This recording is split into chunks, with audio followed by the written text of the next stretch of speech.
In the morning when I'm driving, I really come alive when I listen to my Ronnie, I listen to my RonyiQ. They are rare and they are few who can compare with RonyiQ. So grab a chair, she's coming through. She's on the air, it's time for RonyiQ.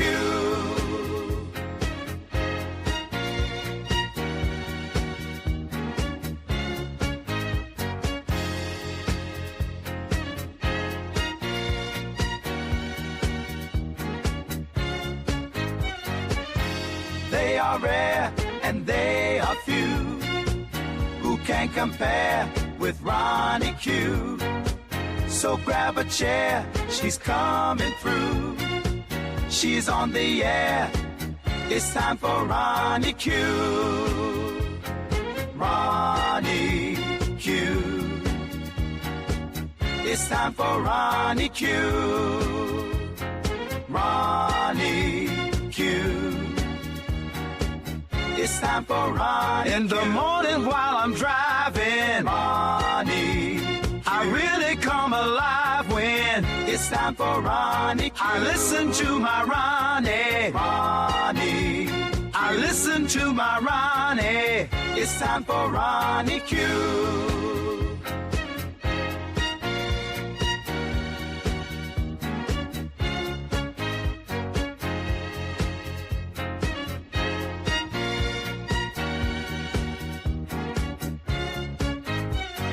Take a seat and go meet Ronnie. Sweet, sweet, sweet, sweet Ronnie. No day complete without my Ronnie. She can't be beat. Sweet, sweet Ronnie.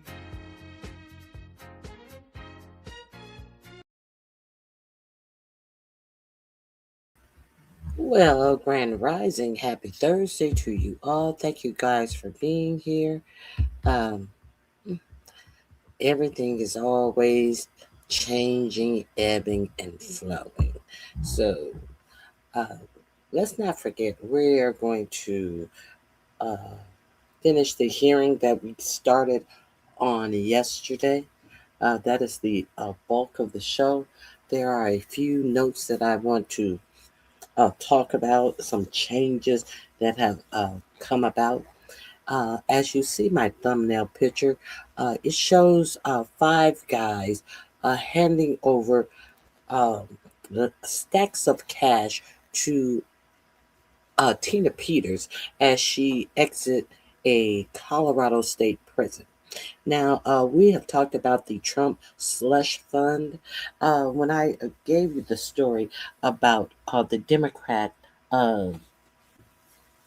governor of Colorado who let Tina Peters out of jail because she had finally admitted that she had done something wrong, and with the caveat of, I was just trying to take care of the voters. So if she knew she was doing something illegal, and all she had to do is say, oh, I did something wrong, but I was just trying to take care of the voters in doing something wrong, did she admit that she had done anything wrong?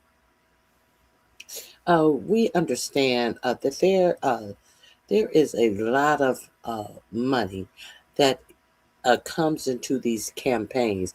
You look at Thomas Massey, his primary election saw over $34 million spent in his primary election.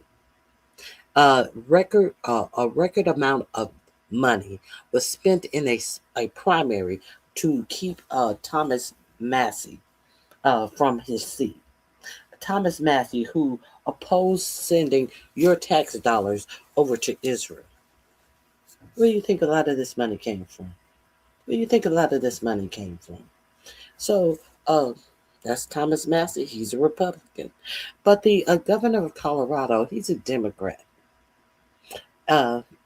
So he was the one who who gave her clemency and let her out of jail. He's a Jewish Democrat. Now, your president has says that people like Tina Peters will possibly qualify, would possibly qualify. Tina Peters, who did your bidding, who bought a stranger into the voting facilities to access, to be able to change the votes in Colorado, who was sentenced to a 9-year prison term, where the judge said she was one of the most unrepentant people he had ever had in his court, and he believed she would do it again. Uh, let's not um, let's not pretend like 4547 doesn't already have an 2020 election denier over election integrity, over the whole branch. I think that the person that he has over election integrity doesn't fit the bill of somebody that Trump would want over election integrity if Tina Peters is out of jail roaming around. I'm wondering, would that be a job that he sees fit for Tina Peters? Since your president has said that Tina Peters should be getting some of this $1,776,000,000 that he has in a slush fund to pay all of his sycophants and puppets.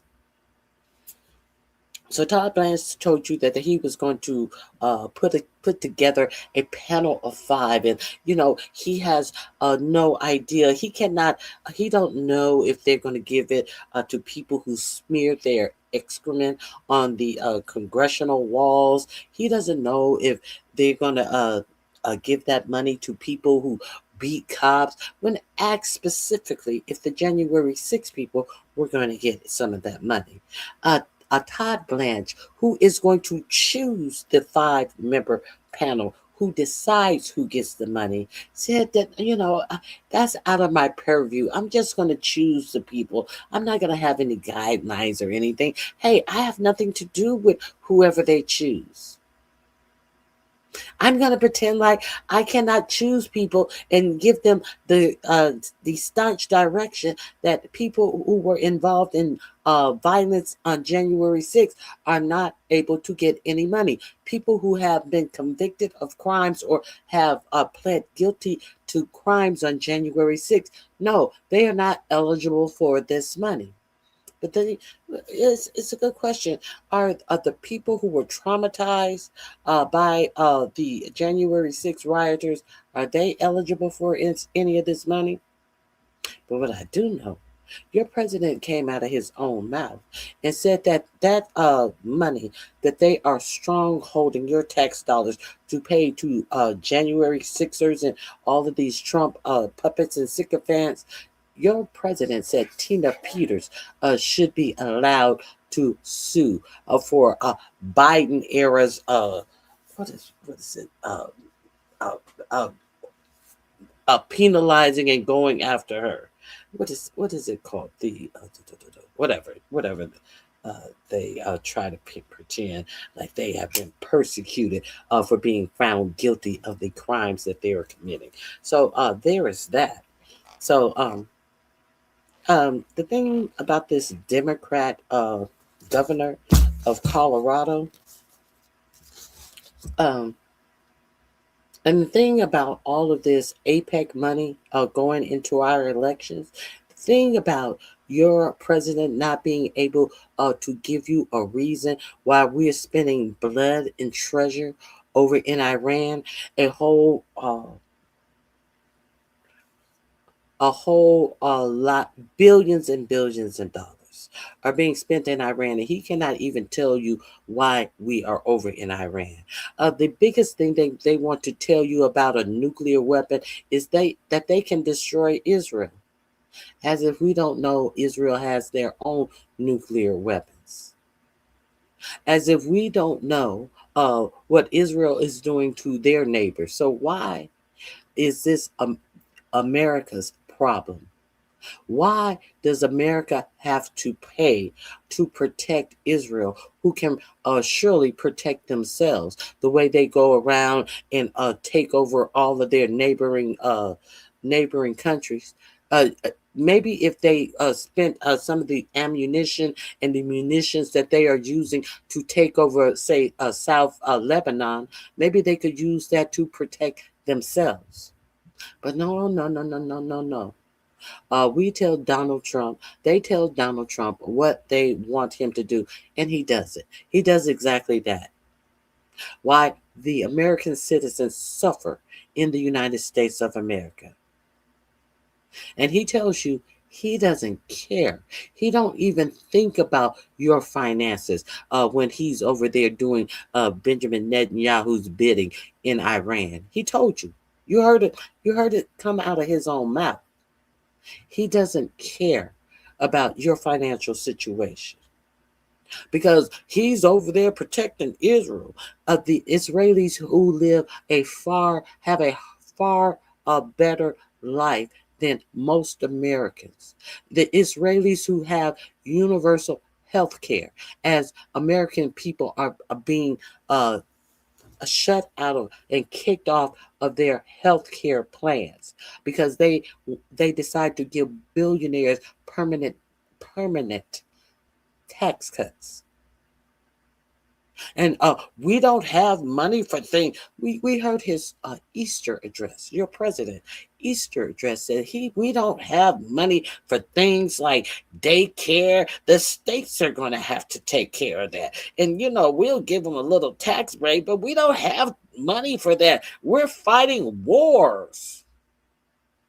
Yeah, we're fighting wars, but you can't tell us why we're fighting wars. You can't tell us why we are spending our treasure to protect a country that tells our president what to do.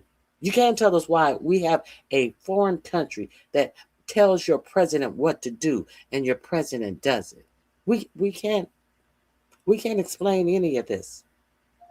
We can't explain why the Israeli children automatically go to college, or either they go to the military or they go to college. But you're going to be able to tell why the children are going to the military, because 45-47 made sure that whenever they need your children, they are going to pluck them up and do whatever they want with your children, but not so much with sending your child to college. They have made it automatic. Once your child turns 18, they are going to automatically be enrolled in the select services.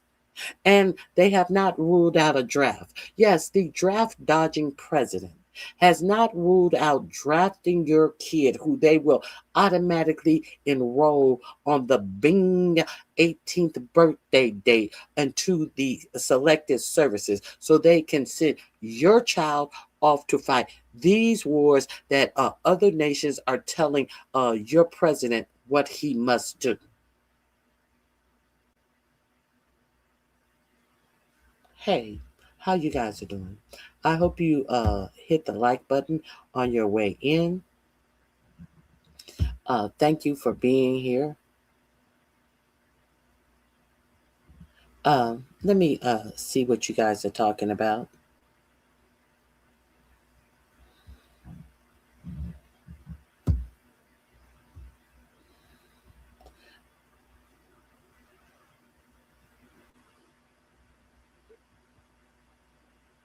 Okay.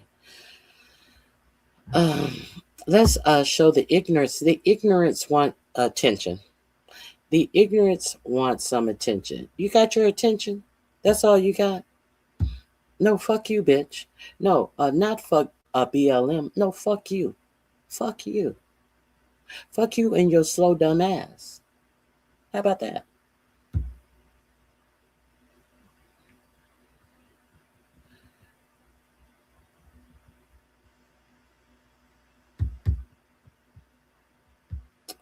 Okay, let me continue. Hold on one second.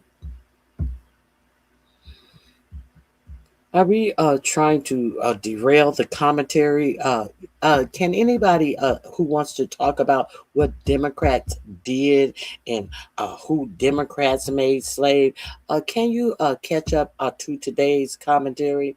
Because we're not going to pretend like we are unfamiliar with the part of history of where Republicans and Democrats traded places. We're not going to forget about the era of the Dixiecrats. We're not going to forget about that. When black people stopped being Republicans because the Dixiecrats wanted to keep Jim Crow alive. Are we really trying that? Are we really being as obtuse as and think that that is a flex? When the only thing that it shows that you absolutely do not know your whole history. No, try harder, bitch. Will you please try harder? Let me, let me. Okay, let's see.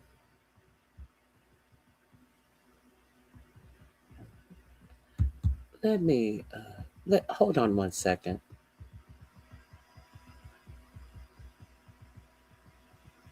Hold on one second.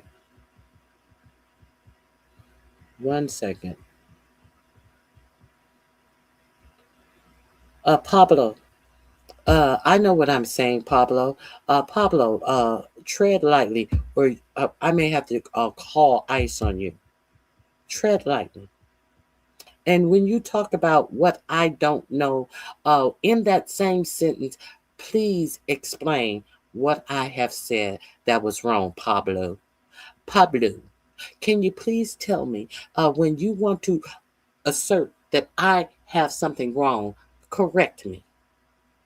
Correct me. This is what we do over here. We don't have hissy fits and say that I'm wrong about what I'm saying unless you can correct me. Because you can't. Let's continue. And the same thing goes for you, Zach. What I don't know, please correct me. And something I said that you proclaim I don't know. Let me see. Okay. Okay.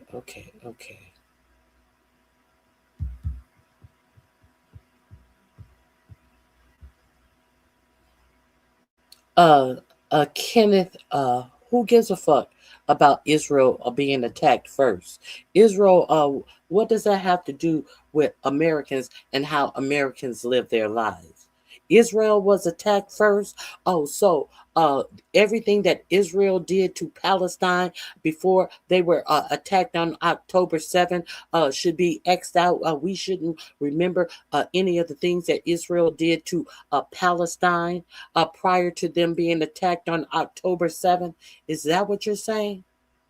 Is that what your mind can come up with? So, well, if that is true, if Israel was struck first, why are we going to war with Iran? If I didn't say anything about Palestine, who struck Palestine first? Israel struck Palestine on October 7th. Are you talking about Israel was struck first when you're talking about October 7th? Because nobody is talking about that. We're talking about the war in Iran. When did Iran strike Israel first?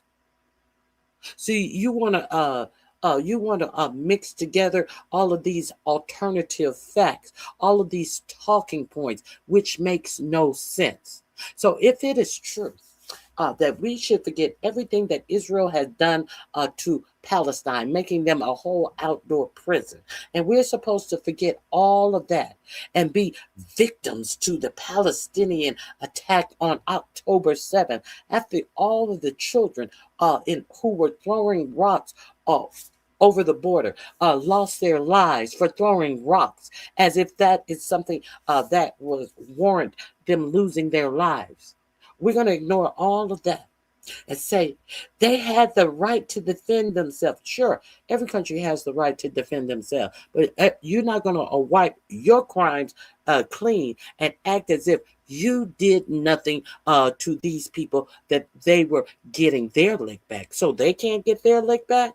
You're the only country that can get your lick back. Okay, you have the right to defend yourself, but you cannot whitewash your whole fucking history of the damage, the death, and the mayhem that you have caused another people.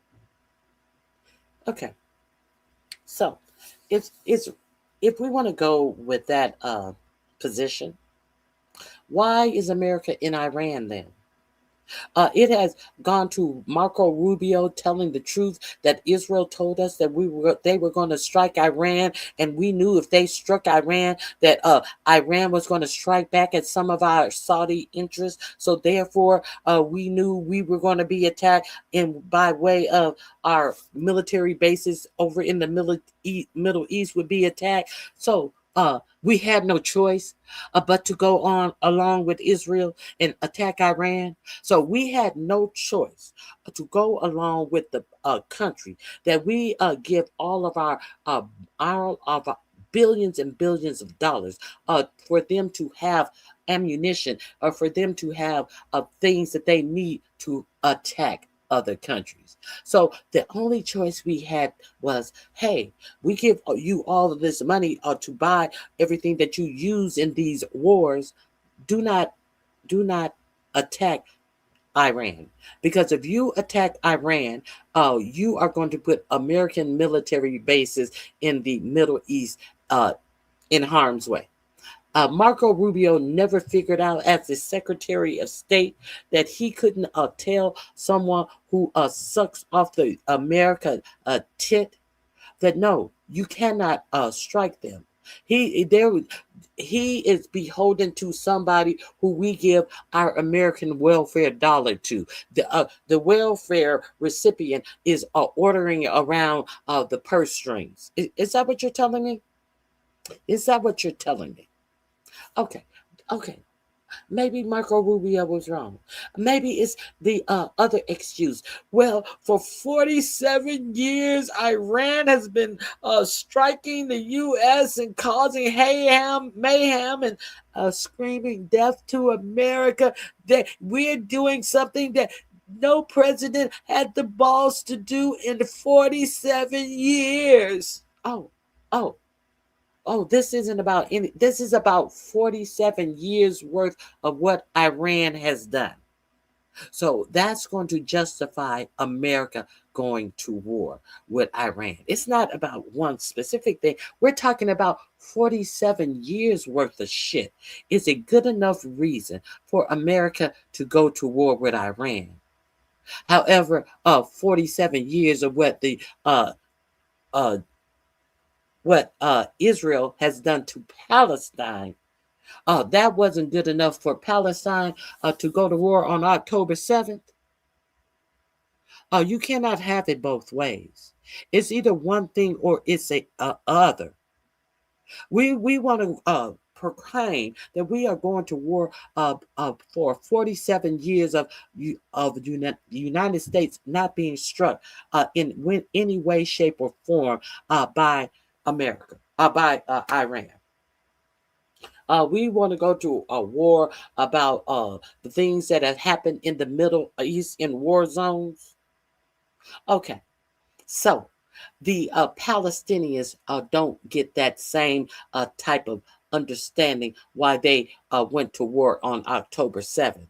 See, because if you want to say that America is going to war because of shit that happened over a period of time of 47 years, you have to say the Palestinians are going to war over what has happened to them over 47 years. You don't want to do that, though.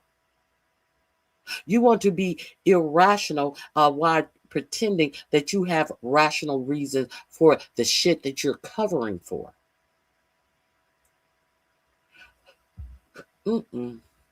Okay, let's continue. Let me see what you guys are talking about.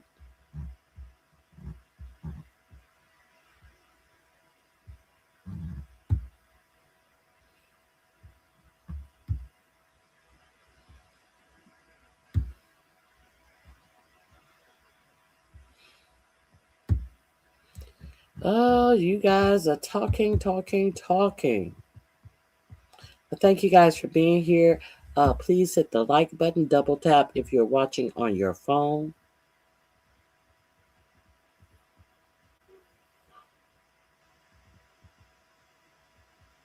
Narco, what? Wait a minute. Justice QTX, Narco El Gusto Rubio, a brother-in-law sentenced to 35 years for Coca-Cola trafficking. I guess they couldn't. I guess they couldn't catch up with his boat and bomb him in the Atlantic Ocean.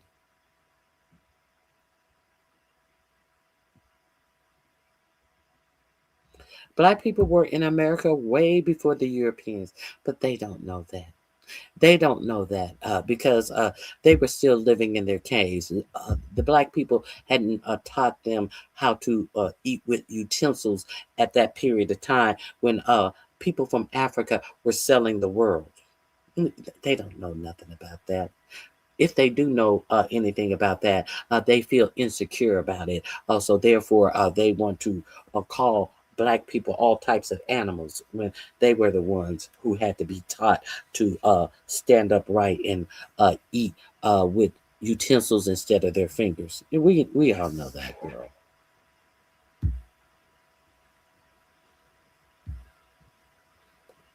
Um, Eric, Eric, Marusia. Please do not come in my chat cursing. You can agree to disagree. Don't come in my chat cursing.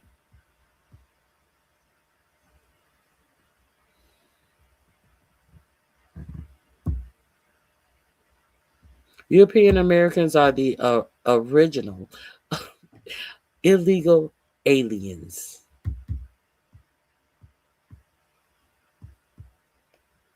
Eric, again, I'm going from bottom to the top, so um, I just wanted to tell you that. Let me see what else. Operation AIPAC Fury. Exactly.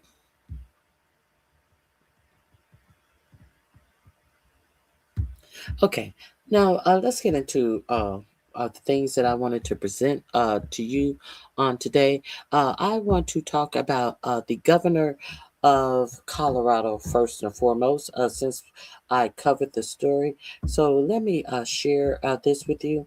Um, I'm pretty sure he got a lot of pushback from these lobbyists who lobbied to get Tina Peters out of jail in the first place. So let's cover this part of the Peters story and what did this Jewish governor of the state of Colorado why did he feel it was necessary to released Tina Peters from jail, still unrepentant as she was.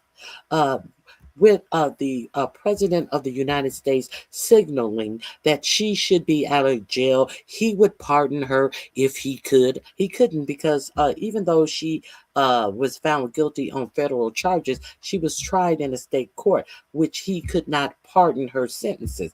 And why now, all of the sudden, with this Israeli money pouring into our government to make our elected officials do whatever it is they want them to do based upon them pouring money. Now, okay, let's continue with this story. Democratic governor censured by own party for freeing Trump ally convicted in election scheme. So his own party was so disgusted with him they censured him. I don't think that that's going to take any of that newfound wealth out of his pocket. But this is the man who was elected by to do the bidding of Democrats, who is over there doing the bidding of the highest bidder, in my opinion. The Colorado Democrat Party censured Governor Jared Polis on Wednesday. Now, I gave you this story on Wednesday, and while I was doing this story, he was being censured for the foolish shit that he pulled. On Wednesday, in a stinging rebuke of his decision to grant Peters early release from prison.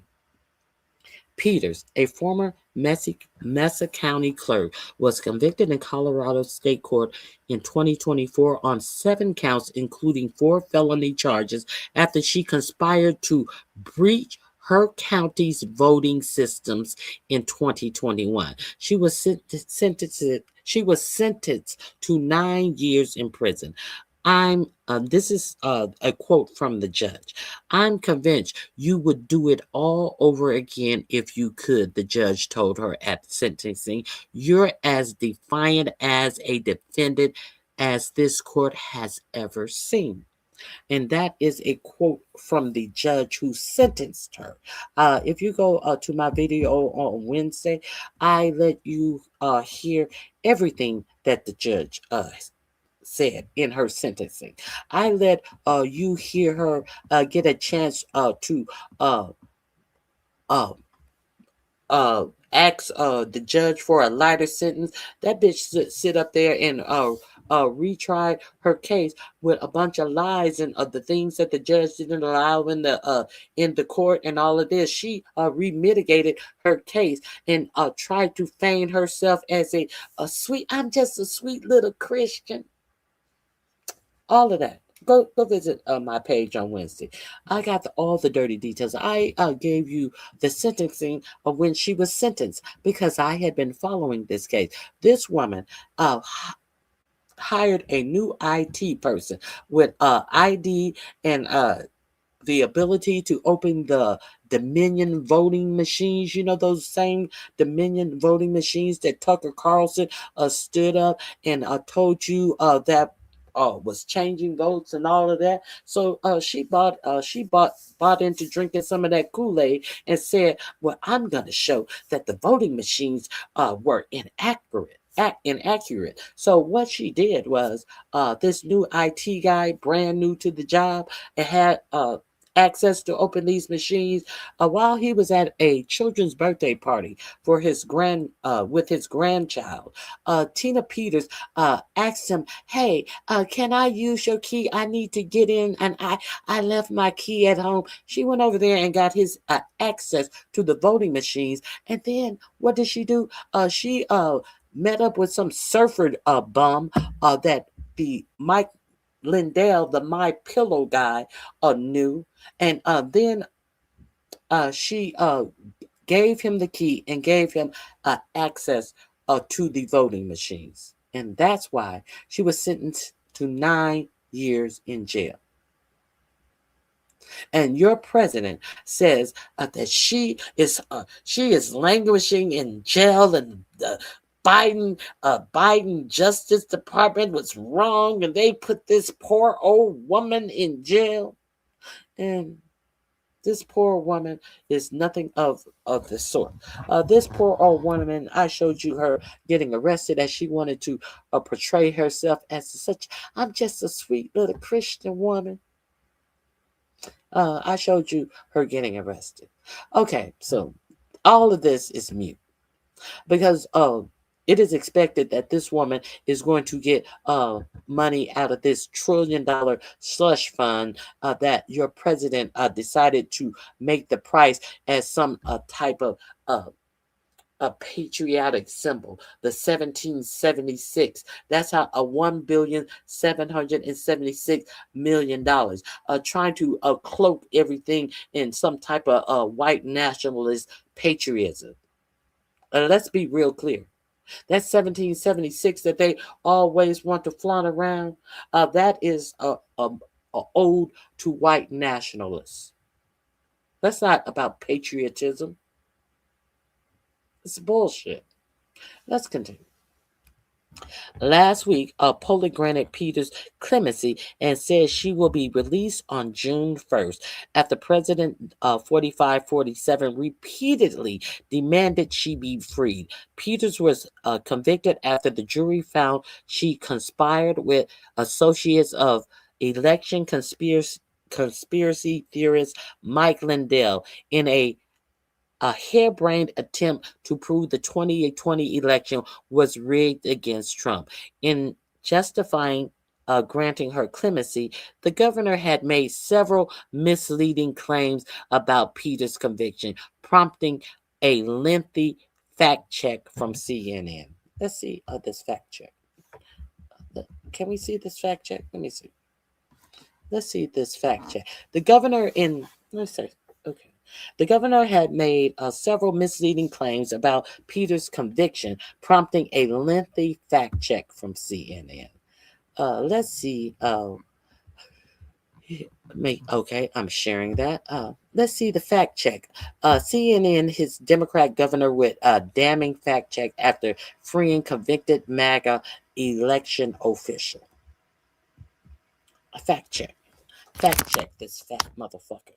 Colorado Governor Jared Polis was on the business end of a brutal fact check by CNN after commuting the sentence of Tina Peters. Peters, a former Mesa County clerk, was convicted in Colorado State Court in 2024 on 7 counts, including 4 felony charges after she conspired to breach her county's voting system in 2021. She was sentenced to 9 years in prison. Upon being sentenced, the judge scolded Peters for showing no remorse. I'm convinced, I just read that, I convinced you'll do it again. He told her at the time, you're as a defiant defendant as this court has ever seen. Last week, Polis granted clemency and said she would, okay. On Monday, CNN Marshall Cohen published a comprehensive fact check of remarks Polis, the governor, had made justifying the clemency. The governor has insisted that Peter's actions were not related to the 2020 election.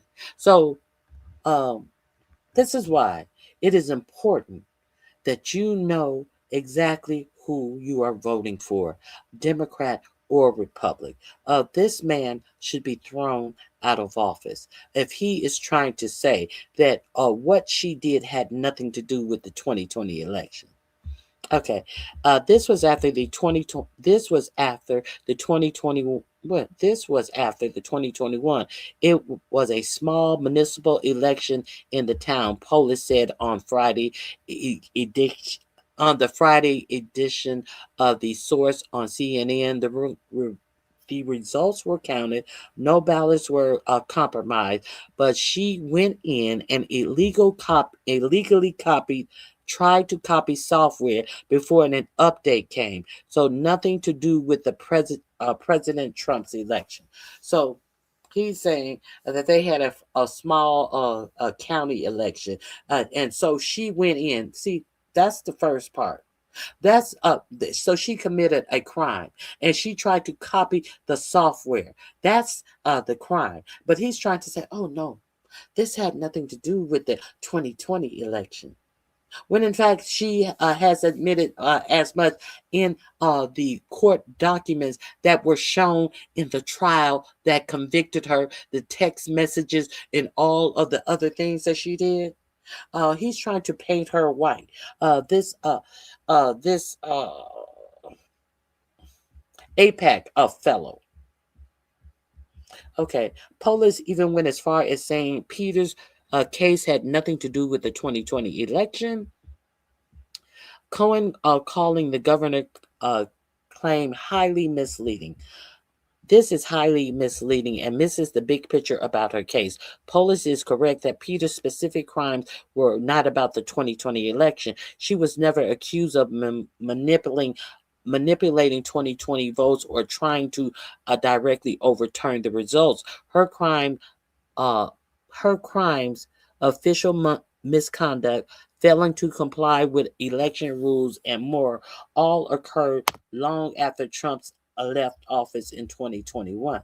But right here today, Trump is still claiming that his election was stolen. And speaking of stolen elections, now I have always heard about this 2024 election being stolen and manipulated by Elon Musk and these tech bros. But have you heard Elon Musk's baby mama come out. Ashley St. Clair has come out and alluded to as much at that Elon Musk in late October was talking about the 10,000 lasers that he had up in the sky as part of his SpaceX or whatever, and the things that he was going to do. And he asked her, did she want to know? And she told him, no, I don't want to be prepared for a deposition. And he laughed. And you do know that Elon Musk, prior to the election being won or called, shall we say, Elon Musk said if Trump didn't win, that he was going to go to jail for a long time. Additionally, he has brought up the fact that Trump winning has. He went on Joe Rogan's show and said that if he didn't win, also that he would be in jail for a long time, and hope that he would see his children again. That insinuating that he would be in jail for a real long time. So her crimes official misconduct, failing to comply with election rules, and more all occurred long after Trump left the office in 2021. But evidence from the trial established that these crimes were inspired by and meant to help the 2020 election denier movement. Peters conspired with associates of the My Pillow CEO Mike Lindell, a notorious election denier who was, at the time, trying to prove that the 2020 election was rigged. So it doesn't matter what this elected Democrat governor says. These are the facts. In the CNN interview, Polis also claimed that Peters certified Biden won. Cohen noted that Trump won Peters County at a 63 to 35% and certified those results as such. There was no victory for Joe Biden to certify in Mesa County. So the governor set his funky fat ass up on CNN and said that Peters, no, she wasn't trying to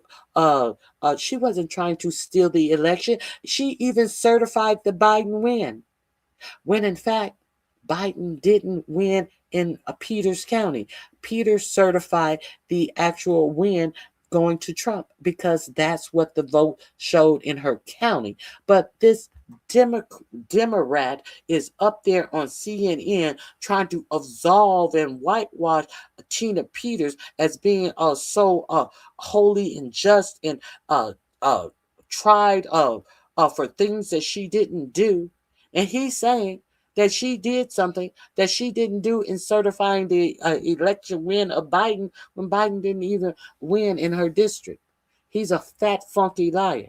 Now you got to ask yourself, what will cause him to sit his stupid ass up on national TV without any of the facts? Because they understand that the Trump voters don't care about facts. They just care about talking points.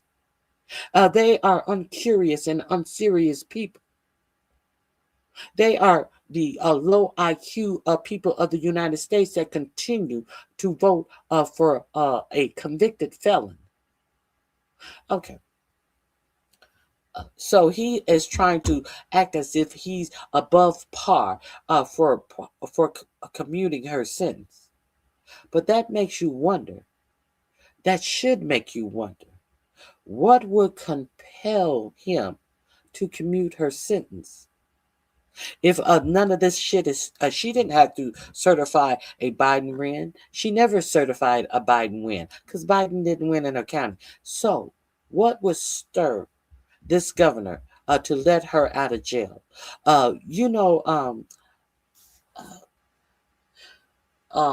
Muriel Adelson, who Trump has given some type of medal of honor or some bullshit, even though he said out of his own mouth she is more loyal to Israel than she is to the United States. She's a dual citizen, but she's more loyal to Israel. But she is the same Muriel Adelson who when Trump asked her should he run for another term, she said yes. And he talked about she was one of the people who gave him more money in his reelection bid. Muriel Adelson is also one of the 3 Israeli people who donated to Thomas Massey opponent of the most money. So, is money, are the voters over people who are voted into office, or is big money over who is elected into office? And since Muriel Allison is also Jewish, this Democrat governor is also Jewish. Do you think the influence that Muriel Adelson has in politics touched this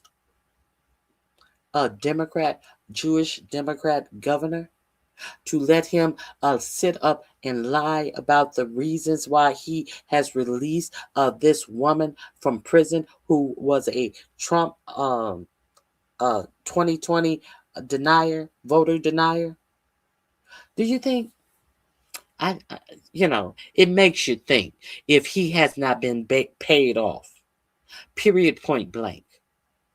If it doesn't make you think that, it makes me think that. Because there was no good reason for this man to do any of the things that he did, other than money, other than being unashamed for being corrupt in this country. We see the things that are being done in broad daylight in this country by your own Trump administration. We see that the covers are off, and they want to act as if their corruption should be accepted, and we're not doing anything wrong. If we were doing wrong, we would be hiding it. We're doing our corruption right in your face. So therefore, you can't call it corruption because we're bold enough to do this shit right in your face, and you're not going to do a goddamn thing about it because we have bought and paid for every motherfucking senator and congresswoman, man or woman in your government, Democrat and Republican. And that's why in this election, we have a lot of what do they call them? FBAs who are saying that you should or should not ask for something for your vote. We even had Roland Martin saying that we are wrong to ask for something for our vote. No, we should demand something for our vote. And if people who are running cannot meet the demands of what is expected of them to uphold the Constitution and the will of the people who are putting them in office, fuck them. Fuck them. See, all of this, he's a dim too, and you see these motherfuckers sit up in office and are quiet as church house rats, as all of this corruption is stirring around you, and they have no solution. We need people with solutions. And we need people who are going to come out and tell us what their solution is. And we need to see these people actually work for a solution to better the condition of the American voters. We need term limits on these senators and the Supreme Court. We need to wake the fuck up. Because all of this shit that has been allowed to skate by, as it skated by, it has taken away a whole lot of your rights, a whole lot of shame of being caught in corruption, that people are doing corruption right in your face. And your other elected officials are not holding them to account for the corruption, the boldness of the fucking corruption in the United States of America. And people want to sit up and applaud us going to war and not having a reason to go to war. And you know what else has been discovered today? Speaking of this war, remember when I showed you the hearing where they had the three top people who were in the Army and the Navy, Africanica, a part of the. I think he was over. No, he couldn't have been over the Navy because there's no over the Army in Africa and over sitcom. You know, they asked him how much this war had cost us, and they told you 20 between 24 and $29 billion is what the war in Iran has called thus far. But what they did not tell you about the $29 billion worth of aircraft that were lost in this Iranian war. 43 aircraft at the cost of $29 billion. So we had to add the loss of equipment. And they were specifically asked about the loss of equipment. And they hem-hawed and they said we got to get the total tally on it. Well, the total tally of all these 43 aircraft, you know, these aircraft that they did not tell you. How many aircraft did you hear sitcom admit that had been destroyed in action? And that those fueling jets, those jets that were refueling each other, where 13 military lives were lost. They told you specifically that this was not because of any type of strike or anything. You come to find out that these refueling jets were actually trying to maneuver away from and get away from incoming strikes. From whom? Iran. You know, the same Iran that they told you couldn't strike planes. Oh, we're going to talk about that too. I'm going too far off in something else. But then now you're supposed to believe your government. As you see corruption happen in your face from taking money from your treasury to do dumb shit, bullshit, and enrich billionaires. But you have these idiots in the chat. They can't talk about what I'm talking about. They with the what about. We don't do whataboutism in here. If you want to talk about something, if you feel that I'm wrong about something, be specific in what I'm wrong about. I don't do the whataboutism. Let's continue. Cohen noted that Trump wants. Finally, Polis told CNN her crimes were entirely related to the 2021 municipal elections. After ballots were counted, nothing was compromised. But as Cohen pointed out, multiple state officials said Peters compromised the county's election system. One of Mesa County's prosecutors stated that Peters' actions 100% compromised the equipment. Meanwhile, Colorado's Secretary of State said in 2022, voting equipment was compromised and the election rules violated. Okay, are we clear on that? Let me copy this. All of the information that I am giving you, you will be able to find in my description box under videos used in this, links used in this video. This is under Peters. All of this will be under Peters. That's the title you will find these links under. Let's continue. I think I want to go back. I think I might need to go back up a little bit. There was something else that I wanted to. Comprehensive fact check. Okay, here we go. Let's do the comprehensive fact check. Yes, you're still with me. I'm going to see what you guys are saying after this. Fact check. Colorado governor's misleading rationale for freeing election denier Tina Peters. Let me put this under Peters. Oh, God. Don't tell me they put this behind a paywall because I am not paying for information. Why would they put this type of information behind a paywall? Why would they put this information behind a paywall? And that this for-profit media, when they should just be giving you information, you mean to tell me that they have the audacity to put this shit behind a paywall? Information that you let me see. No thanks. Okay, thank you. It's not behind a paywall. Let's continue. I'm talking all my shit. Okay. Okay, let's get to it. Okay. Colorado Governor Jared released election denier Tina Peters from prison with a series of false, misleading claims, inaccuracy, distancing her case from efforts to undermine the 2020 election.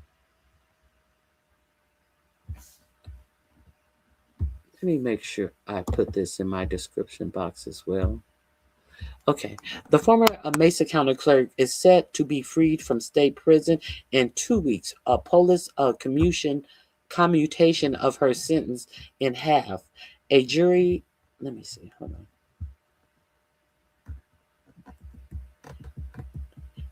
A jury convicted Peters of conspiring with allies of President 4547 to breach voting systems in her county in 2021 in hopes of approving his 2020 fraud claims. Polis, a term limited Democrat, guaranteed the commutation on Friday. He justified his decision in a series of press interviews with CNN's Caitlin Collins, where he said the new 4.5-year sentence was tough but fair. So he is the judge and the jury. He said she got 4.5. She did 4.5 years. That was tough, but it's fair. And when you heard what the judge who heard all the evidence in the case and the jury who also heard all the evidence in the case who decided to find her guilty, and you heard what the judge said about her. But Polis, he said, 4.5 years. That's tough, but it's fair. He needed to effectively resentence her. Police told the local affiliate KCNC in light of the recent ruling from the Colorado Court of Appeals that threw out her original 9-year sentence. The appeal court said that the trial judge improperly based part of the punishment on Peters' protected speech about elections. He didn't know such thing. So they said that she was harshly sentenced by this trial judge because of her First Amendment speech about she was unrepentant about the crimes she had been found guilty of in her allowed First Amendment rights of free speech, and thus free speech. Don't we know that free speech isn't always free? So she continued to say that I did this because I wanted to ensure that the election, she was unrepentant. Her free speech showed that she was unrepentant in the laws that she broke and tried to put curtains on her fucking lawlessness and try to pretty it up as if it wasn't against the law. We don't give a fuck how much perfume or lipstick that you spray on a pig. It's still a motherfucking pig. Okay. Much of Polis' rationale related to the First Amendment concerns. He said Peters holds crazy and dangerous belief about the 2020 election, but that she deserves a reprieve because she was unfairly punished for expressing them. Okay. Okay. So, let's say, for instance, I'm sure this I'm sure this never calls anyone. Let's say we have a black drug dealer, or who is responsible for selling something to someone, and then the person lose their lives. Is it, with the drug dealer, then and then they charge the drug dealer with the death of the person who took their drugs? So, would the drug dealer be wrong in saying, "Hey, you know, you can charge me of selling drugs, but you cannot charge me with taking this person's life because this person has control of their life. I didn't tell them to take their. I didn't tell them to even come to me and buy. They came out of their own fruition. And would it be wrong? Would it be wrong? Would somebody see it wrong at if this drug dealer is found guilty for taking the life of the person that took his drugs? It happens all the time. It happens all the time. So therefore, doesn't that drug dealer have the right to First Amendment speech? So would a governor then come back and say, "Well, I'm going to commute their sentence because he was found guilty on the charge of this person dying from the drugs that was sold to them. He has the First Amendment right to say that he was not the one who administered the drugs in this person's body, and this person who came to him had free will to take drugs or not take drugs that kills them. He is not responsible." But do you ever see that? Do you ever think you will see that ever happening? Do you think you will ever see that happening? Let's keep it a buck. Okay, so that's bullshit. Okay, still the commutation drew bipartisan blowback from election officials and prosecutors. The district attorney who took Peters to trial said police misunderstood key facts, and Colorado Attorney General said that the governor's rationale was mind-boggling and wrong as a matter of basic justice. It is common for leaders to make false claims while justifying controversial clemency decisions. Trump did this during the Russia probe in his first term, and former President Joe Biden did so after pardoning his son in 2024. Here's what a breakdown of three dubious claims from Polis. The case was spawned by 2020. In his post-clemency interviews, Polis repeatedly distanced Peter's case and her criminal conduct from the attempts to undermine the 2020 election. This was after the 2021. It was a small municipal. This is the quote that he was using. This was after the 2021. It was a small municipal election in the town, Polis said on Friday on CNN. The results were counted. No ballots were compromised, but she went in and illegally tried to copy software before an update came. So nothing to do with President Trump elections. Polis also criticized Trump for linking Peter's case to the 2020 election, saying he does not understand this case. He thought it has something to do with the 2020 election. It did not. Nothing to do with the 2020 election. So now he is telling you, this Democrat governor is telling you that even President Trump misunderstood it.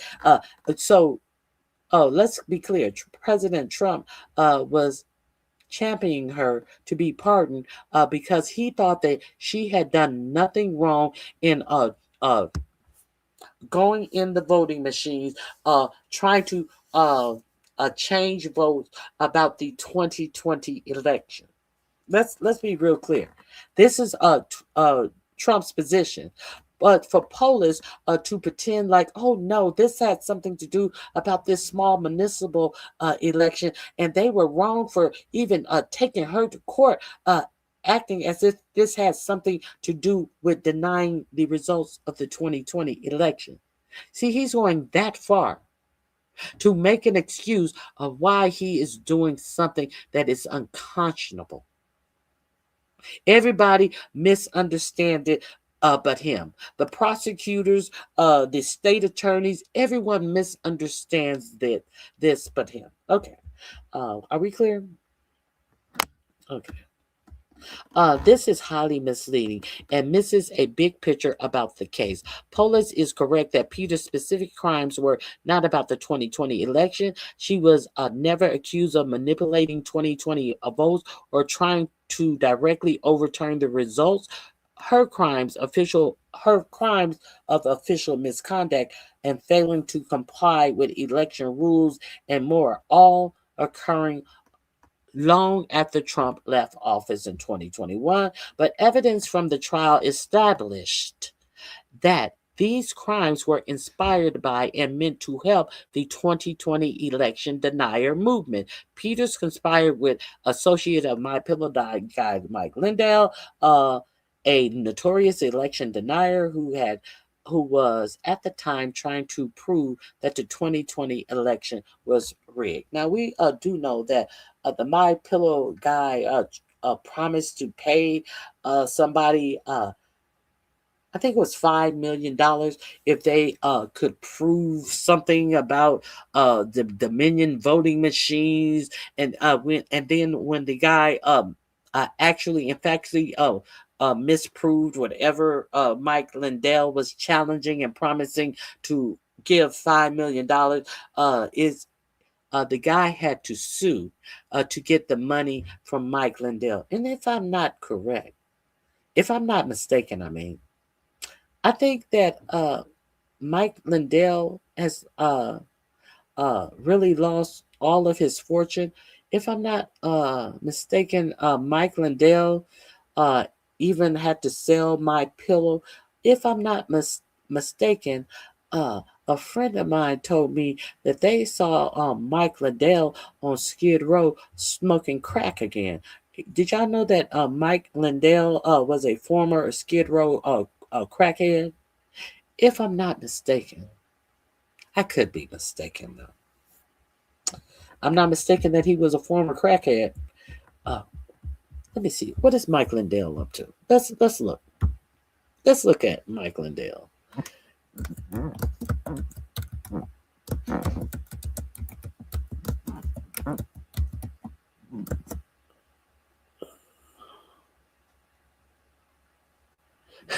I asked, is Mike Lindell broke?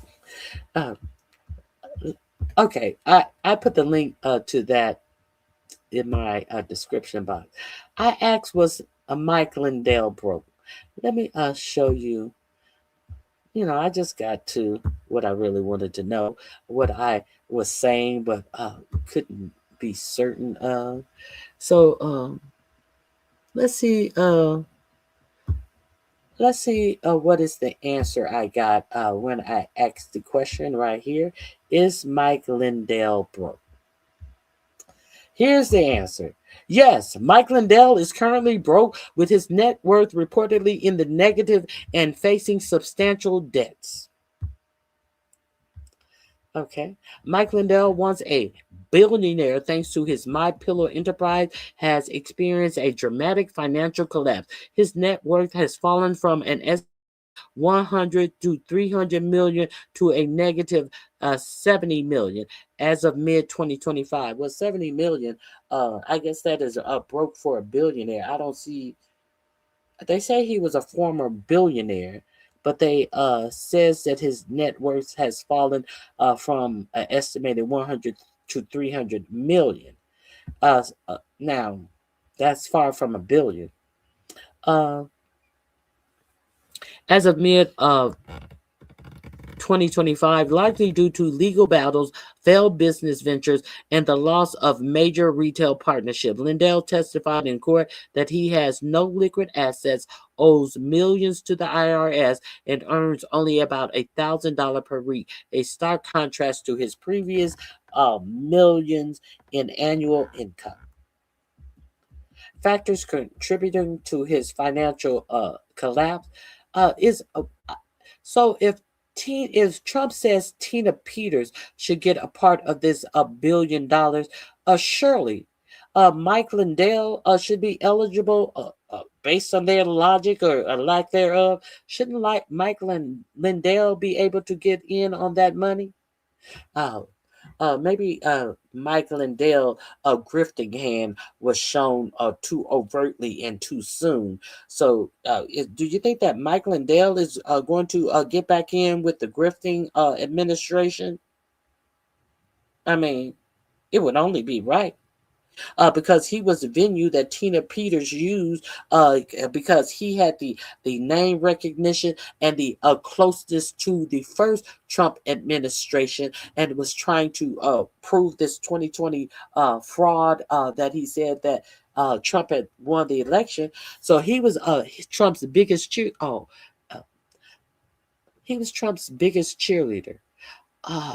He probably had more money than Trump at that time too, because Trump wasn't overtly just taking money out of the treasury and making side deals with foreign countries in his first presidency. So Mike Lindell probably and Mike Lindell, my pillow business was thriving at that time until he threw it all away and came up with this bullshit and wanted to be some political giant. Okay. How'd that work out for you, Mike? Factors contributing to his financial collapse: legal sanctions. Lindell owes over 56,000 in court order sanctions to Smartmatic for election-related claims. Smartmatic is a voting machine. If you're not familiar with it, he owes over 56,000. That's not a lot of money in court ordered sanctions to Smartmatic for elections related claims, which he has claimed he cannot pay due to insolvency. A business decline. My Pillow revenue has plummeted after retailers like Kohl's, Bed Bath and Beyond, Wayfair severed ties following Lindell's controversial political statements. He has also had to lay off hundreds of employees and lost multiple warehouse units. Personal expenditures. Lindell spent tens of millions of dollars on political causes, including launching a social media platform and offering public challenges related to elections claims, which further drained his personal fortune. Last I heard, Mike Lindell also had uh, some type of media channel or some bullshit with some airheads pretending to be news reporters and asking stupid and silly questions to political people. I think one of his airheads was actually chosen by Caroline Leavitt to ask a question at a White House press briefing. There's that. Okay, let me see. Debt and obligation. He faces significant debt, including back taxes owed to the IRS and other financial obligations, contributing to his negative net worth. Current status. In court, Lindell describes himself as in ruins, claiming he has borrowed all he cannot secure additional loan, and has only two houses and a truck, which are in the process of being liquidated. The judge has requested sealed financial records to verify his insolvency, but his sworn testimony and public statements indicate that he is effectively broke. See how that works, Mike? Didn't work out too well for you, Mike. Mike, maybe you should have went to jail, and you would have came out of jail able to get some of these funds that are that 4547 has tried to negotiate with a fake lawsuit against his own government that he would be the one who would be able to settle this fake lawsuit and then withdraw this fake lawsuit when the judge said that, hey, I don't even know if you can bring this lawsuit because you and your treasury are not at odds at each other. And then they're like, oh shit, this bitch is gonna throw this whole case out. Well, let's settle the case before she has to come back on the 20th. And then therefore on the 18th, they came back with this settlement of $1,776,000,000 as a settlement. Okay. I think I have put the links to those articles in the chat. I just wanted to give you the information about all of that, just in case you guys were unaware of any of that. Let me see what you guys are talking about. Please hit the like button if you would. Oh my. This is what happens when you sleep with the devil. Why his boy not helping him? Good question. Good question. You notice that's not happening. You said, let's look. Yeah, girl. Yeah, yeah, girl. I had to look. I had to look that up, Melissa.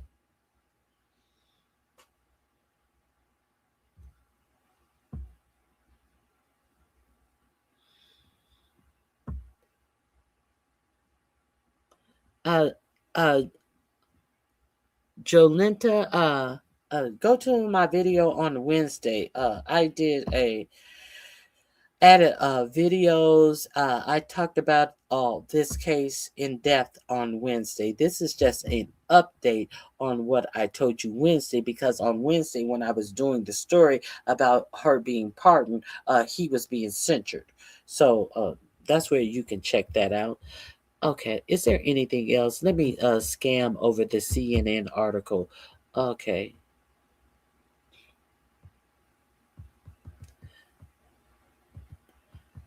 We did he lied and said she certified Biden's win anyway when Biden didn't even win in her district. Police wrongly claimed that Peters didn't compromise anything in her office. Her crimes were entirely related to the 2021 municipal election after ballots were counted, noting that he said nothing was compromised. Uh, Rubenstein, the Messer County prosecutor, told CNN that Peters' action in 2021 100% compromised the equipment. And Colorado elections officials have said for years that the systems were tainted and couldn't be used again. She irreparably tampered with the equipment to the point that it could never be used again. And so the governor wants you to, well, she didn't tamper with any equipment. He's a liar. And why is he lying? Why is he letting this woman off after 4.5 years? We know why. We know why. Please. Colorado's Secretary of State Gina Giswald said in 2022 press release that voting equipment was compromised and election rules violated. The announcement also said that Griswold decertified the election equipment in Mesa County. Griswold, a Democrat who's running for Attorney General, has vocally condemned Paulus for releasing Peters, as she should. An election official testified at Peters' sentencing hearing in 2024 that Mesa County had to buy new equipment and spend more than $1 million in taxpayer funds to purchase, test, and retest systems that she undermined. Let me this link is in my description box. You can avail yourself to it. It's under Peters. Mm-hmm. Let me see if there's anything else.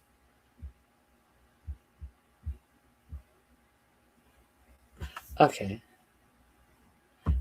I'll just go on and make sure I put this up on the screen. Here we go.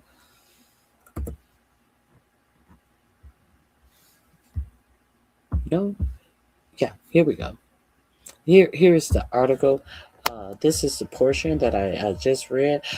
She did not actively interfere with the outcome of the 2020 or 2021 election, and no election results were compromised, Miriam said. Her actions triggered the county replacing election equipment to preserve election integrity and had other costs, which are a big part of why the governor felt a tough sentence of 4.5 years in prison was appropriate. It's not his decision. He is not the judge. He did not hear the case. That is not his decision to make. So, why is he acting as if he is the decision maker in this case? I do not know. I do not know. But here is the article. It is linked in my description box. Go over there and take a glance at it for yourself.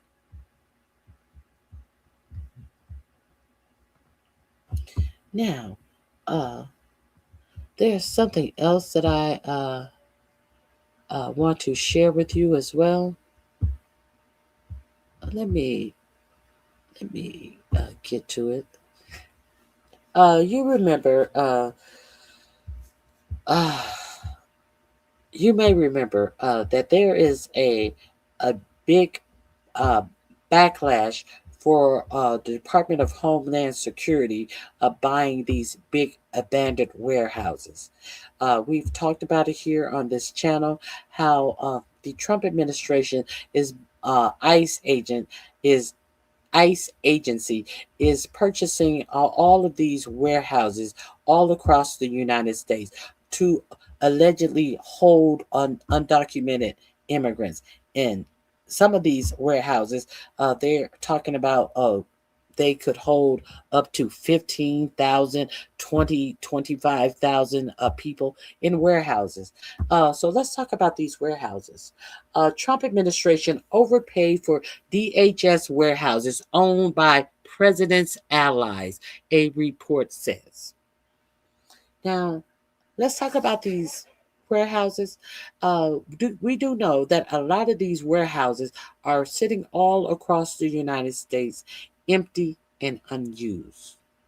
These big freight facilities, warehouses where you used to see a whole lot of truckings and trucks going into these warehouses, you don't see that anymore.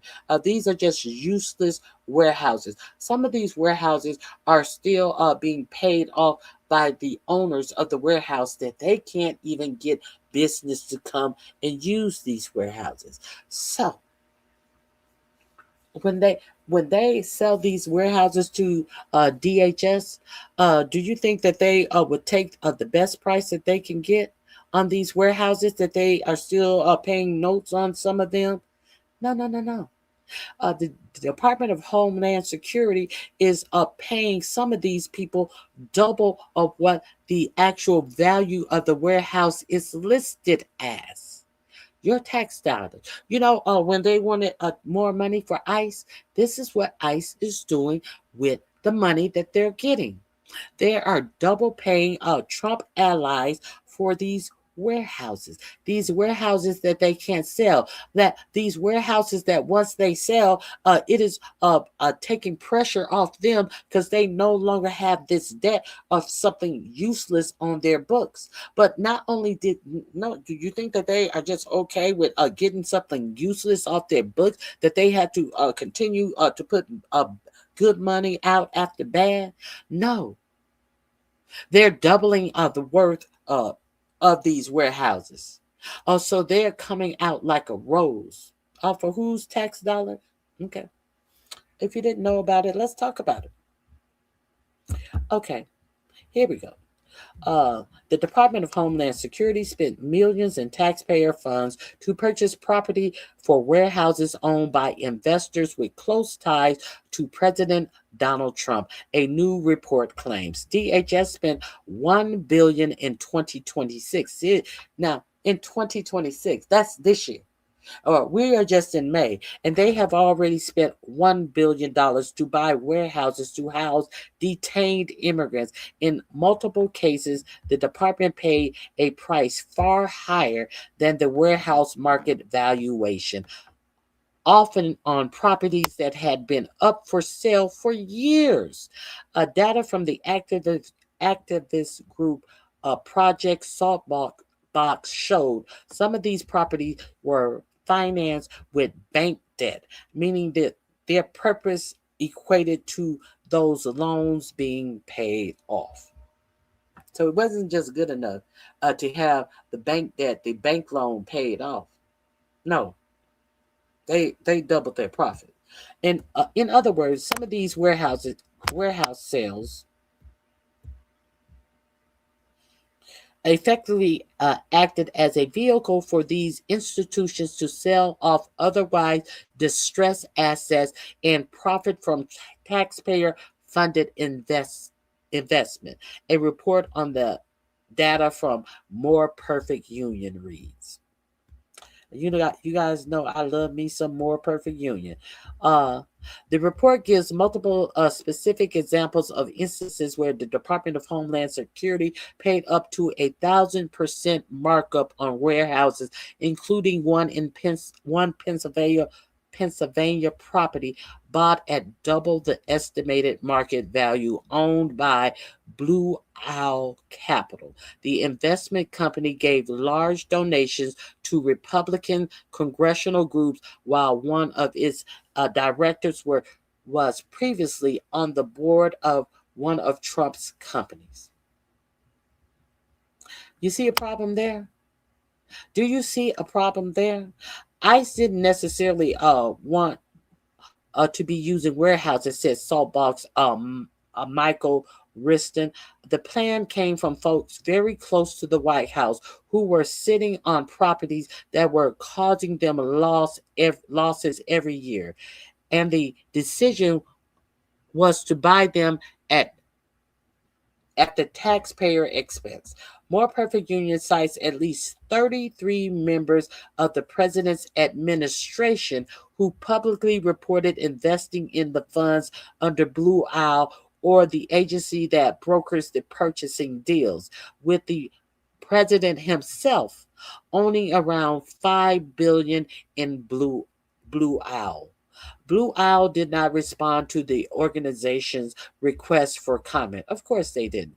Yeah, from More Perfect Union, we get new municipal ICE warehouses were sold by people in Trump's circle who were sitting on properties and losing money. We dug into it and found that some of the properties were bought by the feds for 10 times their list price. It is a new level of corruption, and you're paying for it. Let's watch this. Let's watch this More Perfect Union presentation. Let me shrink this. If just in case you didn't know, this is why I love More Perfect Union. I need to shrink this down a little bit more. Hold on. Here we go.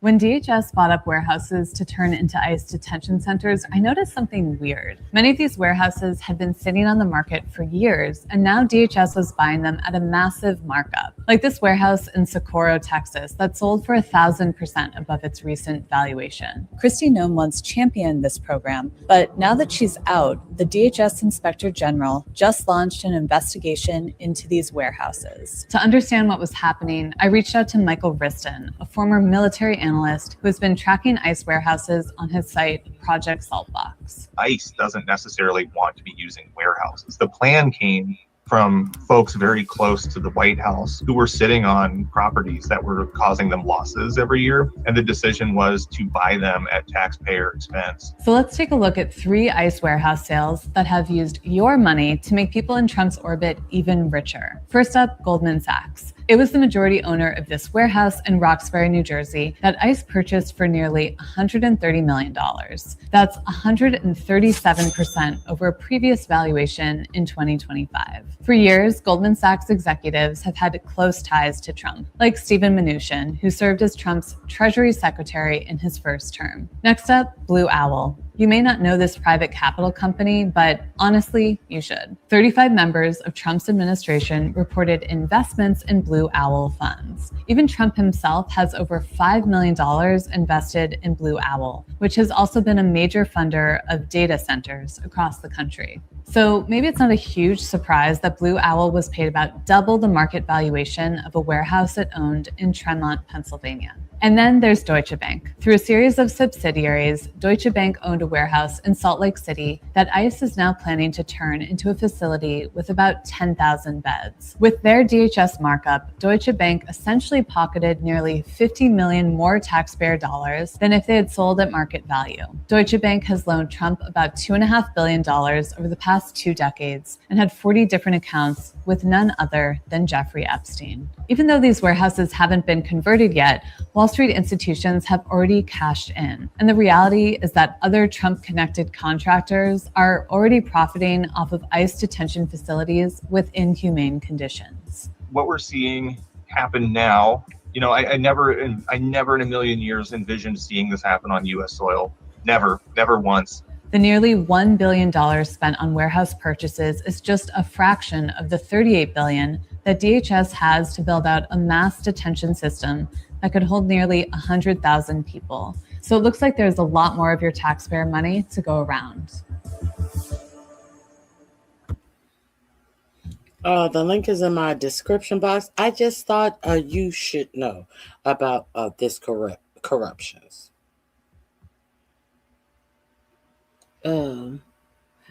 This link is in the description box. What is it? Did I title it under? A DHS warehouse scam. If you want the link to this, it's in the description box under DHS warehouse scam.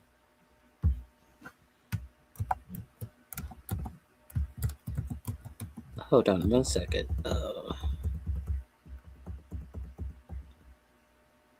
And there it is. Okay, let's move on. Let me see what you guys are talking about. Did you guys know any of this?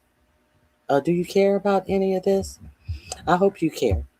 I hope you care to share this information with anyone who does not know this information. That's all I am here to do. Hey, you gotta chill. Thank you for being here. Now, Gwen said this sounds like fake news. No, you don't get off that easy, Gwen. Be specific. What sounds fake about it? Gwen, we have to be specific. We can't come over here thinking that our ignorance is going to detract from the actual conversation that we're having over here. If it sounds like fake news, what about it sounds fake, Gwen? We're waiting. We are waiting.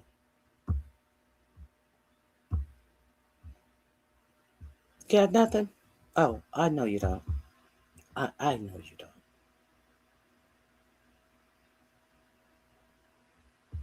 Let me see. Let me get back to the comments. Oh my, this is what happened when you sleep with the devil. Why his body... Oh, no, why is boy not helping him? Oh, you're talking about the last story. Okay. Please enlighten us, Gwen.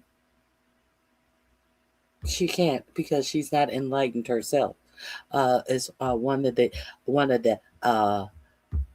ignorants in here are trying to distract but cannot converse on the conversation. Okay. So let me share some other things. Just a friendly. I just want to share this friendly reminder as we go into the midterm election. What is it all about? What have we've been seeing going on in the Supreme Court, all these map changes and everything, it's about insecurities. And unfortunately, this is what happened with the insecure people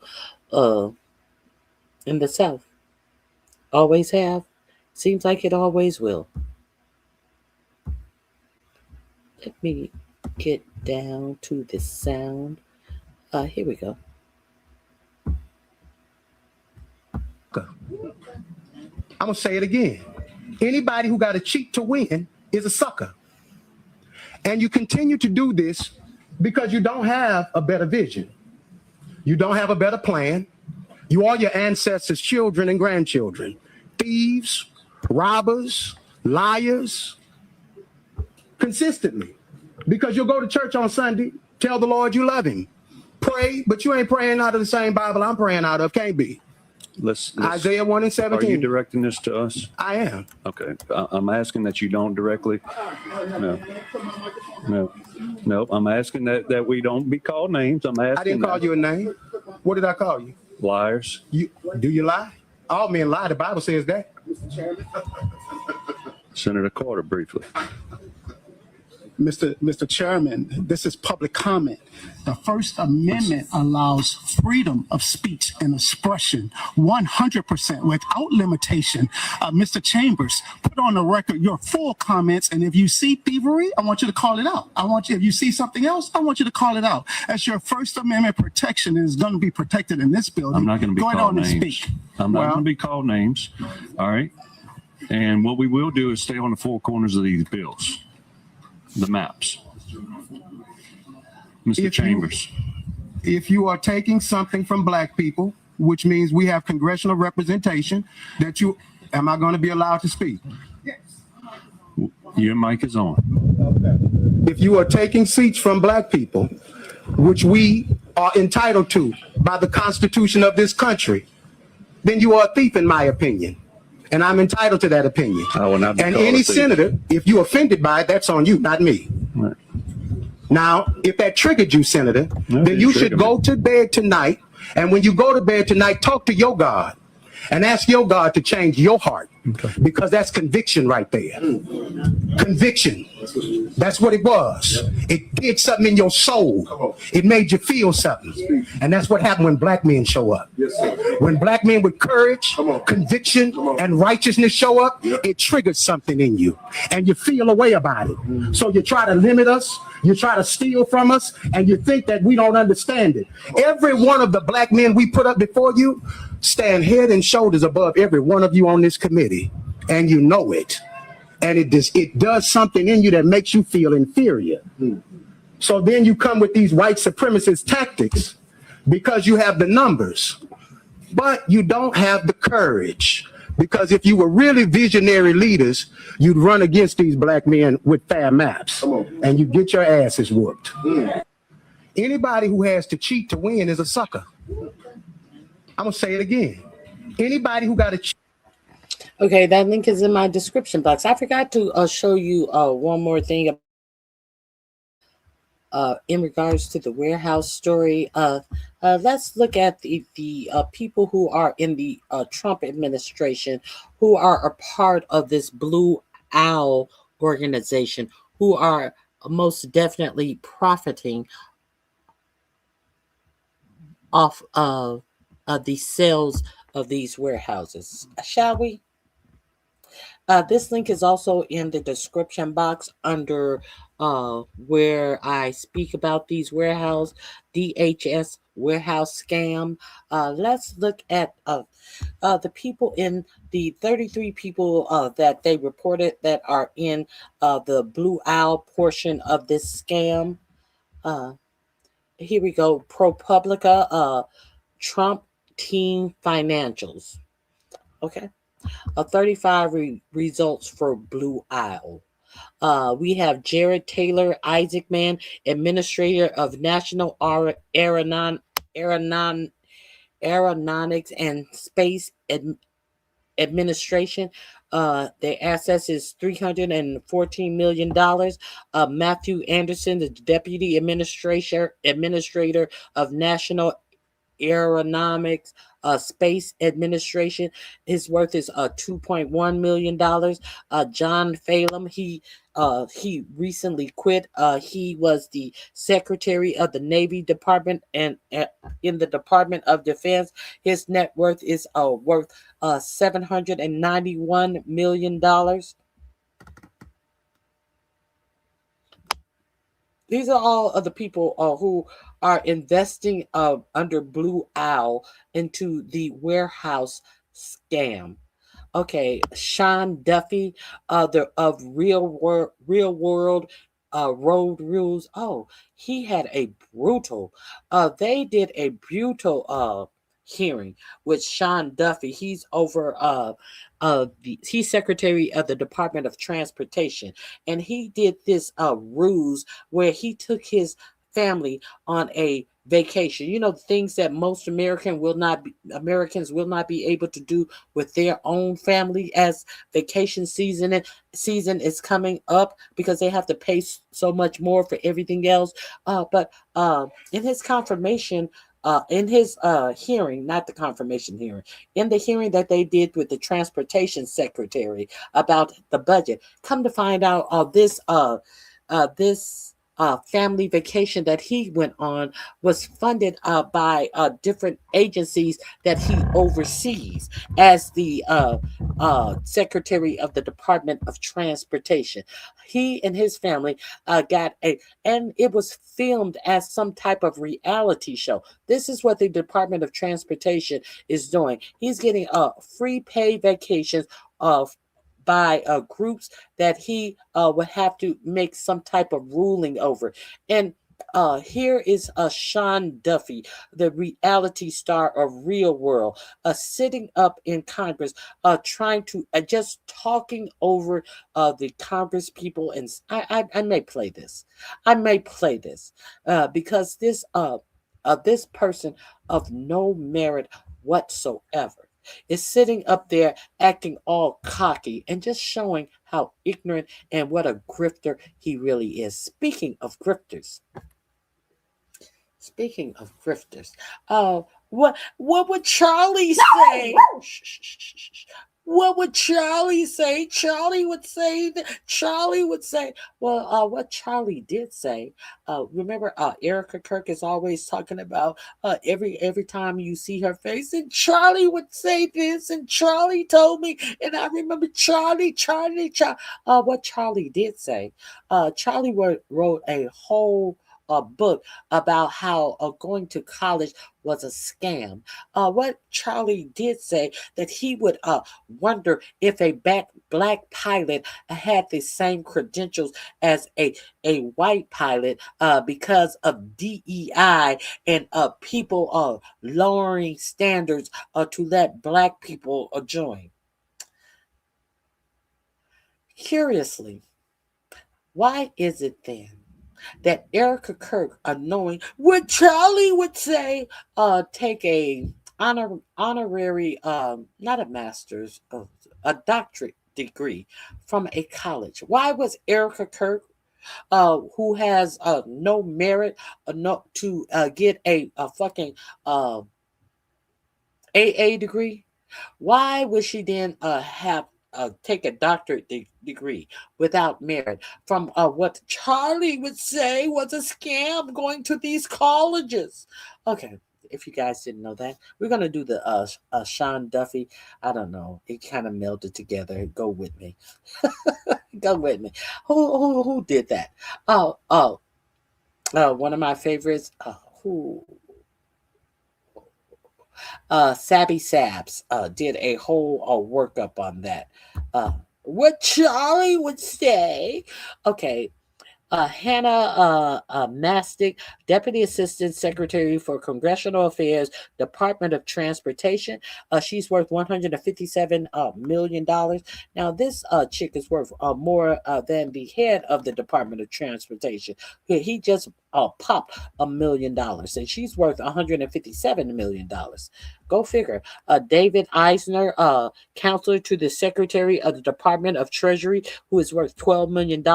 These are people who are in on the warehouse scam via Blue Owl, it is being reported. These are the people in the Trump administration profiting off of these overpriced sales.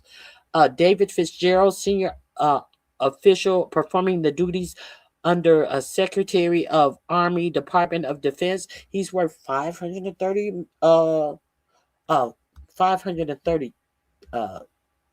thousand. Oh, she's worth I'm sorry, Hannah Masick is only worth in I said million. She's worth $157,000, and this guy, he is worth $530,000. Eric, hey, in this administration, we're so used to talking in billions that shit, it's hard for me to say million, much less thousand, worth thousands of dollars. I apologize.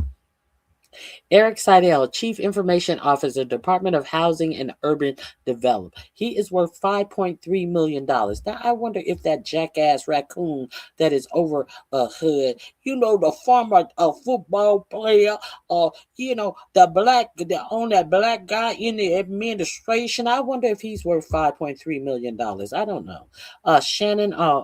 Sean Whitman, a senior advisor to the Department of Energy, he's worth $2 million. Zachary Matagan, Mala Garden, or whatever, a deputy executive secretary at the Department of Treasury, he's worth $1.4 million. He works under Scott Bessent. Mark R. Paraletta, a general counsel of the Office of Management and Budget, he's worth $1 million. He works with in the Office of Management and Budget. That is he works under Russell Vogt, the one who is part of Project 2025, who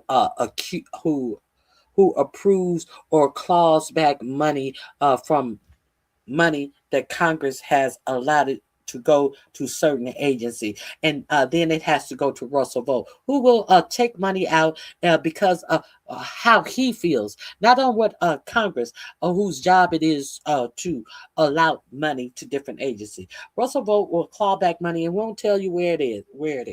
We don't know where all of this money that has been clawed out from Russell Vogt, it hasn't gone to pay down the deficit. Where does this money go when it's sent to Russell Vogt and Russell Vogt remove some of the money that has been approved by Congress?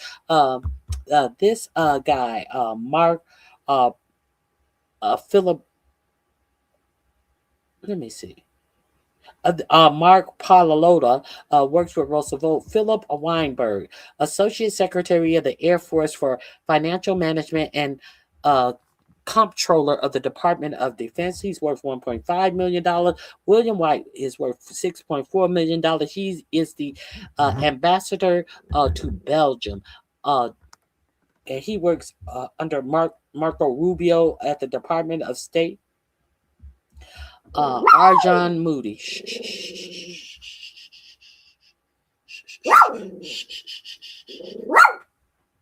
Hold on one second. Excuse my dog. Arjan Moody, Department of Deputy Commissioner of Social Security Administration. He's worth $1.6 million. Christopher Allen Wright, worth $71 million. He's the Secretary of the Department of Energy. Ronald Parson Jr., United States Attorney, District of South Dakota, Department of Justice. He's worth $3.6 million. Summers Farkas, Ambassador to the Republic of Malta, Department of State. He's worth $17 million. Andrew Rapp, a Senior Advisor to the Department of Energy, worth $3.6 million. Joseph Papalo, Ambassador to the Netherlands, he works under the Department of State, worth $169 million. Andrew F. Putzer, U.S. Representative to European Union with rank of ambassador. He works at the Department of State, worth $24 million. John Aguero, ambassador to Portugal, Department of State. He is worth $13 million. Michael Boren, Undersecretary for National Resources and Environmental Department of he works under the Department of Agriculture.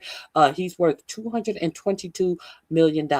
He works for the department that says that people getting an average of under $200 in food assistance need to reapply because they have more stringent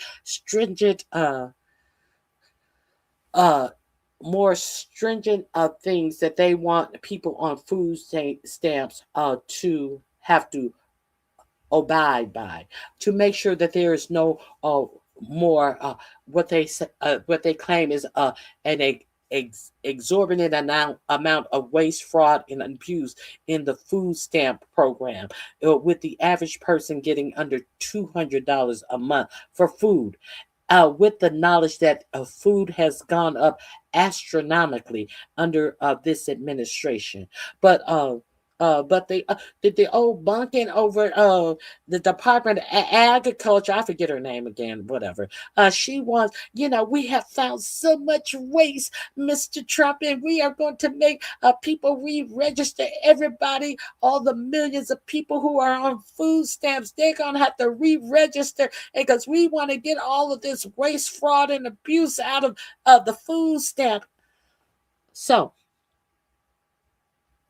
here we have Michael Boren, Undersecretary for Natural Resources and Environment Department, who is in the Department of Agriculture, worth $222 million, cashing in on the DHS warehouse fraud, profiting from the fraud that is going on with the purchases of warehouse by the Department of Homeland Security. You see how that works? Since people don't even recognize shit that's going on in their face, since people don't bother to read anything and connect the dots, I am reading this and connecting the dots. This is in your face. If you would read, if you would pay attention to shit that affects you and how you live your life. Oh, I'm not on food stamps. You mean to tell me that you or no one you know is on food stamps? Is that what you're telling me? You don't know people who work at for menial wages since the federal state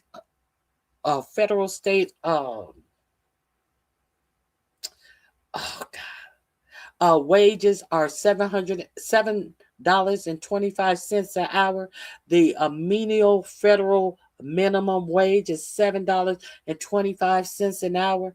And you mean to tell me that you don't know anybody who's underemployed, having to work 3 menial jobs to get by? You mean you don't know anybody who is actually working at these places like Family Dollar, Dollar Tree, Walmart even? You don't know people working at these places who make just enough money to still be able to get food stamps as they are working Americans? Are we playing this game? Or are you pretending to be stupid to try to make it seem like you and everyone you know are rich? Well, if that is so, you don't have compassion for people who have to work for these wages and still collect food stamps? You guys usually say people who are on food stamps are people who don't want to work. You are presented that people who are on food stamps are people who don't want to work. What about disabled people? What about children who are on food stamps? What about the working people who still have to collect food stamps? Because this United States government don't demand that these billionaires pay living wages. Huh?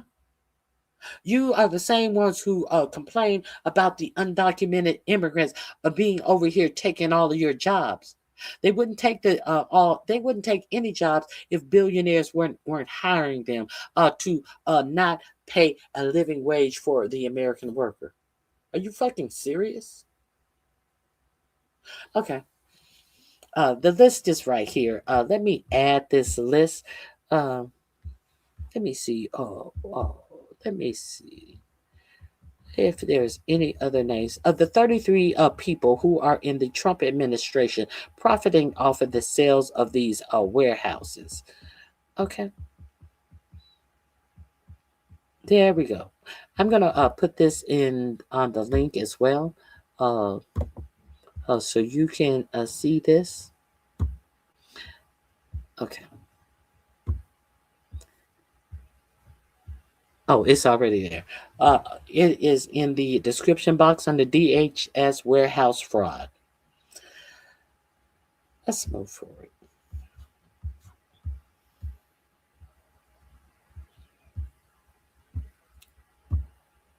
Trillions now. Yeah, everybody want to make believe that they are independently wealthy, and I'm not. You are not the only person living in the United States of America, and if you don't understand, no one who is living in this country that always like to profess that they are the richest country in the world should have to be working and still be eligible to collect food stamps. Let's be real clear. See, everybody try to be some independent other in this bitch. The average American worker can't afford a $400 emergency. Let's talk about the health agencies. I think this is the other thing that I want to talk about. Yes, this is one thing that you may not be paying attention to, but let's pay attention to it together, shall we? How bad are the cuts to health agencies? Why am I talking about this? Because a lot of you pretend like these cuts to these health agencies are not going to affect you or anyone in your family. Maybe some of you don't give a fuck about the people in your family. There is that. There is the room for selfishness. But let's talk about how these cuts are actually impacting, and the impacts are being felt, and the biggest impacts are going to be felt when are set to kick in when after the midterm election. That is when up to between 17 to 25 million people will be kicked off of Medicaid. And it is set to kick in after the midterm election because they felt that if you were suffering from not having health insurance before the midterm election, that you wouldn't continue to vote against your own interests. But as some of you who come in here who want to be seen, I think that if you had no health insurance and if you were dying from some healthcare emergency, you would still waddle your stupid asses into a voting booth and vote for people who have no good intent for you. You would still vote for them because you're dumb, and that's why they love you. How deeply Trump has cut federal health agencies. Yes, I'm showing this. Let me see. I'm going to put this in my description box under healthcare cuts, just so you know. Once you know something, you cannot go back to not knowing it.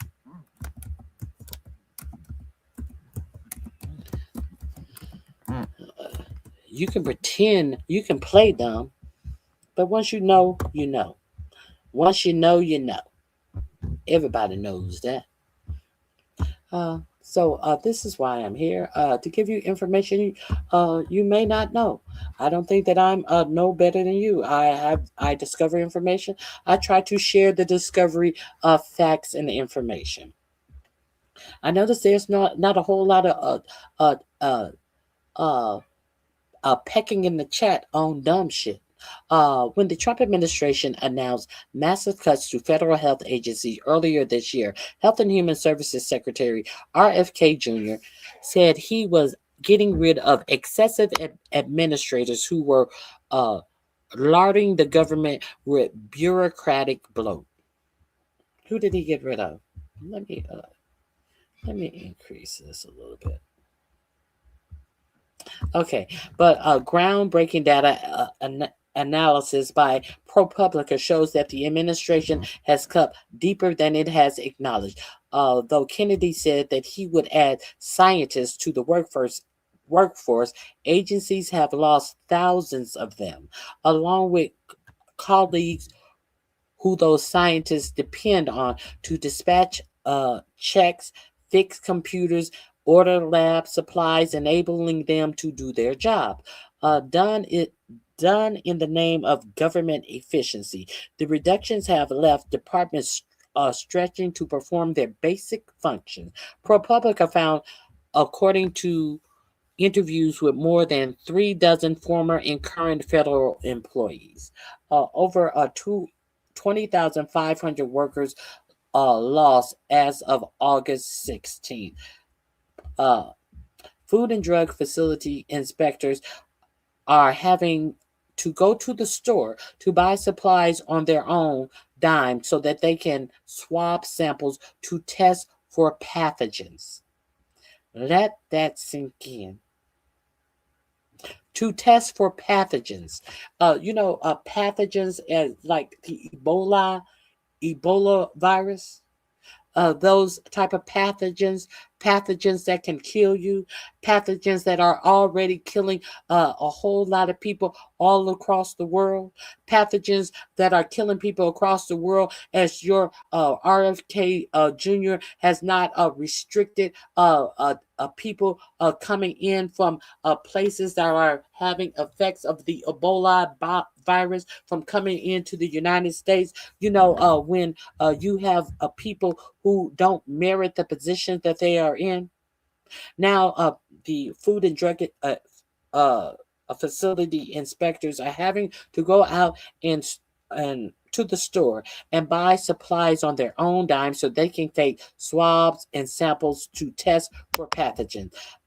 Some labs have been unable to purchase the sterile eggs needed to replicate viruses or the mice needed to test vaccines, I mean.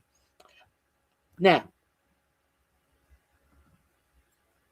we know that RFK Jr. is against vaccines, so that may be a concerted effort.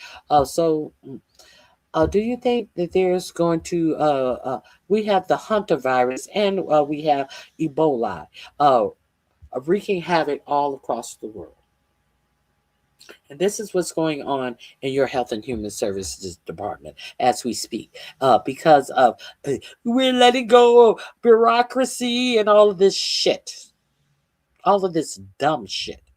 Some labs have been unable to. Oh, okay, I said that. And less than 5 years after a pandemic killed more than 1 million Americans, scientists who study infectious diseases are struggling to pay for the saline solution, glove, and blood to feed lab mosquitoes. They're struggling to pay for things. Lab mosquitoes is where they usually find blood-borne viruses. And can distinguish which region of the country that these viruses may be. The thing called science. Oh, okay. The Trump administration has refused to say how many workers have been lost so far, but ProPublica analysis revealed that the cuts in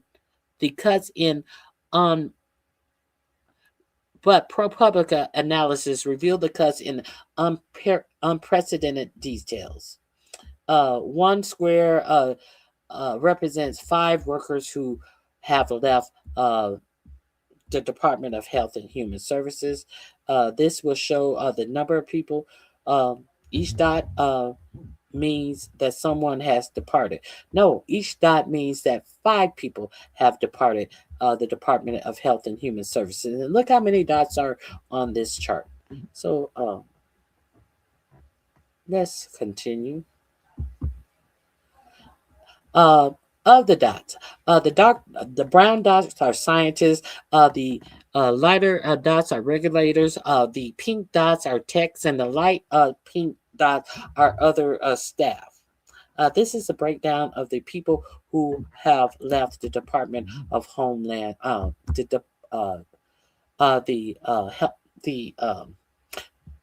Health and Human Services. It could be the CDC.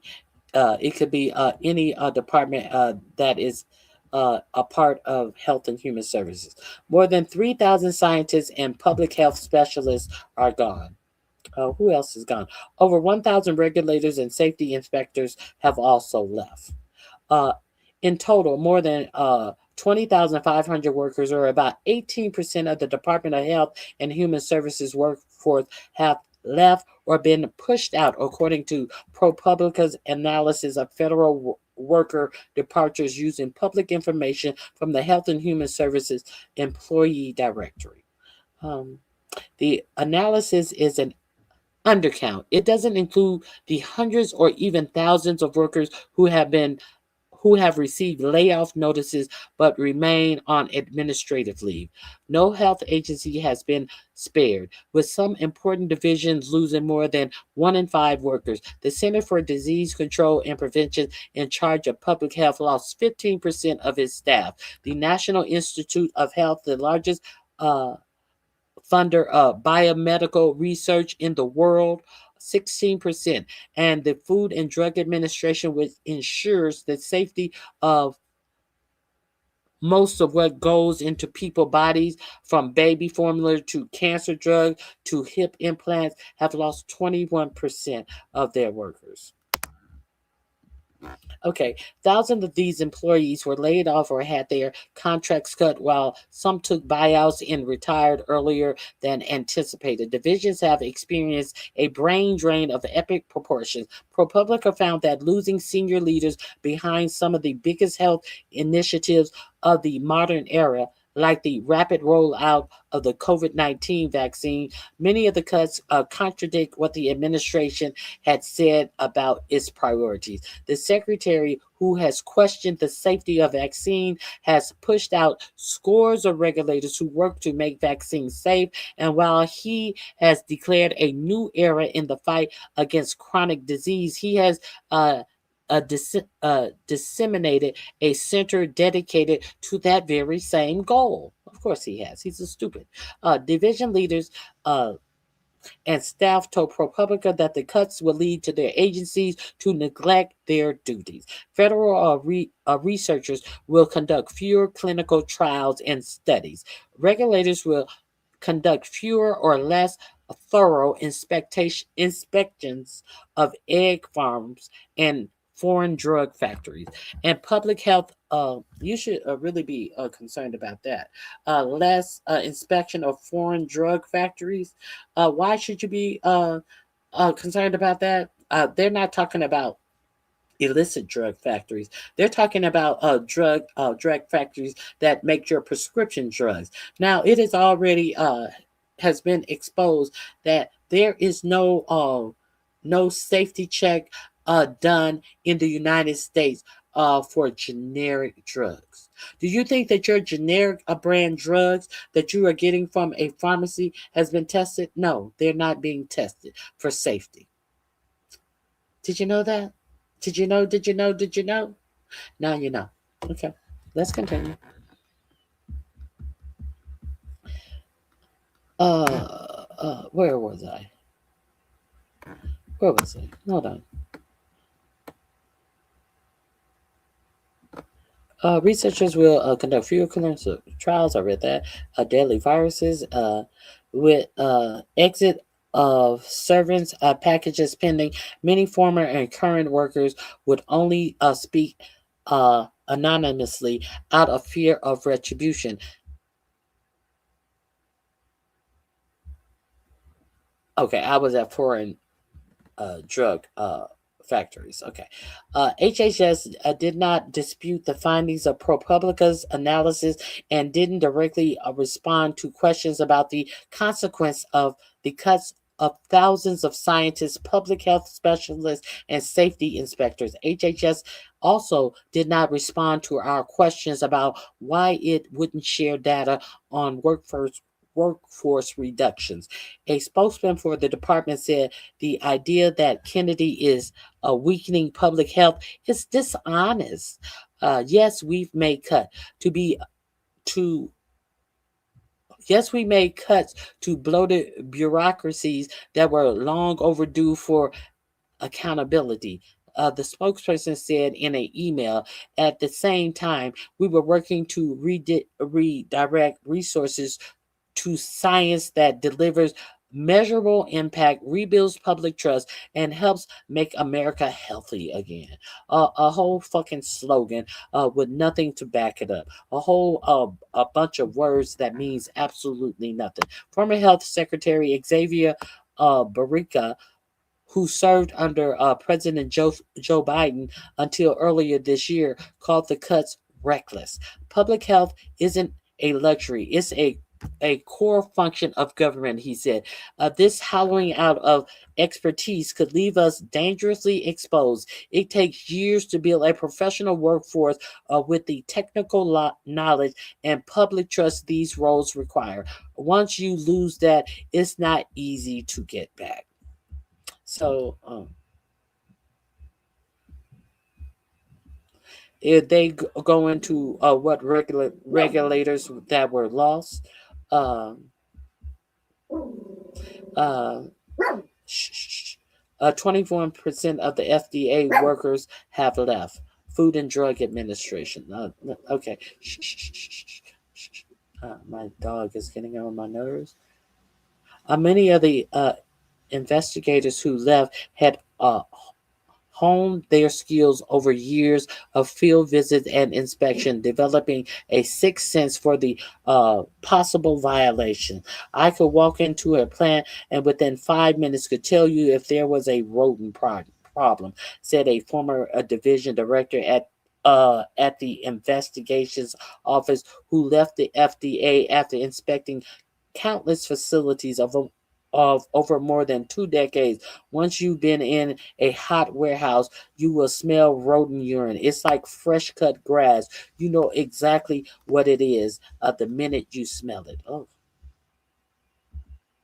With this diminished capacity to spot potential problems, the system of oversight, which has historically been short-staffed, could break down. Several former investigators told ProPublica they might miss something: a contaminant in a drug, a contaminant in a piece of food, a microbug in something, because we had to freeze it for 6 months until they had enough person power to actually look at the sample. The former director said in April, CBS News reported that the investigations office was already planning to reduce routine surveillance inspections in response to workers' cuts. Let me see what they're now. The reason why it is so important. The reason why that statement is so important about the rodent urine is because you have to think that the Hunter virus, this new strain of Hunter virus, what is it spread by? Rodent urine and feces.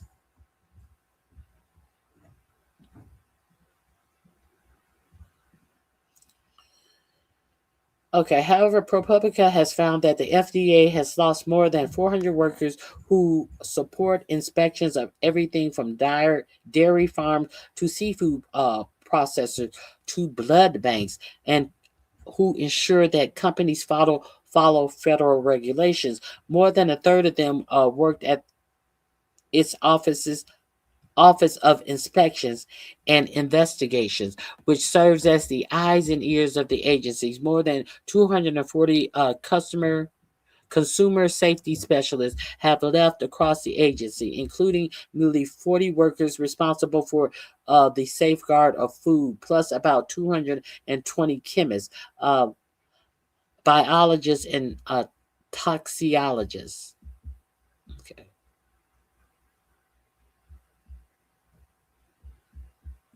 The Food and Drug Administration, the primary agency responsible for regulating food, drugs, and vaccines, has lost over 900 scientists and health experts since January, along with over 500 regulators, investigators, and compliance workers. Do you think that this is going to have do you think that this is not going to impact the health of the American people that are also being thrown off of their health care? Do you think what could be the designed outcome of knowing this? Could this be done by design? Could this actually be the designed outcome that they are looking for? Is your government trying to kill you? Is your government trying to get rid of you? Have you become too burdensome for your government to consider you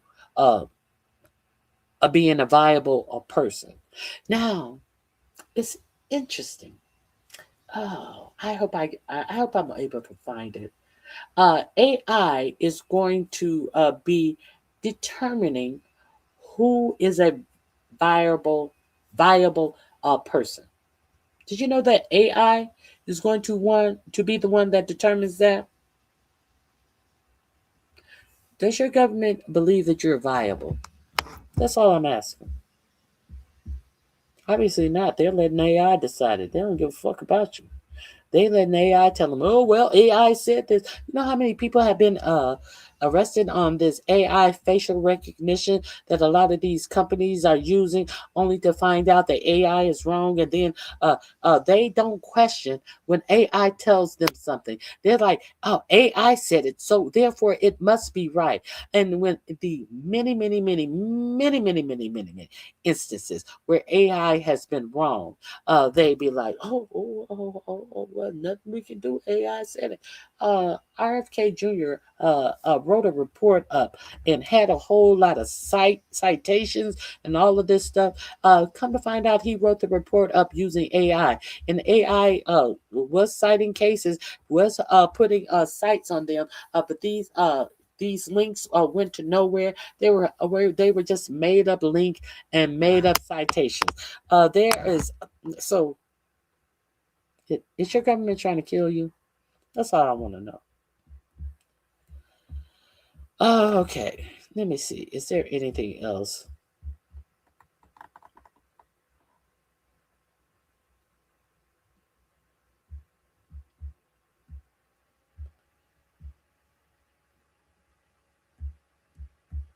Yeah, they go into what these whistleblowers are saying about the company. Let me see. As civil servants have departed the center, political appointees have gained a foothold under the leadership of Dr. Varial Prasad, who the administration brought in to lead the CBER in May. The center was run by a political organization, said Marks. Decisions were not being made on science, nor were they even being made on articulated policy, that they were being made essentially on the arbitrary basis. The New York Times reported that Prasad overruled his center experts on the use of COVID vaccines, recommending restricting the shot. Paris did not respond to ProPublica emailed questions. A spokesperson for HHS said in an email that Kennedy was not anti-vaccine, that the agency will continue to regulate immunization. The FDA remains steadfast on enforcing rigorous vaccine oversight, ensuring the highest standard of safety and protection for all Americans, said a spokesperson, adding that Kennedy was pro-safety, pro-transparency, and pro-accountability. Please, a whole lot of words that mean absolutely nothing. Why are we talking about that? Two of the center's top cell and gene therapy officials were placed on leave this summer. HHS did not respond to questions about the high profile exit, but it has previously suggested that gene therapy leaders weren't aligned with the administration goals and said that Marks had no place in the agency if he did not support restoring science to its golden standard. Marks, who helped launch the program's rapidly developed COVID-19 vaccine, resigned under pressure in March, citing an unprecedented assault on scientific truth. In his departure letter, Kennedy, who has long been a fierce critic of vaccine, has used his office to further sow doubt about immunization, despite decades of evidence of their safety and efficacy. Now, we do know that Kennedy took 6 vaccines off of the round of vaccines that students children are to get. So everybody is very well aware that Kennedy is against vaccines. But he will go and cut the penis off a roadkill. He will go and take his grandchildren to swim in a creek with a posted sign about high levels of E. coli bacteria. Do not swim. Scientist cuts. In May, Kennedy claimed that in a Senate committee hearing that HSS had not fired any working scientists, only targeting those in IT or administration. In terms of working scientists, our policies is to make sure none of them were lost and that the research continued. He lied. They say he said. But ProPublica has found that more than 1,050 scientists, physicians, and public health specialists, many of whom were conducting research and disease surveillance, have left or have been pushed out of the Centers for Disease Control and Prevention alone since January. Okay. Here are their graphs. One of the key responsibilities of scientists at the CDC is surveillance, gathering and studying data on death or disease outcomes. Many of the experts leading of this work are gone. The team tracking maternal and infant health outcomes, which helps the public understand how people die in childbirth, has been placed on administrative leave. Now, we would be remiss if we didn't talk about how what's his name? How the Congresswoman, I forget her name, Summer something, questioned RFK Jr. specifically on the disparities of Black mothers dying in childbirth. And he said that we're doing everything we can to make sure that the mothers are thriving in childbirth. And she said, no, I'm not talking about everyone. I'm talking about Black mothers. What do you mean? No, we're not doing it. It's got Black mothers. We're just doing it for every mother. Well, you know that there is a disparity that Black mothers die 2 times more than other mothers in childbirth? He couldn't say yeah because he did not know that. I'm doing it for everyone. If it benefits one, it would benefit everyone. No, it won't benefit everyone because you're not addressing the fact why Black mothers are dying at 2 times the rate of their white counterparts. No, it's not 2 times the rate. It's 3 to 4 times the rate of their white counterparts. And he sat there acting as if, hey, if I do something for maternity and pregnancy, hey, it's going to benefit everybody. If there will still be these disparities, but we have no interest in figuring out why there is such a wide medical disparity in childbirth between Black women and white women. We don't care. Now you come to find out that they really don't care about tracking maternity and infant health outcomes, which helps the public understand how people die in childbirth, has been placed on administrative leave. The program cataloging the frequency of common injuries such as car accidents and overdoses, dog bites, and drownings was cut. The staff that monitors lead lead poisoning in children was eliminated. Everything's fine. If you haven't read this article, let me make sure. Let me make sure I put this article in my description box. If you didn't know about, this is what your government is up to. This is under healthcare cuts. It is in my description box. Avail yourself to this article. It gives you all the information. Dr. Thomas Frieden, who led the CDC during the Obama administration, said that cuts were endangering of the public. What public health does is it helps us see the invisible, see whether it's the microbes that are killing us or the toxins that are poisoning us or trends in diseases that we need to respond to protect ourselves and our families, he said. To the extent that these actions weaken our ability to see health trends and health risks, they make America less safe. Chronic disease experts are forced out. What chronic disease do you speak of? During one of his January Senate confirmation hearings, Kennedy declared a war on chronic disease. President Trump has asked me to end the chronic disease epidemic and make America healthy again. More slogans, more bullshit, more a word salad. Despite this proclamation, Kennedy approved cuts slash the staff of the CDC's Chronic Disease Center by about 20%. Nearly half of those lost were scientists and public health workers.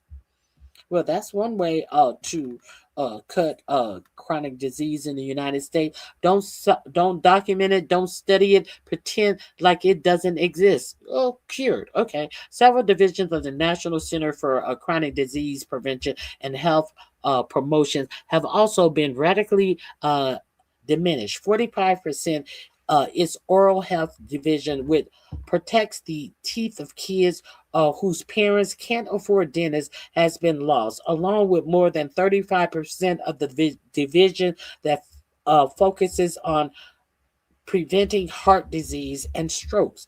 The cuts are worse than they appear on paper because they don't reflect the people on administrative leave. At the Centers of Smoking and Health Office, for example, our analysis show more than a quarter of the workforce is gone. But according to multiple former staffers, only one federal employee is actually still working there. And it goes on and on and on. A research staff is targeted. On and on and on. How you feeling? You feeling all right? You feeling all right? Your government care how you feels. You feeling all right? Infectious disease researchers scaled back. We go on and on and on. Let me see. Okay. Infectious disease. Let's see. The National Institute of Allergy and Infectious Disease, which supports research that develops and tests vaccines, lost more than 850 workers, or roughly 17% of its workforce since January. The institute has long played a critical role in combating infectious diseases. It funded decades of research on coronavirus, laying the foundation for vaccine. It extensively support HIV and AIDS research, which has transformed the disease from a death sentence to a chronic condition, and it has trained scores of scientists and researchers, fostering their careers and discoveries.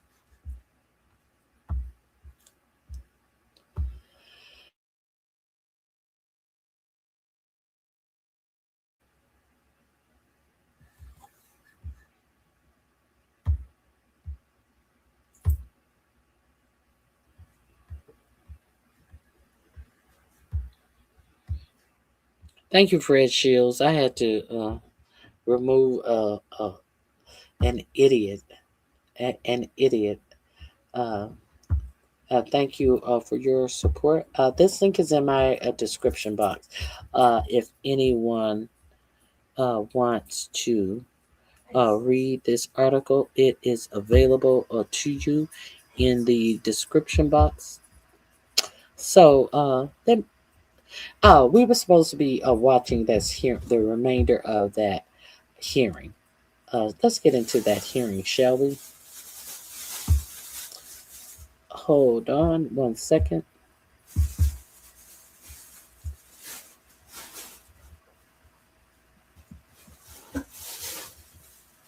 Let's get into that hearing.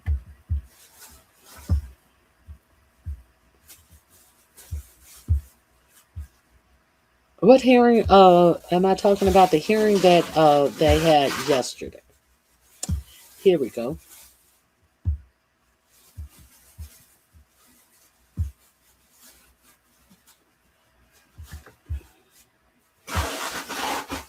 Since we already talked about this,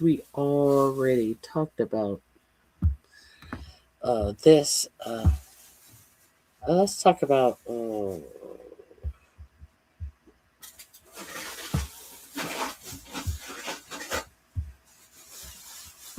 MAGA insider Ashley St. Clair. She dropped an This is Elon Musk baby mama. Absolutely terrifying truth bomb on us the other day that I'm going to play for you here in just a second. Now, we had Ashley on Crystal Kylan, friends, and I highly recommend you go check out that interview. It is absolutely mind-boggling. The inside tea that she has on these vile, disgusting, deranged MAGA cretins. So highly recommend you check that out. But listen to what she says here about Elon. And when they were together, Elon would open up to her about all sorts of stuff. And one of the things he opened up about is the election and the role that he played in the election and how perhaps he had quite a bit of control over the outcome of the 2024 election. So here we go. Let's listen. And then October rolls around. And in October, Elon tells me that he is ready to release his, in his words, anomaly in the matrix. And I am like, oh, like, who's that? And he says that he has 10,000 lasers in space, referring to his satellites. I say, because I am like rather uncomfortable and I know the gravity of what he's trying to tell me right now, I say, wow, finally a focus on the Jewish vote. He keeps going and he says, you know, this is not a piece that they'll see on the chessboard. And I straight up tell him, I say, I would ask more, but I really don't want to be deposed. To which he says, very wise. Shortly after that, you know, he's involved with AIPAC and all of this other stuff. And he's sending me some internal data from AIPAC, real-time Delta vote metrics. And I am just like, how the fuck do you have this sort of data? You don't get this from door knocking, because that was one of my first jobs in politics was in campaigns and cleaning up this bad data from door knocking, because the vendors that AIPAC is using at this point is a vendor that hires Craigslist crackheads for door knocking. And I wish I was exaggerating there, but I'm not. I know, like, I have caused harm with my rhetoric.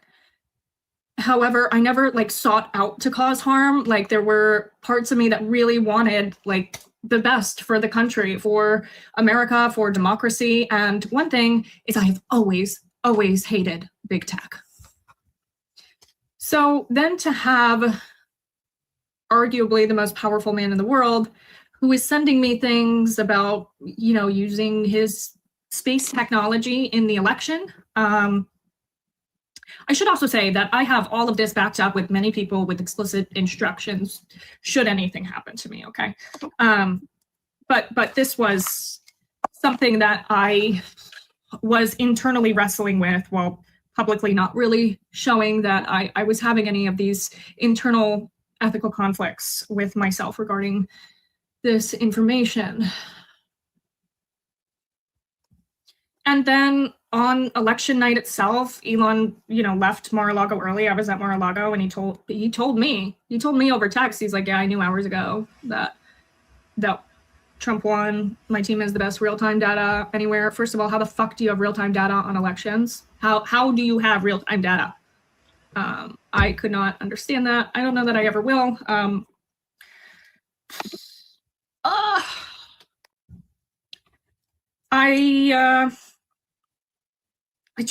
saw some shit, guys. Like, I saw some shit, and I'm fighting really hard to keep my voice because I saw shit that impacts everyone. And if I was self-interested, I have been offered the self-interested deal to shut up and not talk about anything. But what I can tell you is I've not been offered certain deals just because I know that he's weird, okay? I saw some shit. So she's implying, if not outright saying there, that Elon told her that he fucked with the election and stole it for Trump. That's the not so subtle message here. That is a huge, huge deal that she's now out there saying. So this is Kyle Kalinske reporting. He and his I think it's his wife, Crystal Ball. If it's not his wife, it's his significant other, Crystal Ball, who is a part of Breaking Points. They do a show on Monday nights called Crystal, Kyle, and Friends. They have a Substack. The link is in the description box for their Substack. So let's go now. He is talking about their interview with her. Now, Breaking Points also talked about their interview with Elon Musk's baby mama. You know, the one who was making a whole big brouhaha about selling her Tesla when they broke up. The real dramatic one. So, Breaking Points also covered this story, and Breaking Points also was shared. I have some text messages that was shared with him. I didn't hold it. Let me find it where Breaking Points talk about this.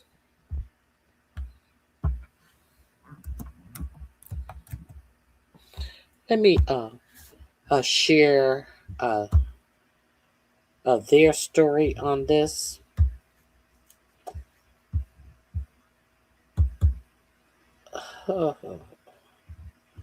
Here it is. Unfortunately, this is not Kyle Kalinsky's wife or significant other who is reporting on Breaking Point about this story, but it is being reported on Breaking Points.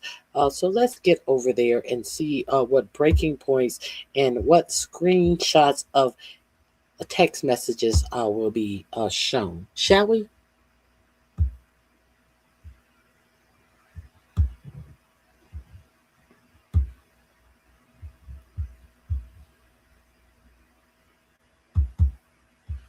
And I'm not going to replay that whole saga and makeup patting on and all of that shit. They have the same clip that you just saw Kyle Kalinske show. So I will not sit through that again. Elon Musk's former girlfriend, Ashley Sinclair, launched some rather provocative accusations recently. Let's take a listen. And then October rolls around. And in October, Elon tells me that he is ready to release his, in his words, explicit instructions should anything happen to me. Okay. All right, Emily. So we've reviewed actually and obtained some of these text messages, and what Ashley Sinclair is claiming Musk claimed is true, and I say that quite deliberately because there's a difference between Musk making a claim and Musk's claim being true. However, what he says matters. And her reference to depositions, I think, is telling. But yeah, so he wrote to her, tomorrow we unleash the anomaly in the matrix. This is not something on the chessboard. So they will be quite surprised. Quote, lasers from space. And then she does, tell her joke, referencing kind of a Marjorie Taylor Greene thing. Finally, a focus on the Jewish vote. And he adds, I have over 10,000 lasers in space right now. And she does, in fact, then reply, I would ask more questions, but will keep myself from getting deposed. And Musk responds, wise, with the laughing guy. And then she says something like, if your space lasers seriously end up being the anomaly in the matrix that takes back America, I will be convinced that God is maximizing the simulation. And so this conversation did happen in early October while Musk was campaigning with Trump and Butler when they went back to the scene of the attempted assassination. And I think what's really important here is that Rogan has also talked about this, right? Where he said Musk left the election night gathering in Mar-a-Lago very early, saying, we've got the data, like it's over, he won. And Trump, and this is, I think, very important historically, Trump believed that Musk had done something interesting. He didn't know exactly what. He didn't know. I don't know if he knew how shady it was, if it was straight up rigging, or if it was some type of whiz-bang thing that Trump can't understand. But Trump believed that Musk had something secret and magic going on there. These space lasers, like that, And I think that had something to do then with Trump inviting him in and making him co-president for the first several months. So that's why I think his claim there is so noteworthy, because whether or not you believe it as a rational viewer, Trump believed it. And Trump acted on it. Those are interesting dots to connect. I'm curious what you make of what he could have. Like, what could we be talking about here? Because his claim, like you're saying, it's a claim to someone who he's romantically trying to impress and whatever else. What even? What could, like I'm at a loss for words. Like what Elon Musk might have what is his anomaly in the matrix actually in a concrete way? What could this technology be? What could this data harvesting be? I have no idea. Right. I mean, at worst, and what Trump might have assumed, is straight up hacking. Okay. I'm going to stop here because this fucking silly bitch makes me sick. I am going to stop here. She says a whole lot of words to say absolutely nothing. I don't even understand why they have her here. You can clearly hear that in any instances she goes off topic to say nothing, and it really makes me think. I know that breaking points with Sater and Crystal Ball. Sater is a more of a Republican leaning. It is so obvious that she is the Republican leaning when Crystal, when she's feeling it. I'm so sick of this fucking bitch. I am so sick of her, and I know everything, but I don't know. What did I think about? What do you think about? She is useless, and leading with her lesbianism. I guess I'm just a lesbian with cats. Get the fuck out of my face. Say something that means something. Of voting machines, like in this whole, every accusation is a confession type of situation. I think Trump spent the last 4 years marinating in ideas about voting machines getting hacked, and Hugo Chavez, coming in and manipulating the 2020 vote, even though he's dead, so that Biden would beat Trump. He may, at this point, be convinced of that himself. So if he thinks that Democrats are doing it, he'd be like, oh, wow, I've got my own guy who can do it. there's that, or there's like, he's got some, data is extraordinarily powerful as a campaign tool. So maybe he all he means is that he's got some way that where he's breaking election laws, and with the way he's like accessing voter data and merging it with other maybe publicly available but difficult to find data, and then analyzing it in a way that is helping him, and then doing this giant lottery and paying people to go out and register people to vote. Maybe he means it's that, and a more kind of benign kind of law breaking than the straight up hacking. We don't know. The fact that Ashley Sinclair immediately thought depositions are coming suggests that there probably should be some. Like this is something we should. These are questions that ought to be answered, I would think. Well, Musk seemed to agree that depositions could be coming when he responded with the laughing face emoji. Wise. Yeah, quote. Wise. Yes. Don't ask any more questions. But or is it just Musk trying to impress Ashley Sinclair? For those who don't know, like they ended up having one baby together, and then there's some agreement that they have. They've had a falling out. Ashley was recently on Crystal Kyle and Friends, where she talked about this.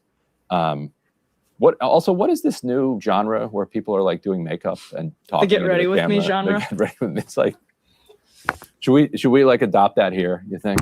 I was just gonna say. Because you're already on TikTok, so it's perfect. I'll film it for you, or it could be a selfie. But when Ryan.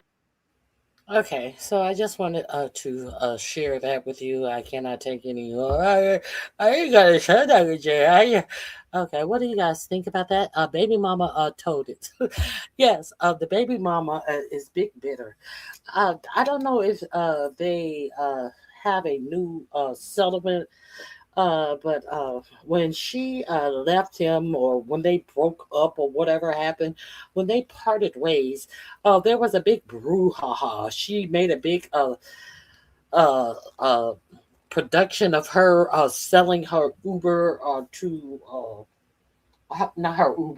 selling her Tesla to CarMax in New York City, and the truck coming to take away the Tesla. It was a whole big drama fest. And when she wouldn't do what he told her to do, he bought her some. I think the apartment was a $6 million apartment in a high rise in New York City, and allegedly he stopped paying her monthly stipend or child support, as it were. All of this happened. Am I correct? Yes.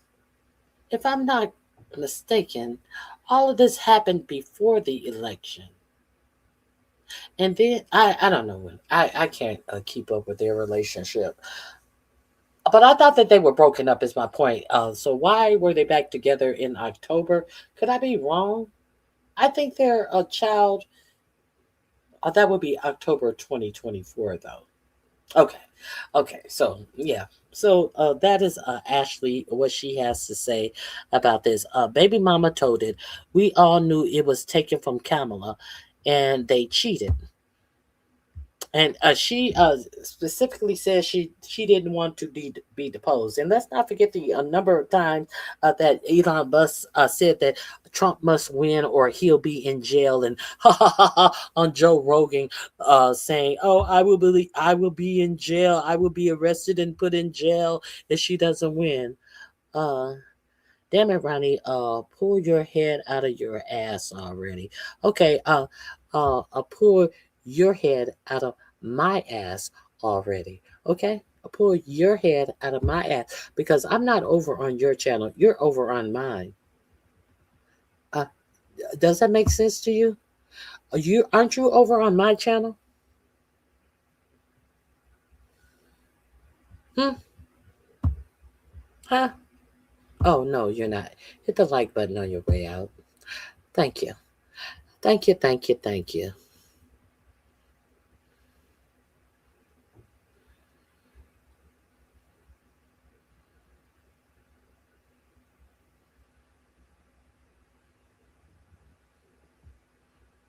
Greg, what are you talking about, Greg? Greg, exactly. Be specific. What the hell are you talking about, Greg? Greg, make sense, Greg. These people are crazy. I concur. Let's get on to what else I wanted to. We got to get to the hearing. That's where we were. We were at the hearing. The Southern Poverty Law Center hearing. It was a hoot. Let's get to the hearing, shall we? Okay, we're gonna get to the hearing. We started it on yesterday, and we went to the end. They wanted to depose Scott Bessent. They wanted to depose Todd Blanche, and one more person they wanted to depose. And so when they put that up to vote on, they told them that they would have to wait until the hearing was over. And since I got there late and the hearing was over, I went to the end of the hearing, and I saw how the results of the vote went. Let me find. Here we are. House Judiciary hearing. We are not. Could you please read? We are not going to entertain Jim Jordan. He is the chair of this committee. We will, however, go to Jamie Raskin. He is the co-chair of the committee. This is where we're going to start. This is very interesting. They're trying to prosecute this Todd Blanche is trying to prosecute this Southern Poverty law. Southern Poverty, what is it called? Southern Poverty Law Center for allegedly supporting and financing radical hate groups. Can you imagine? Can you imagine that this is what Todd Blanche decided, that he is going to try to prove a group that has fought discrimination and these white supremacist groups up and to the point where one KKK chapter went bankrupt. But here they are trying to recreate history and tell you that the people that were fighting injustices and fighting racism were the actual supporter of racism. And they were misusing their donations that they got to do what? Fight this racism. However, they don't have one person or one case that shows that, hey, I gave my money to the Southern Poverty Law Center, and they are not doing what they're supposed to do with my money. No, they have no complaints from anybody who contributes to the Southern Poverty Law Center, but they are making these accusations, and your Department of Justice have criminally charged them as such. Let's get into it. Hold on. Before we get into this, I talked to you about the cuts that RFK Jr. Did to Health and Human Services. Before we get there, let's go here first. It's Global AF on Legal AF. I'm Anthony Davis. Donald Trump's decision to dismantle the United States Agency for International Development, USAID, represented far more than a bureaucratic restructuring. It reflected a broader political worldview rooted in nationalism, isolationism, and hostility toward multilateral engagement. Critics argue that Trump's foreign policy consistently weakens America's global influence by attacking the institutions a soft power abroad. The shutdown of USAID has become one of the clearest examples of how an America-first agenda prioritizes short-term domestic political messaging over long-term global stability, humanitarian leadership, and international trust. For decades, USAID functioned as one of the most important tools of American diplomacy. Established in 1961 under President John F. Kennedy, the agency distributed humanitarian aid, supported democratic institutions, funded healthcare and education projects, and helped stabilize fragile regions facing poverty or armed conflict. While military power allows nations to coerce adversaries, soft power enables countries to build alliances and goodwill through attraction, cooperation, and humanitarian leadership. USAID was central to that strategy. Through food assistance, medical programs, infrastructure investment, and emergency relief, the United States cultivated relationships that strengthened its influence across. Why is this important? This is one of the programs that Elon Musk cackled with joy that he was putting USAID in the wood chipper. How funny that these two topics that we were talking about, Elon Musk was the one who closed down USAID in this phony Doge cutting waste, fraud, and abuse. And I bet every penny that they used on USAID was given to Elon Musk in some government welfare contract for one of his companies. As people who desperately needed the USAID funds, there are millions of people who are dying across the country, especially Africa, from AIDS-related diseases, malaria-related diseases, starvation, because Elon Musk thought that it was funny to put USAID in the wood chipper. Now, what are they concerned about?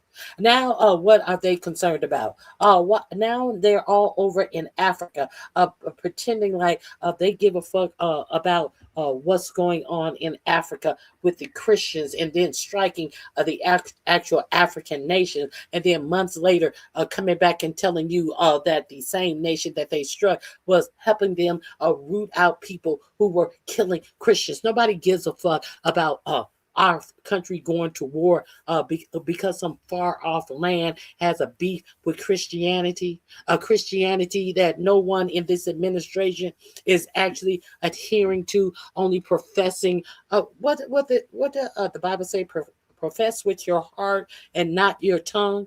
All of these tongue professing Christians, and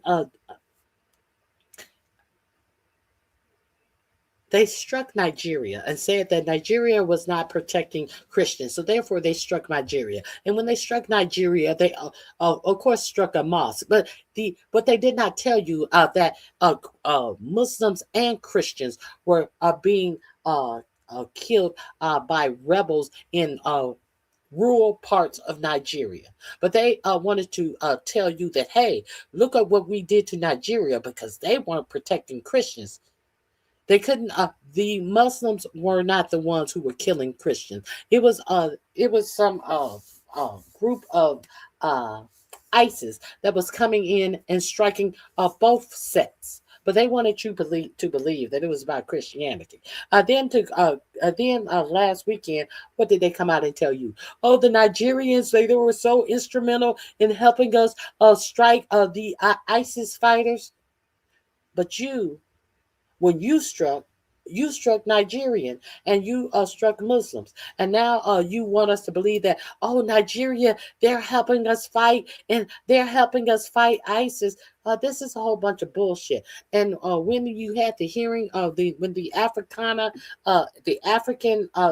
guy who was over the Africa region was doing the hearing the other day, when they were asking them questions, what was one of the things that he quickly slipped out of his tongue? He talked about all of the rare earth minerals that are in Africa. Well, do you wonder why they are concerned about Africa in a different way now? Because they see China is going over there and building what they call this soft power. They see that China has taken over Africa, and they didn't take over Africa using a bomb. No, they took over Africa by signing certain treaties and doing certain things that they said they were going to do in Africa. And now the United States have cut off USAID, has bombed Nigeria, and now they're trying to come back and tell you that the same company that they just bombed months ago was instrumental in helping them fight ISIS in Nigeria. Make it make sense. You can't make it make sense because some of y'all don't even know that this is what your government is doing. And they're coming out here telling you bullshit and lies. Africa, Asia, Latin America, and the Middle East. By shutting through food assistance, medical programs, infrastructure investment, and emergency relief, the United States cultivated relationships that strengthened its influence across Africa, Asia, Latin America, and the Middle East. By shutting down these programs and removing the United States from the World Health Organization, the US finds itself in a difficult predicament, especially now that Ebola has risen sharply in Africa. At least 131 people are believed to have died. 531 have been infected, according to Central African health authorities. An American missionary was among those who has tested positive. Trump's dismantling of USAID signaled a dramatic rejection of international cooperation, making potential health crises like Ebola much worse for Americans both abroad and at home. His regime has framed foreign aid as wasteful spending that diverted resources away from Americans. Through DOGE, the administration eliminated more than 90% of foreign aid contracts and slashed tens of billions of dollars in international assistance. Trump repeatedly portrayed humanitarian programs as corrupt or unnecessary, encouraging his supporters to view global aid not as strategic investment, but as an example of elite globalism undermining national interests. The Ebola and Anders hantavirus outbreaks are an example of why this was a terrible mistake. This approach of Trump's has reflected a deeply isolationist philosophy. Historically, isolationism in American politics has involved skepticism towards international institutions, foreign alliances, and overseas commitments. Trump, though, revived many of these themes by questioning NATO partnerships, attacking the UN, withdrawing from international agreements, reducing diplomatic engagement in regions deemed strategically unimportant. His rhetoric frequently divided the world into transactional relationships where allies and vulnerable nations were judged primarily by whether they provided immediate economic or political benefits to the United States. Except viruses do not see borders. Critics also argue that racial attitudes shaped aspects of Donald Trump's foreign policy. His past comments about African and developing nations drew accusations of racism from diplomats, civil rights groups, and foreign leaders. Trump often described immigration from poorer non-white countries as a threat while favoring immigration systems that prioritized wealthier nations. Just today announcing that the US will welcome political refugees of white South African farmers. In this context, the dismantling of USAID appeared to many people as part of a broader disregard for the lives and stability of populations in Africa, the Middle East, and Latin America. Humanitarian suffering abroad was treated not as a moral or strategic concern, but as someone else's problem. The consequences of these policies have become increasingly visible after USAID operations were shut down. A study published in Science has found that regions heavily dependent on USAID assistance have experienced measurable increases in violence following the abrupt withdrawal of aid.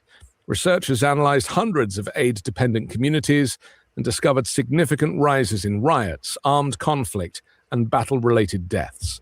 Areas already weakened by poverty, insurgencies, and political instability became even more vulnerable once humanitarian systems collapsed. And Donald Trump knew this would be the outcome of his intervention. You see, these findings are not surprising when considering the role that aid programs often play in fragile societies. USAID-funded initiatives supported food distribution, healthcare systems, employment opportunities and refugee assistance in conflict-prone regions. In places like... So, what has he put in place in African countries since then? He has made these draconian deals with certain countries in Africa. He made these deals where we will give you medical aid if you give us X amount of your rare earth minerals, and you are going to have to turn over all of your medical information to a U.S. company or one of these tech billionaires, so that they will be able to follow all of your medical information.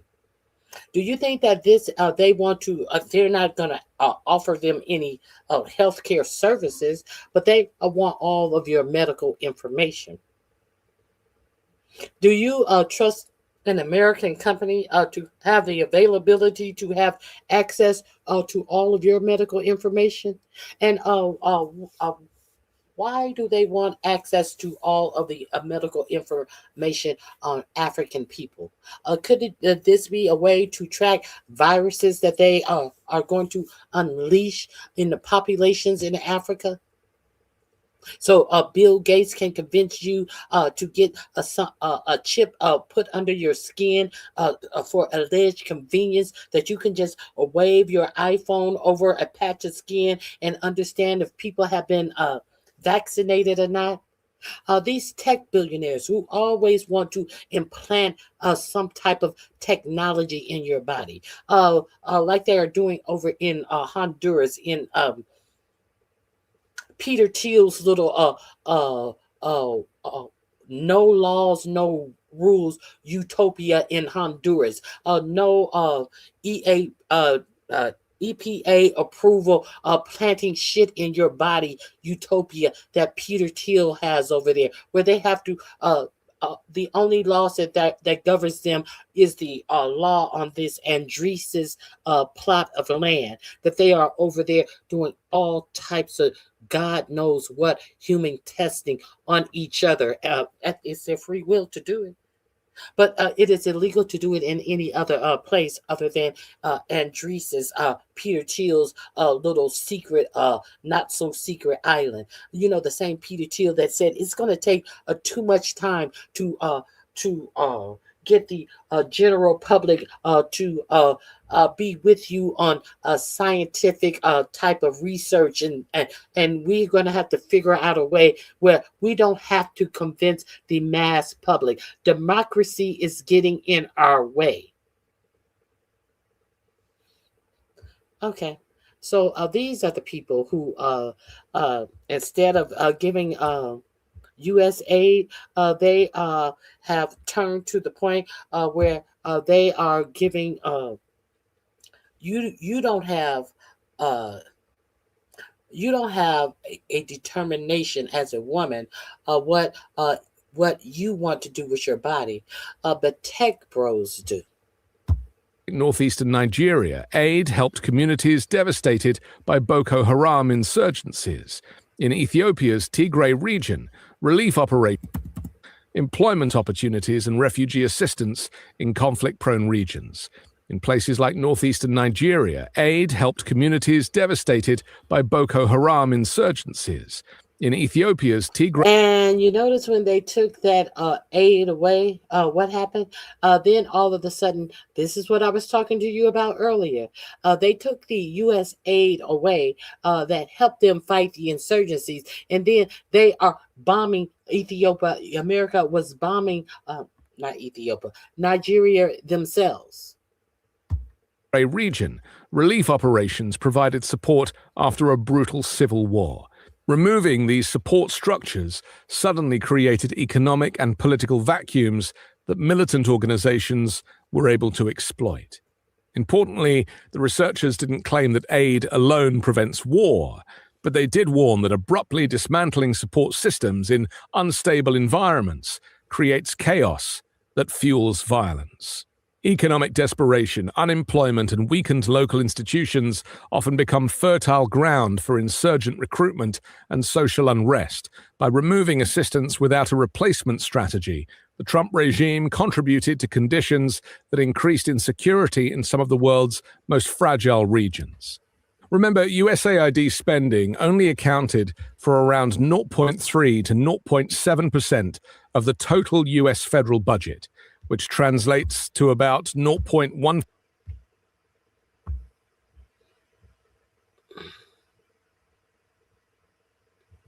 Chef Charlie, fuck you, and let me see you say fuck Israel.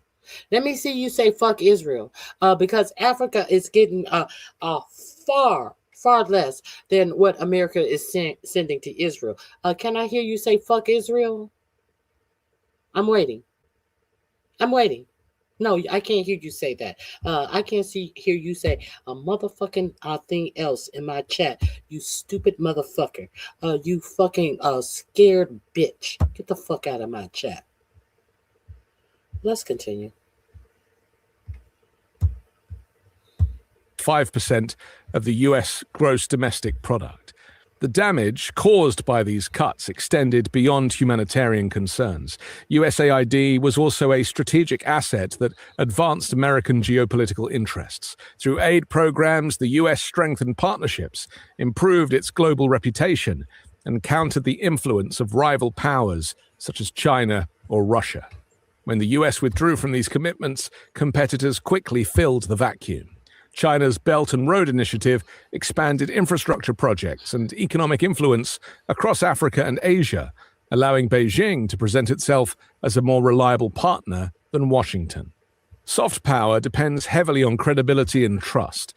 Once countries begin to view the U.S. as unreliable... And we know that under this administration, there is absolutely no credibility, and only fools trust this administration, in my opinion. ...or indifferent, rebuilding those relationships becomes difficult, even impossible. Aid organizations, local governments, and communities that once partnered with USAID may hesitate to rely on future American commitments if they believe political challenges in Washington could abruptly terminate support. The destruction of local offices, supply chains, and long-standing partnerships cannot be easily reversed. Foreign aid represents such a small portion of the federal budget, while generating substantial strategic returns. Humanitarian... So how much of the budget is taken up to send war money and war equipment to Israel? Is that a small part of the American budget? I something like $25 billion last year. But fuck Africa. But you want to say fuck Africa? Oh, no, you just want to say some dumb racist shit. That's what you want to do. You want to say some dumb racist ass silly shit. But what is the $25 billion that you're sending over to Israel doing for you and your life? How has your life improved by all the aid that goes over to Israel? Huh? To maim other people, non-white people. What does that do for you and how you live your life? Stupid bitches. Assistance can reduce refugee crises, prevent extremist movements from expanding, and strengthen diplomatic alliances that ultimately benefit U.S. national security. The rise in instability after the shutdown of USAID also undermined Trump's own claims of prioritizing American security. Violent extremism abroad rarely remains contained within national borders. Civil wars, terrorism, and state collapse can create refugee flows, disrupt global markets, and generate new threats to international stability. By weakening institutions that address the root causes of conflict, the regime may have contributed to long-term security risks that will eventually demand greater military or diplomatic intervention. Trump's policies... We got to build up. We don't have time to pay for childcare. We can't pay for this individual things like Medicare and Medicaid. We have to fight wars. So that little drop in the bucket, in the budget that Elon Musk wanted to get shored over to one of his projects, one of his contracts that his defense contracts. So how much was saved? What did we get in return for that? Since Elon Musk found it necessary to shut down USAID, because who was it helping? It was helping Black people on a Black continent. You know, that Black continent, that the only thing that he found was good in that Black continent, that he was growing up in apartheid Africa, basically a slave owner of the people whose continent it was. Oh. But what are you getting for the money that you are spending? So you think that all aid has been suspended? No, you know all aid hasn't been suspended. But you think that it is safe to be a motherfucking racist piece of trash and shout out all of this ignorant, showing how ignorant you are, because you benefit nothing from your own tax dollars. Ugh. Reflected a narrow vision of national interest. Not everyone in this chat, just the dumb fuckers that need attention. The dumb fuckers who show how stupid they really are by saying stupid things and think that they are turning it. Shaped by isolationism, skepticism of global engagement, and rhetoric often viewed as racially insensitive towards developing nations. The consequences of these decisions reveal how weakening humanitarian institutions can erode both global stability, international health, and America's standing in the world. I'm Anthony Davis. You can find me on the 5 Minute News YouTube channel and podcast on Wednesdays, co-host. That was a refreshing 5 minutes. A pickle, eat a dick. A pickle, go eat a pickle. Go eat a pickle. You are unimportant, and you're not entertaining. Be gone. Hit the like button on your way out, bitch. Okay, let's get to Poverty Law Center is how effective it's been getting on the. Let's get to the fake cases that this DOJ continues to bring forth, the lies and the bullshit. This is going to be good. Okay. Jim Jordan is the chair of this committee, and we're not going to listen to him and his bullshit. Why would we listen to someone who wrestlers came up to and let him know as a coach in the Ohio, I think it was Ohio State College, where he was one of the head coaches of the wrestling, and these college men came up to him and alerted him that they were being SA'd by the coach doctor. And did Jim Jordan do anything about it? No, he did nothing about it. Why would I listen to Jim Jordan when he was subpoenaed? He did not show up for his subpoena. Why do we want to hear Jim Jordan have the full-flown audacity to talk down and act as he is disgusted with anything in life? I don't want to hear this Jim Jordan. We're going to start with Jamie Rass. He is the co-chair of this committee. Let's see what this committee is about, shall we? Because this fucking disgusting ass Jim Jordan is not going to be. We don't give a fuck what he says this hearing is about, because he's a pussy. Thank you very much, Mr. Chairman. Welcome to all of our witnesses. For decades, the Southern Poverty Law Center shared information about racist terror plots with the FBI gleaned from their informant program.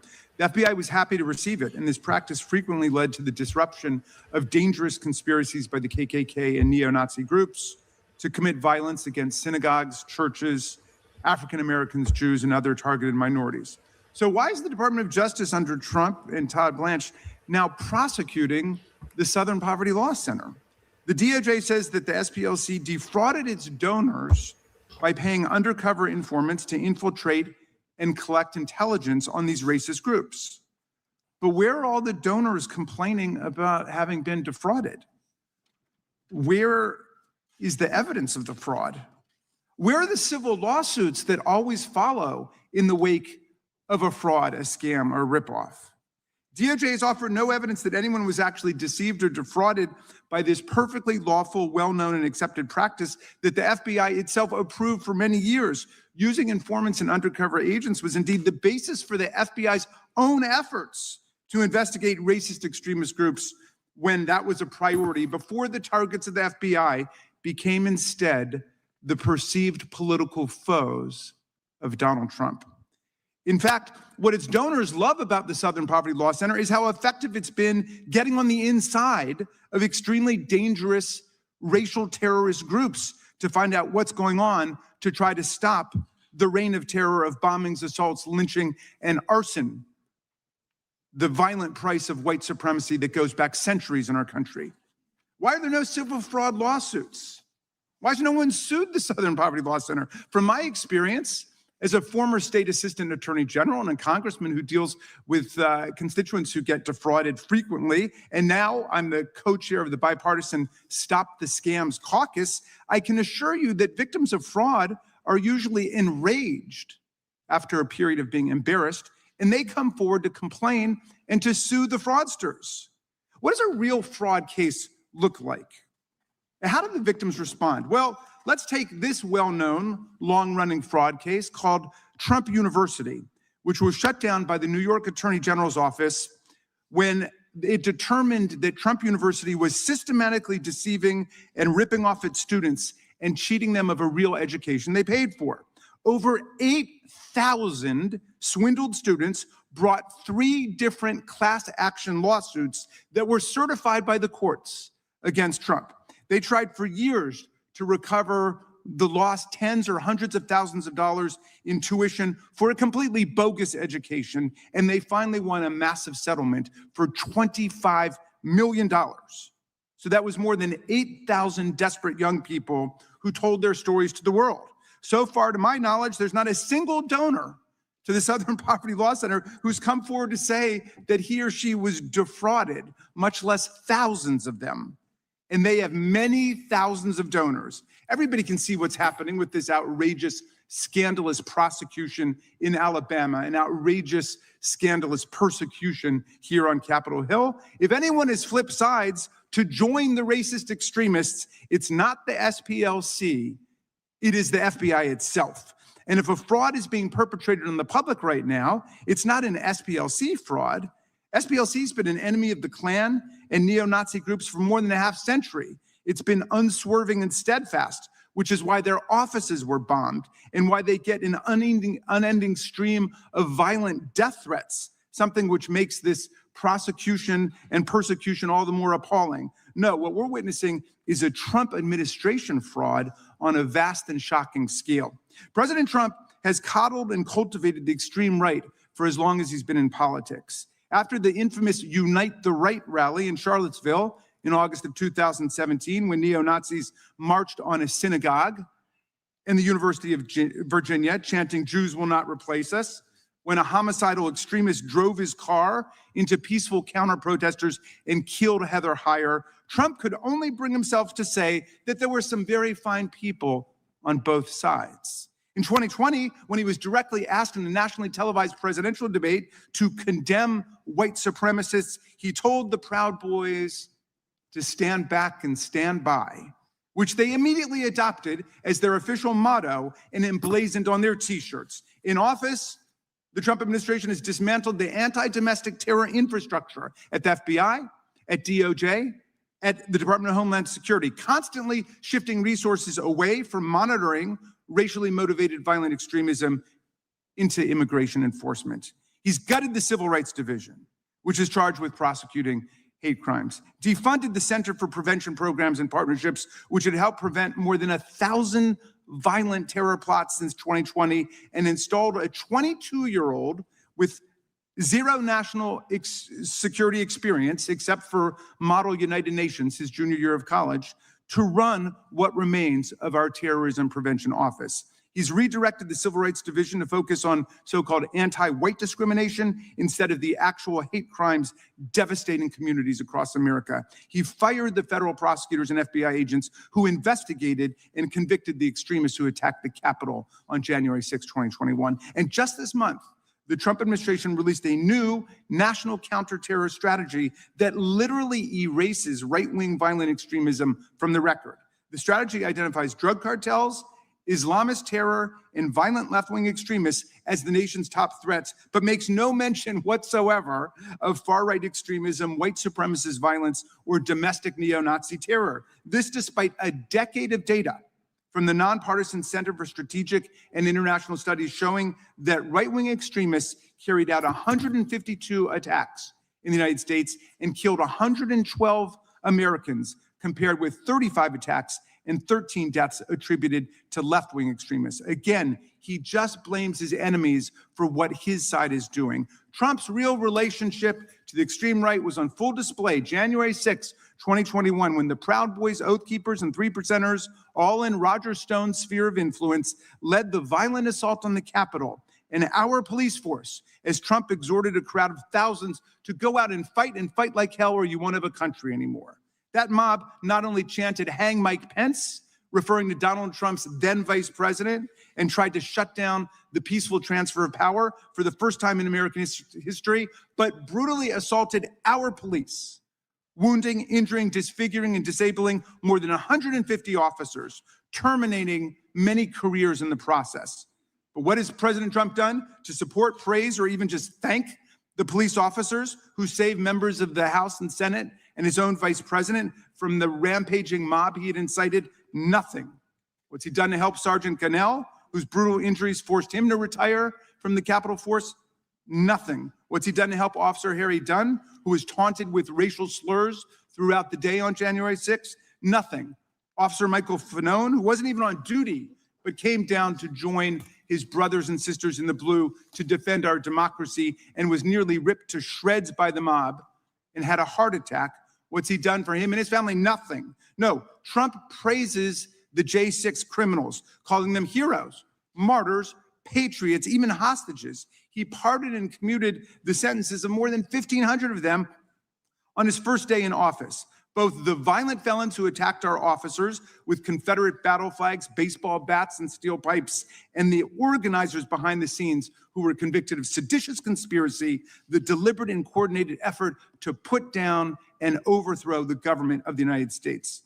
Trump wasn't interested in the specific criminal backgrounds of any of the criminals he pardoned, whether they were child abusers, armed robbers, or drug traffickers, nor was he interested in whether they'd shown any contrition or remorse for the worst mob attack on the Capitol and the police in the history of the capital city, nor was he interested in whether they paid off their fines or restitution for the millions of dollars in damages inflicted. He just pardoned them all en masse, overriding the pardon attorney in the DOJ and liberating his private militia from jail.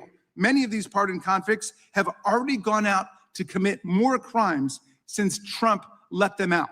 Take, for example, Andrew Paul Johnson, who Trump let out of jail and then promptly went out and sexually attacked and molested two 12-year-old children, one boy and one girl. He is now back in prison for life. But Trump's stupid, blundering decision-making forever altered the lives of those children. Oh, and by the way, last year, Andrew Paul Johnson, in a desperate bid to get these children not to turn him in to the police, told them that because he had stormed the Capitol on January 6th, he was going to be, quote, awarded $10 million for his work and would be able to split the money with them if they agreed not to talk to the police. Now that brings us to the real fraud underway this week. Donald Trump has withdrawn his bogus $10 billion lawsuit against the IRS because the judge in the case, Kathleen Williams, doubted there was even a case or controversy and whether Trump had proper standing to bring it. And there was clearly no adverse relationship between Trump and the IRS.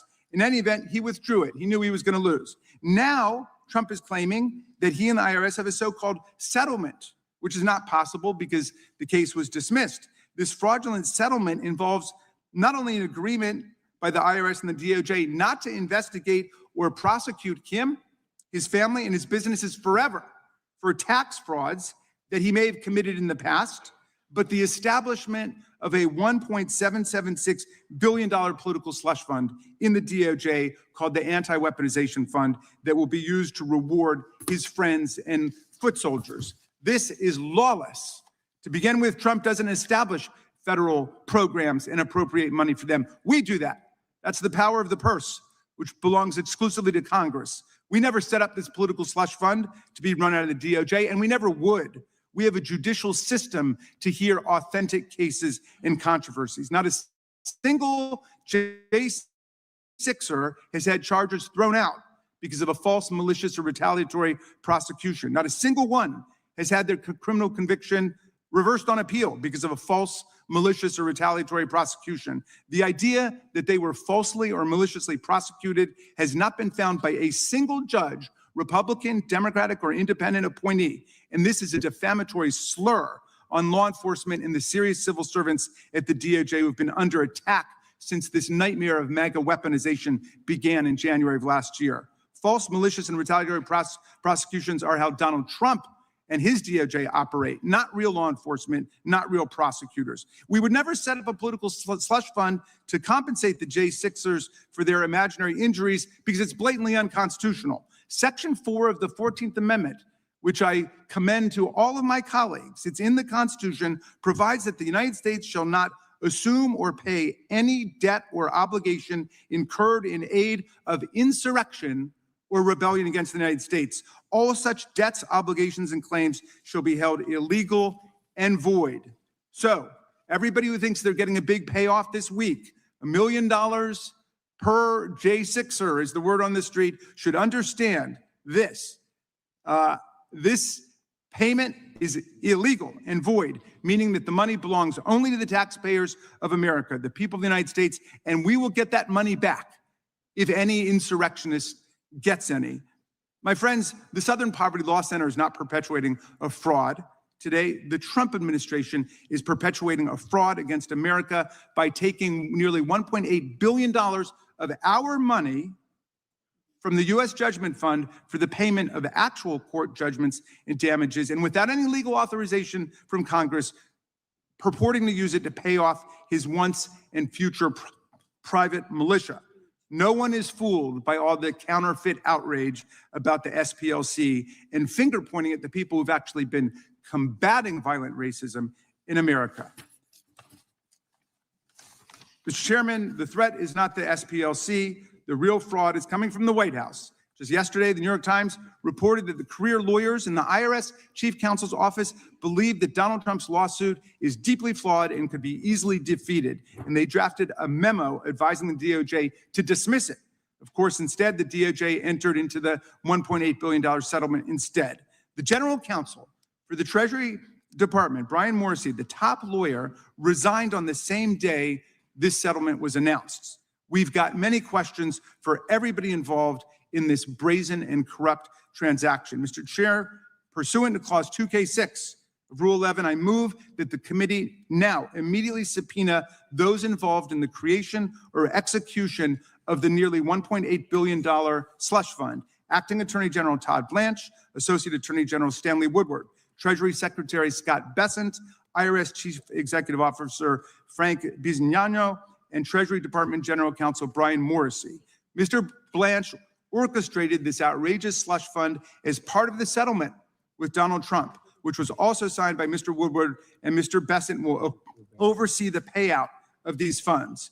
Mr. Bisognano signed off on the settlement for the IRS, and Brian Morrissey remarkably resigned as this deal was being announced. These individuals all possess critical insights into Trump's self-dealing scheme with his own agencies to create this fund and reward his supporters and friends. So I move that they be subpoenaed right now. I second. The gentleman has not been recognized for that purpose. We will hold any motions to subpoena in abeyance until the conclusion of today's hearing. We will, without objection, all their opening statements will be included in the record. We will introduce today's witnesses. We're pleased to have with us Dr. Carol Swain. Mr. Chairman, I just want to request a recorded vote on that, if that's all right. Well, we'll do that when it's time for that, but it's not time for that now. We're holding it in abeyance. Dr. Swain is author and former professor of Princeton University and Vanderbilt University. She has served on various government commissions, including the National Endowment for the Humanities and the Tennessee Advisory Committee to the U.S. Civil Rights Commission. She graduated Phi Beta Kappa from Roanoke College and received a master's degree from Yale and her PhD from North Carolina. Mr. Tyler O'Neill is a senior editor at the Daily Signal, where his reporting focuses on nonprofit organizations. He previously was an editor at PJ Media and Fox News and is the author of 2 books. Mr. Tony Perkins is the president of the Family Research Council, a nonprofit organization that advocates for family-centered policies. He's an ordained minister and previously served as the chair and vice chair of the U.S. Commission on International Religious Freedom. Mr. Perkins has also previously served as a member of the Louisiana House of Representatives. And Ms. Maya Wiley is the president. And therefore, you know he's a right-wing zealot, Tony Perkins, if you do not know. CEO of the Leadership Conference on Civil and Human Rights. She previously served, also previously served as a member of the UNSELLABLE. Mr. Tony Perkins is the president of the Family Research Council, a nonprofit organization that advocates for family-centered policy. It's Global AF on Legal AF. I'm Anthony. I apologize. I hit the wrong PhD thing. from North Carolina. Mr. Tyler O'Neill is a senior editor at the Daily Signal, where his reporting focuses on nonprofit organizations. I apologize. Committee, thank you for the opportunity to testify. Your tactics undermine anyone. We welcome our today's witnesses and thank them for appearing. The gentleman has not been recognized for that purpose. We will hold any motion to subpoena in abeyance. Now we're holding it in advance. Dr. Swain is author and former professor of Princeton University and Vanderbilt University. She has served on various government commissions, including the National Endowment for the Humanities and the Tennessee Advisory Committee to the U.S. Civil Rights Commission. Raccoon.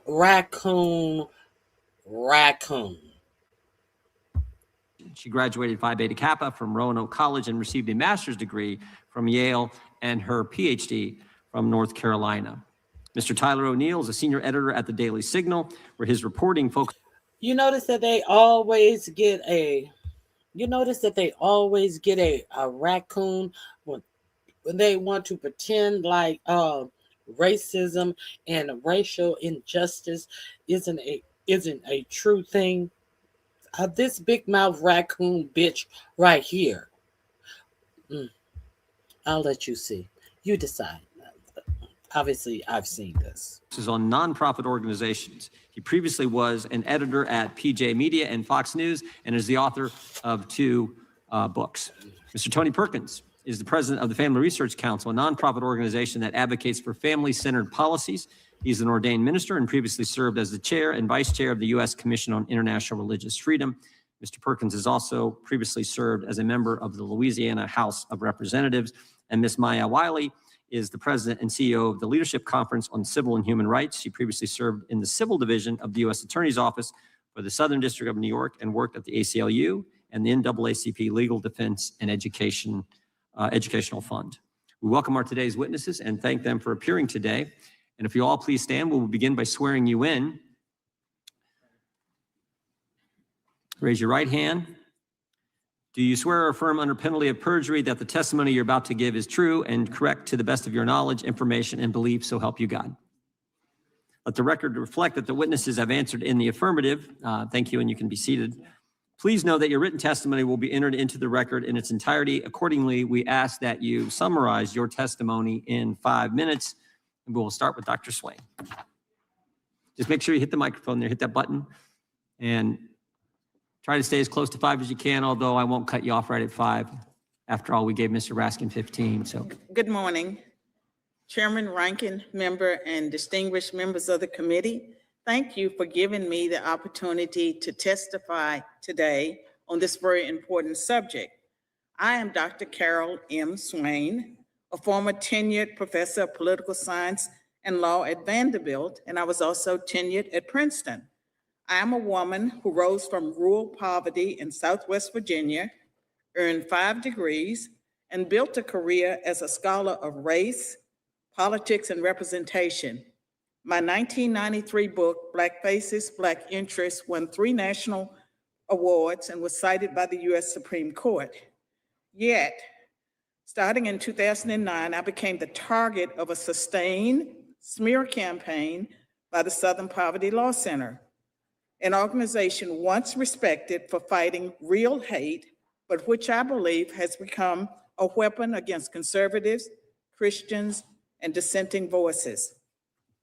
In September 2009, I found myself in the SPLC's crosshairs after I published an article in the Huffington Post titled Mission Creep and the Southern Poverty Law Center's Misguided Focus.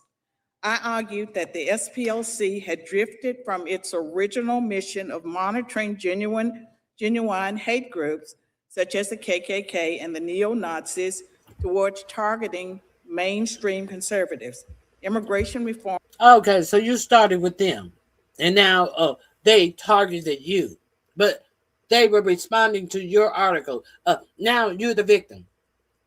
They started harassing me after I wrote an article. What happened, bitch? Let's continue.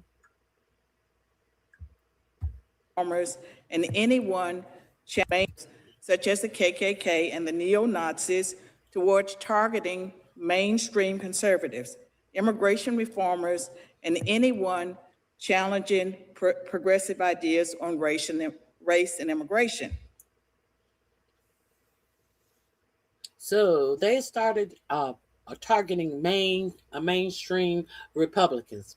Would these mainstream Republicans be considered Republicans of the Reagan era?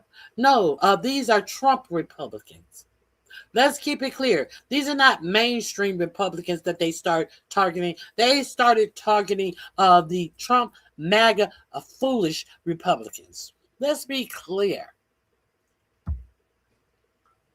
I specifically criticized the SPLC's attacks on figures like Lou Dobbs and organizations like the Center for Immigration Studies. I concluded Lou Dobbs. You criticize them for having criticism about Lou Dobbs. You want to present that Lou Dobbs, fucking racist ass, was a regular conservative?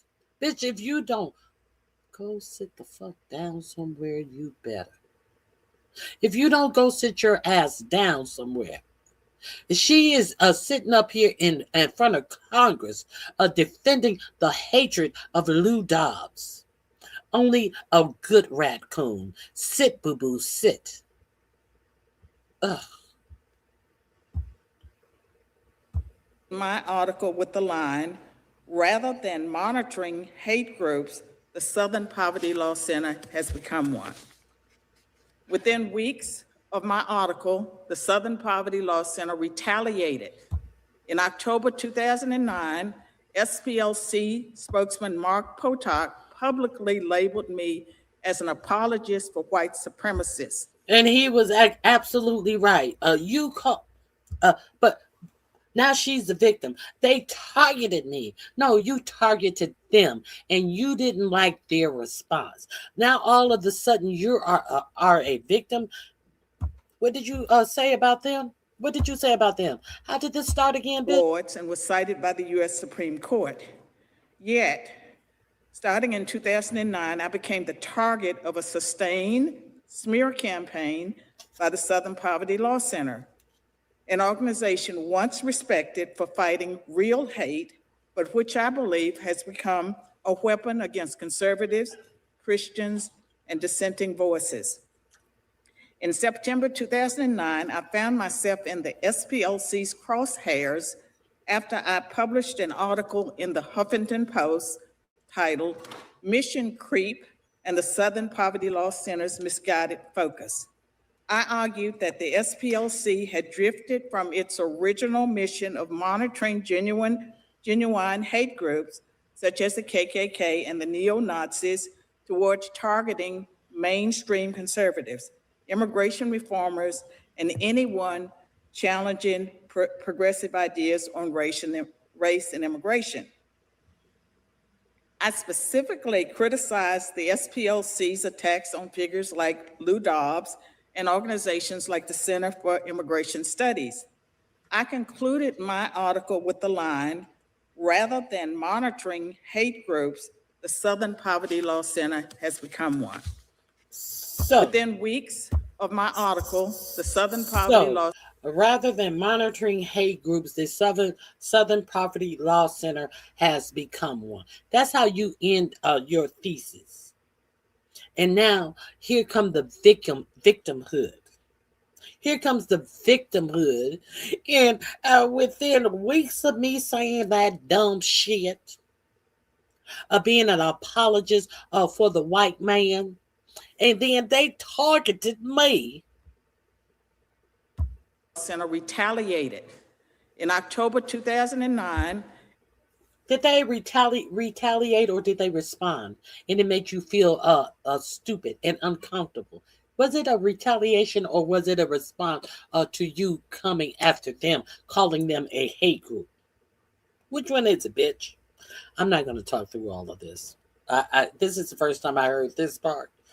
No wonder why this bitch gets dragged all throughout this hearing.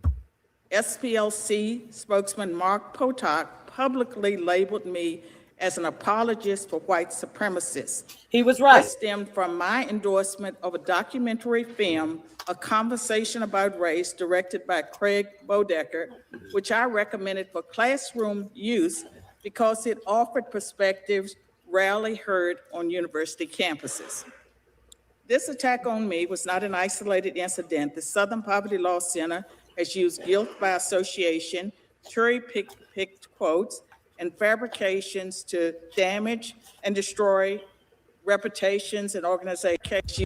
This attack on me was not an isolated minute for classroom use, directed by Craig Bodecker, of a documentary film, A Conversation About Race, directed by Craig Bodecker, which I recommended for. I'm gonna look this. I'm gonna look this up. Hopefully, we can view a piece of it while she's talking. Because it offered perspectives rarely heard on university campuses. This attack on me was not an isolated incident. The Southern Poverty Law Center has used guilt by association, cherry-picked quotes, and fabrications to damage and destroy reputations and organizations. There was long-term professional harm to me. Offers from other universities dried up. Speaking opportunities declined. I became kryptonite in certain academic and media circles. My experiences with the Southern Poverty Law Center exposed a powerful tax-exempt organization with enormous influence over media, corporations, law enforcement, and government that can chill speech and academic freedom without any meaningful accountability. The Southern Poverty Law Center's tactics, the mission creep, because it's lost sight of its original purpose, guilt by association, weaponized hate labels have broader consequences. They distort public discourse and equate policy disagreements with bigotry. They influence tech companies, public and private schools, and federal agencies in ways that marginalize conservative and religious voices. Their smear tactics undermine individuals and organizations that are fighting for the public good. I urge this committee to examine the Southern Poverty Law Center's practices, its financial operations, its influence on government partnerships, and the lack of transparency and accountability surrounding its hate group designation. Real civil rights work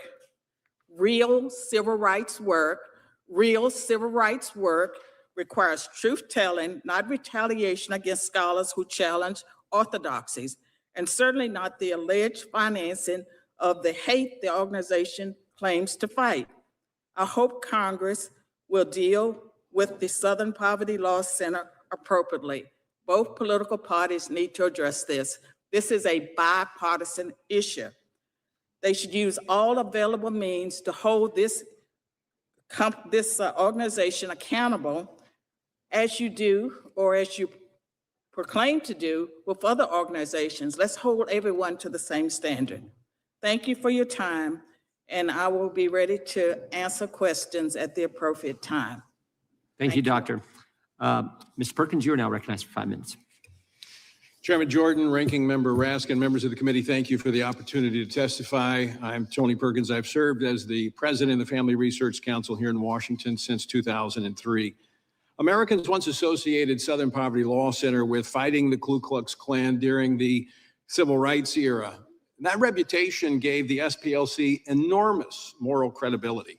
But in November of 2010, SPLC shifted its focus beyond violent groups and began targeting Christian organizations opposing efforts to redefine marriage and human sexuality. Family Research Council was among the most prominent of that first wave. In August of 2012, FRC joined Governor Mike Huckabee in supporting Chick-fil-A Appreciation Day after the company was boycotted because its leadership publicly affirmed traditional marriage. 2 weeks later, on August 15th, LGBT activist Floyd Corkins entered FRC headquarters carrying a 9mm pistol, 50 rounds of ammunition, and 15 Chick-fil-A sandwiches. According to his later confession, his intent was to kill as many as possible and stuff the sandwiches into our mouths. As he entered the building and pulled the gun out of his backpack, our building manager, Leo Johnson, confronted him. Though seriously wounded, Leo stopped the attacker and prevented a mass casualty event. After multiple surgeries and months of rehabilitation, Leo returned to work and remains today affectionately known as Leo the Hero, and he's here with us today. Leo, thank you.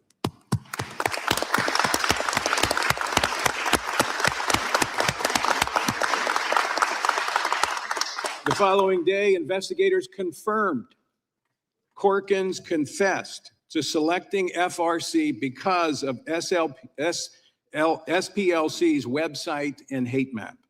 Following the attack, FRC appealed publicly, privately, to SPLC to remove mainstream Christian organizations from its inflammatory classifications.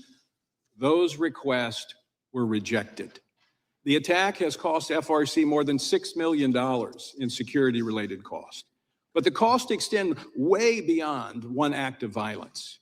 SPLC's intelligence project and associated labels became deeply influential on banks, payment processors, and technology companies increasingly relied on SPLC classifications to decide which organizations could maintain accounts, process transactions, and operate online.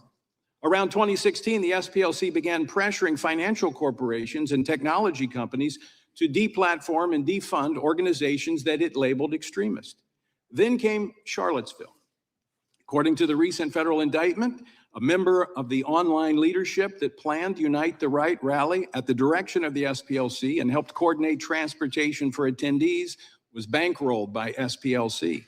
Charlottesville, don't miss this, Charlottesville was a catalytic event for SPLC.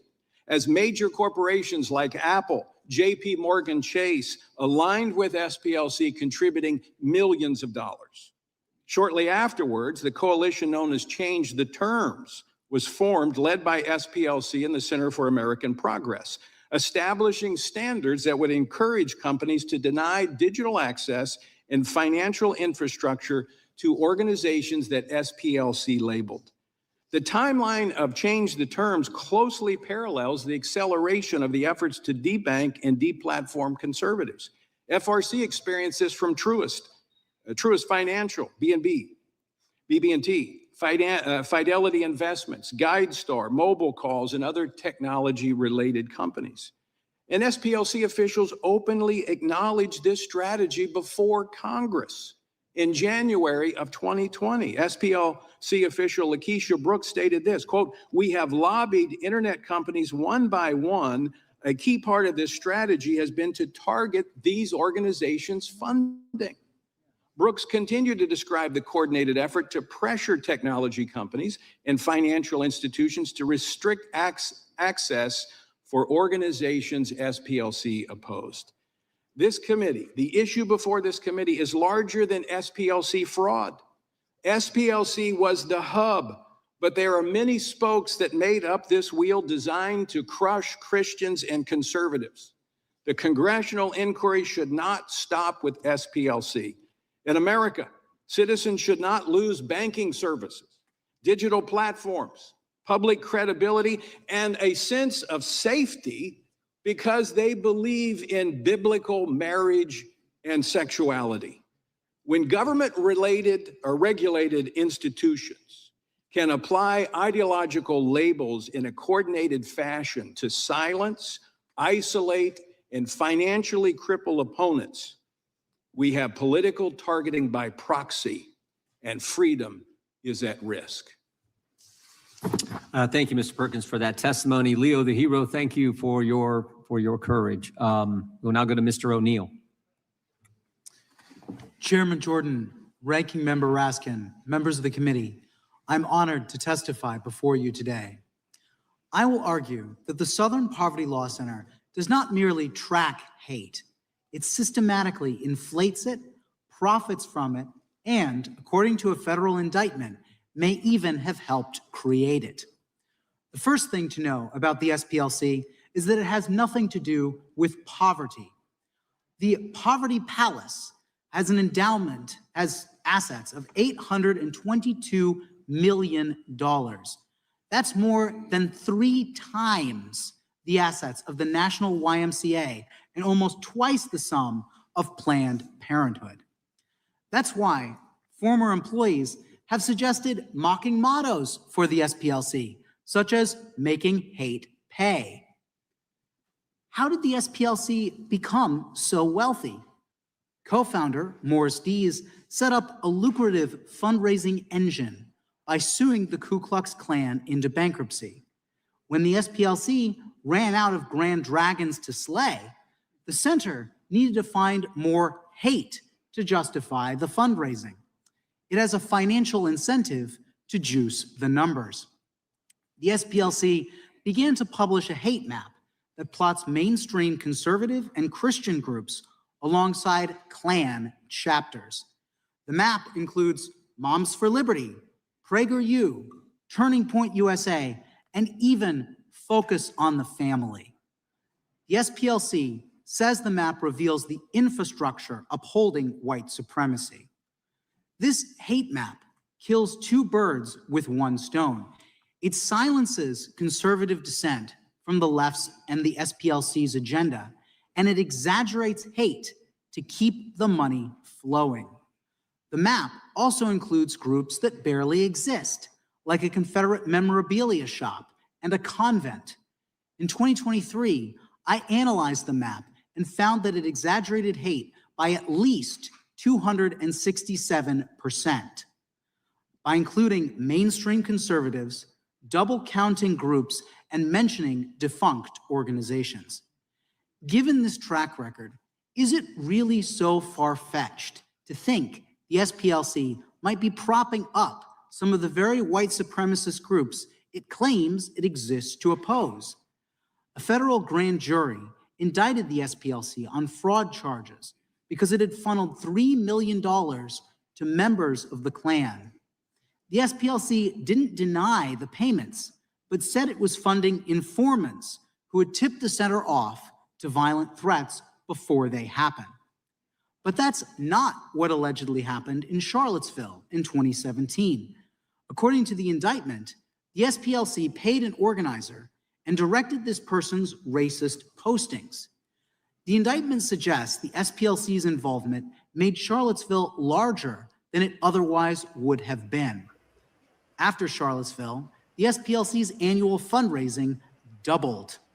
Social media companies volunteered to start silencing hate groups. CNN plastered the hate map on its website. Charlottesville was a payday for the SPLC. And this so-called informant may have been the SPLC's most cunning investment. Of course, if it became known that the SPLC had paid a Charlottesville organizer, that would be a massive scandal. No wonder the SPLC allegedly lied to a bank, setting up shell companies to fund these informants. Why does this matter? SPLC staff have briefed DOJ prosecutors. Big tech companies have used the SPLC to blacklist conservative nonprofits. School districts across the country have adopted the SPLC's curriculum.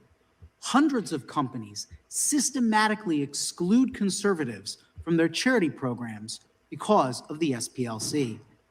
The SPLC also have offshoots that engage in similar efforts against conservatives.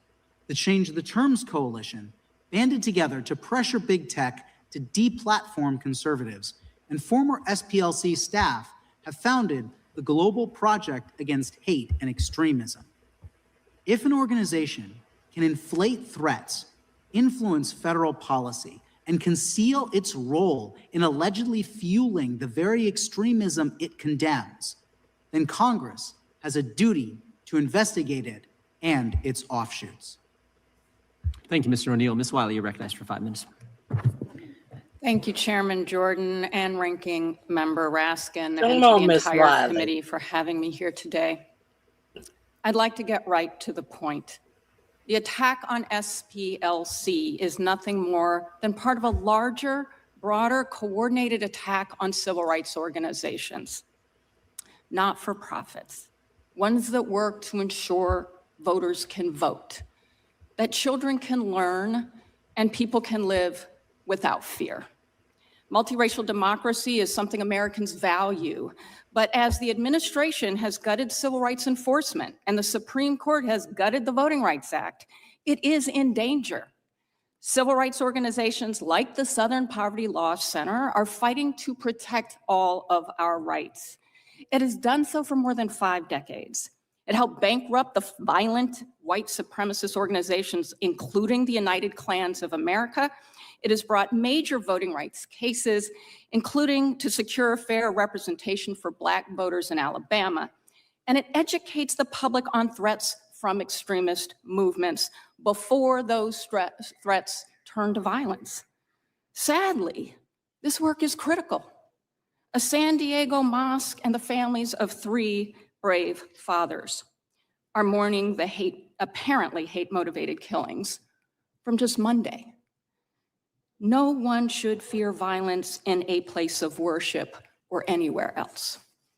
SPLC has been targeted by extremists and their supporters for years, not because it is dangerous, but because it is effective. Today, it is SPLC. But in a sense, we are all SPLC. I won't spend much time picking apart the preposterous criminal charges because I have complete confidence in SPLC's ability to do so in court. But all Americans, no matter our party or beliefs, should not sleep on this hearing and what is happening. Because Monday's murders at a mosque appears to be from 2 young people apparently espousing neo-Nazi and white supremacist hate, and they took up arms. We need to discuss hate ideologies and the groups that spread them to understand how we can prevent the kind of violence that happened on Monday. Trying to distort SPLC's use of informants into some claim that engaged in manufacturing hate is not only nonsensical, it's an effort to deny that hate exists. Prosecution should never be tolerated as a weapon to silence disagreement or stop lawful activities that this administration dislikes. In the past year, we've seen countless examples of weaponization against law firms, universities, media companies, advocates of basic rights branded as domestic terrorists, important nonprofits that had their grants cut off, protesters who faced violence. The use of criminal prosecutions is consistent with this pattern. And our concern is that no organization seen as dissenting from any administration's policy, large or small, should ultimately face this kind of abuse of power. We are also concerned that some private financial companies, namely Schwab, Fidelity, and Vanguard, have joined in the administration's efforts to cut off funds that donors have asked be sent to Southern Poverty Law Center. In this case, it doesn't appear that conviction is the goal. Starving the SPLC of resources, tarnishing its reputation, and ultimately bullying it into compliance is more likely the point. Luckily, SPLC and civil rights organizations will not be intimidated. SPLC is continuing to fight against hate and to stand up for people's rights. It just sued the Goyim Defense League for anti-Semitic and racist harassment of Jewish and Black residents in Nashville. It has sued to ensure that voters in Cobb County, Georgia are getting their absentee ballots on time. And it continues to educate us about the growth of hate and extremism in this country, which even federal data has shown has doubled since 2015. It is real. The SPLC is far too busy fighting hate to manufacture it. You don't have to like or agree with all of its strategies. I wouldn't ask that. But the fact that SPLC is being criminally charged for its work only shows how much work it has to do. Thank you. That concludes opening statements. Before going to 5-minute questions, the chair recognizes the ranking member for some comments. Mr. Chairman, thank you very much for this. I just wanted to note the very sad occasion of the passing of a distinguished former member of the House of Representatives, Barney Frank, who succumbed to his illness and died just moments ago. And so I wanted to make sure that all members knew about the passing of this great champion of civil rights and civil liberties. Thank you, Mr. Chairman. I yield back to you. Mr. Chairman, if I could just add, sure. I mean, Rep. Frank was obviously a huge advocate for civil rights, particularly LGBTQ rights, and a big advocate for finance reform across our economic structures. So his voice will certainly be missed. Thank you. I would just relate what I remember about, one of the things I remember about Representative Frank was when I first got here, this was back when the motion to recommit was actually a debate. I mean, you may remember, 5-minute debate, and I was a freshman. For some reason, leadership asked me to do the motion to recommit, said, would I be willing to do the motion to recommit on a bill sponsored by Barney Frank? And I said, no, are you crazy? I don't know. It was a financial service bill. I said, I don't know the subject. Plus, I've seen the guy debate. I'd rather not do that, particularly as a freshman. So he was very good at holding his own in any type of discussion or debate. And I think we all have those memories of the late representative. Mr. Chairman. Mr. Nadler is recognized. Barney was a great champion of all kinds of civil rights and civil liberties. I particularly remember the day in 2008 when he became the first member to offer a motion to legalize transgender, to recognize transgender people. Chair now recognizes the gentleman from California. At the risk of piling on, we all have, that served with Barney, have some fond memories. I'll just close out mine by saying, from the time I was a freshman, he was very good at coming up to me and saying, Daryl, now you're probably not going to be for this, but you should be. And or some similar ones. And on occasions, it was true. And that was the thing about an incredibly smart, if you will, happy warrior at times. He wasn't always happy, but when he was, and on this committee where I served with him, he was happiest when there was real debate, when he could use his wit to either change minds or at least embarrass those who had come half prepared. So yes, he will be missed, and I thank the gentleman. We now move to 5-minute question. The gentleman from Arizona is recognized for 5 minutes. Thank you, Mr. Chairman. And Ms. Wiley, the SPLC labeled a brilliant Black conservative, the woman sitting to your left, Dr. Carol Swain, a, quote, apologist for white supremacists, close quote, simply for daring to disagree with them. Do you personally think Dr. Swain is a racist? I don't know Dr. Swain. What I will say is what's important about the Southern Poverty Law Center's work is that it identify where and how we have problems. I'm asking you, you're choosing not to answer. Okay, you don't know her? Have you read any of her writings? I have not. Okay, so Dr. Swain, what was the impact of SPLC's radical, unnecessary attack on you? What was the result of that? It actually set in motion a series of events that led to my retiring in 2017. Now, there are more things that happened, but once the Southern Poverty Law Center labels a a Black conservative as an apologist for white supremacists, then people don't know how to process that. But I can tell you that James Taranto of the Wall Street Journal wrote a 2,000-word article in defense of Carol Swain. That's the title of the article, In Defense of Carol Swain. That helped a lot. But I think that it hurt the Southern Poverty Law Center as well, because people knew that if they went after the author of a book on white nationalism, I published with Cambridge Press in 2002, a book, The New White Nationalism in America is Challenged Integration. They went after me. And so I was. You were a tenured professor. Now, that's who isn't answering. Myra Wiley completely answered the question, and you're not answering. She said, I don't know her. She doesn't know any of her readings. She's about to get to know her very well. And all of this, if somebody has, people don't know what to do with it. When someone says a Black conservative is a racist, people do know what to do with it. People know if they are not followers of headlines and the above the fold information that is given, people know to research on what you have said, bitch. People know that there are many Black raccoons, many of those Black raccoons who told you that it would be good to vote for 45, 47 in this election, and now they have gone silent. Like you have gone silent. Now you want to sit up here and gripe about what the Southern Poverty Law Center did to you. Did they write a paper about you and the things that you said? Did they misrepresent anything that you said? They said, the effects of the dumb shit that you were out here saying had on Black people as a whole. But see, you wanted to be one of these unicorn Black Negroes to pretend like everybody has to get it out of the mud.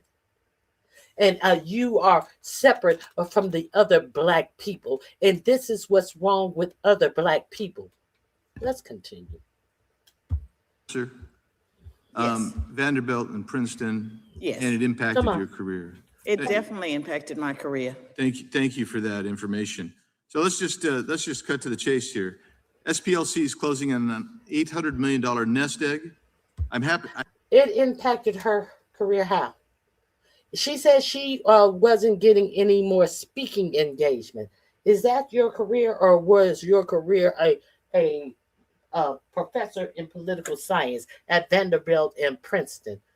Exactly how did it affect your career? It may have affected your side hustle, your race hustle. It may have affected that. No one gives a fuck about it affecting your race hustle when the Southern Poverty Law Center is making sure that they protect that Black people have jobs. That this overt racism was not applauded and looked at as something that, well, that's the way it is. There's nothing we can do about it. They fought against racism, so everyday Black people could be employed.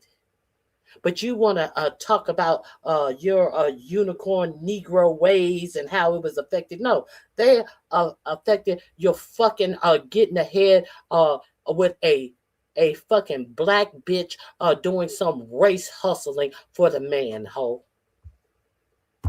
I happen to have their 990 employees and how much they get paid. The president CEO from this filing from 2024, $466,000 is the base salary. Total with perks, $522,000, and you go on down the list. And when the list closed for me, I didn't see anybody making less than $285,000 per year from them. And there's a reason that Charity Watch gives SPLC an F. Who is Charity Watch? What type of organization is Charity Watch? What grade did Charity Watch give Donald Trump charity? Or was Donald Trump charity closed down by the state of New York by then? what grade did Donald Trump charity get? The same charity that was paying itself for artwork, the same charity that Donald Trump would extract from when he proclaimed to be giving charity to making all of these pronouncements of we're going to give you this and that, and I am going to award you this and that. When he went to his charity to get the money to pay for all of the things that he professed that he was giving away himself as an individual, what grade did Donald Trump charity get? As a charity. The organization's recent federal indictment for wire fraud alleged that it secretly took some of that money, through over $3 million in donor funds, to informants tied to extremist groups like the KKK, Aryan Nations. And it only confirms what mass resistance has warned about for years, that the SPLC was never fighting hate, was manufacturing it to justify existence. Mr. O'Neill was talking about Eisen, who actually was one of the founders, who was attacking the KKK, and then actually had to shift when they put them out of business because they needed money. And so then it became this mission to attack people and falsely label them and basically gin up the basic money machine that they were doing. And I want to ask you, Mr. Perkins, your team was specifically targeted by SPLC, and as a result of their targeting you for having espousing traditional American and biblical values, there was actually an attempt at mass violence. Can you describe that a little bit and talk about our hero, Leo the hero, just a little bit more? The gunman, who's now serving prison for domestic terrorism, came into the building with a gun.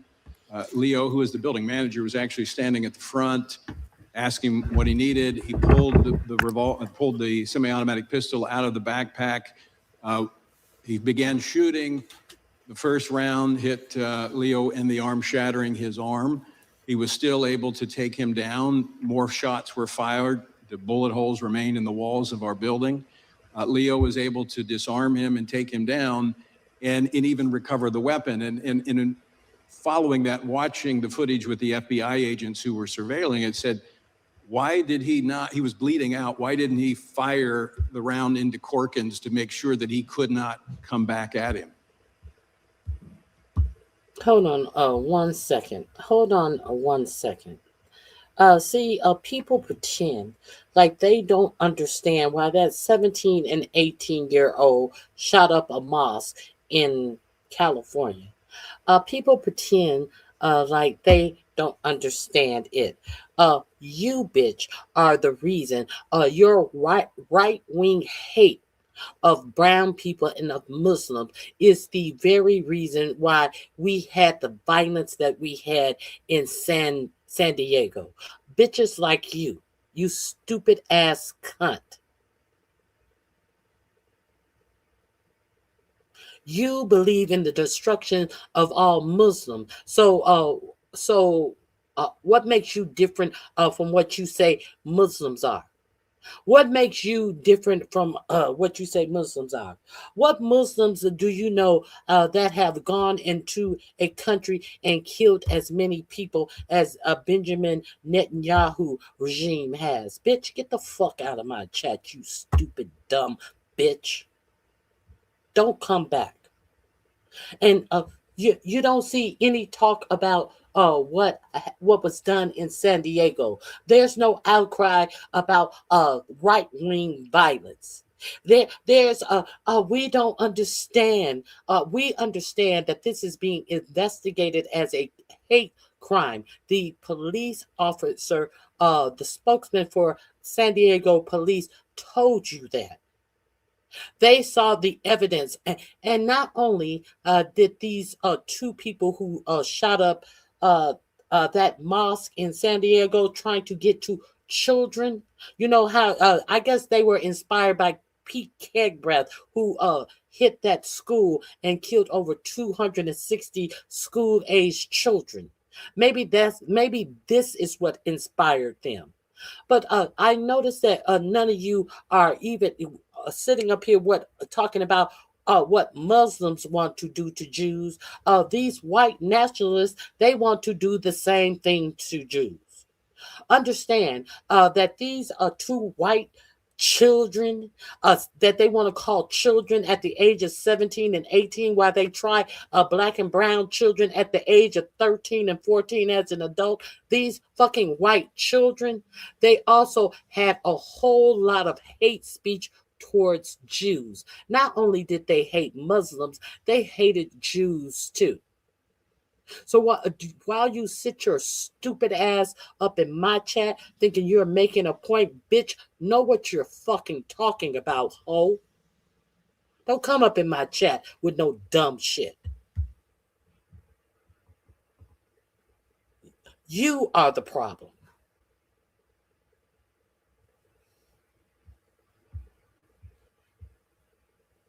You and your right-wing white supremacy is the problem, period. And I didn't know the answer. As a former police officer, I would have, just as the FBI said, I would have defended myself, not knowing if I was going to pass out. So I asked Leo when he came out of surgery that night. I went to the hospital about midnight. He came out of the hospital, and my first question was, Leo, why didn't you shoot him? And he said, because God told me not to. We're not here for revenge. We're here for justice. And what they have inspired, not just to us, but to thousands of Americans who love this country and happen to believe the Bible as a definitive way to live, they want to silence us. And I stood on the street the day after the shooting, and I'll say it again. We will not be silent. We will not shrink back. We will not apologize for biblical truth. We will continue to stand for it. Thank you, Mr. Chairman. I yield back. Thank you. Mr. Natter, recognized. Gentleman from New York is recognized. Thank you, Mr. Chairman. Mr. Chairman, we've heard a lot over the last few days about so-called weaponization as Donald Trump rolled out his settlement slush fund to reward his friends and allies, including insurrectionists, white supremacists, and others within the MAGA faithful.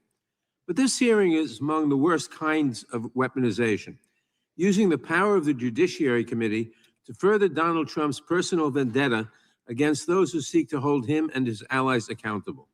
He has weaponized the Department of Justice to stifle dissent, attacking law firms, universities, and members of civil society that dare challenge him.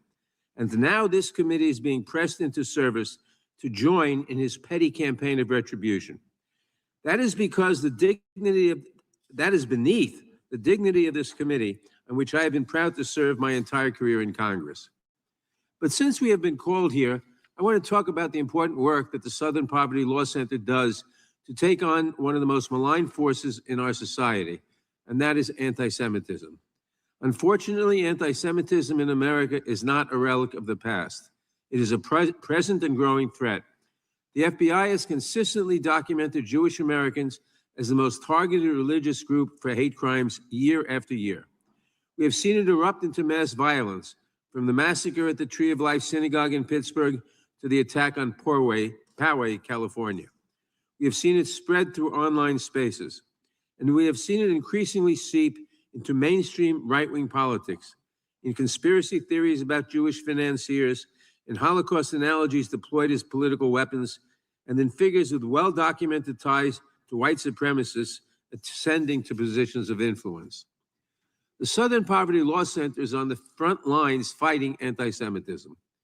In 2019, the SPLC won a $14 million judgment against the founder of a neo-Nazi website, Daily Stormer, who orchestrated a full-blown doxing and harassment campaign against a local Jewish woman. She ended up getting more than 700 gruesome threats online, like being told that she should have died in a concentration camp and that she was, quote, easy to find. Someone even posted an image of her and her 12-year-old son and their rabbi imposed on photos of the gates of Auschwitz. One of our witnesses, Mr. O'Neill, has accused the SPLC of exaggerating hate. I wonder if he thinks that the hate against this woman was exaggerated or manufactured.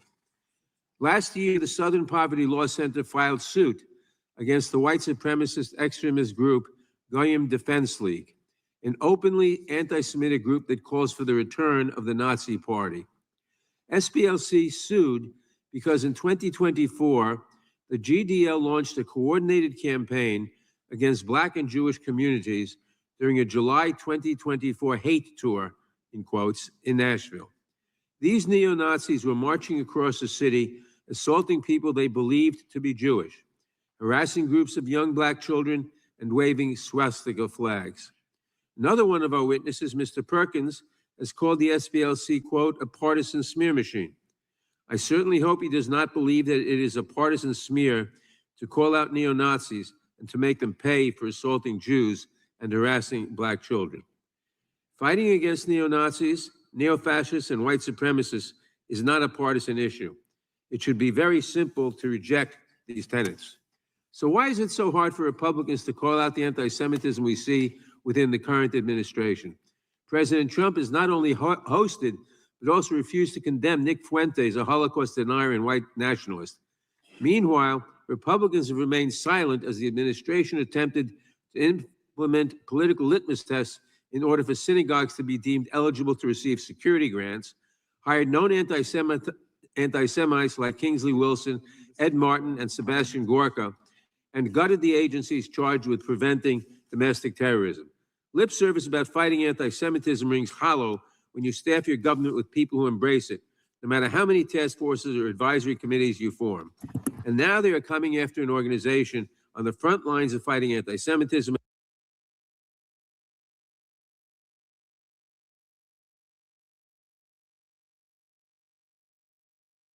Laura Looney, who has a press pass in the Pentagon, who has threatened the lives of many people on X, and she has not been deplatformed on X, not one time, but she has exclusive access to the president. The Laura Looney, who it has been reported has been in the Looney bin on several occasions, have access to the Pentagon and the president.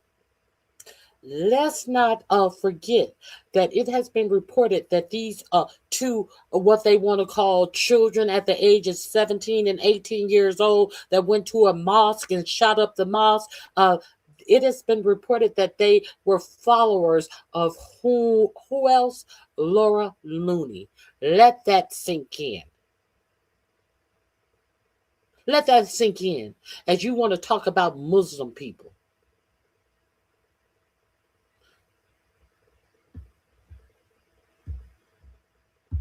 And racism in all its pernicious forms.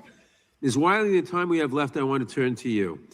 What harm does it do to the Jewish community or any targeted community when Republicans spread false information against one of the few organizations actively fighting hate crimes and tracking extremist groups? Representative Nadler, you actually shared one of the examples I would share, which is the Goyim Defense League lawsuit. This is incredibly important for the Jewish community because anti-Semitism and the Great Replacement theory that we're seeing in so many of these ideologies that SPLC is identifying actually comes for all of us. Comes for people who are Black, comes from people who are transgender, comes for people who are Jewish. And one of the things in the Leadership Conference on Civil and Human Rights was co-founded with Jewish organizations and leaders. It is part of our roots and history as a civil rights coalition. And we have several of our Jewish groups have signed a letter that has been released today and sent supporting the Southern Poverty Law Center because it even modeled some of the ways that more elevation of anti-Semitism could happen. One last thing I'll point out, because the FBI was well aware of this despite the claim in the indictment.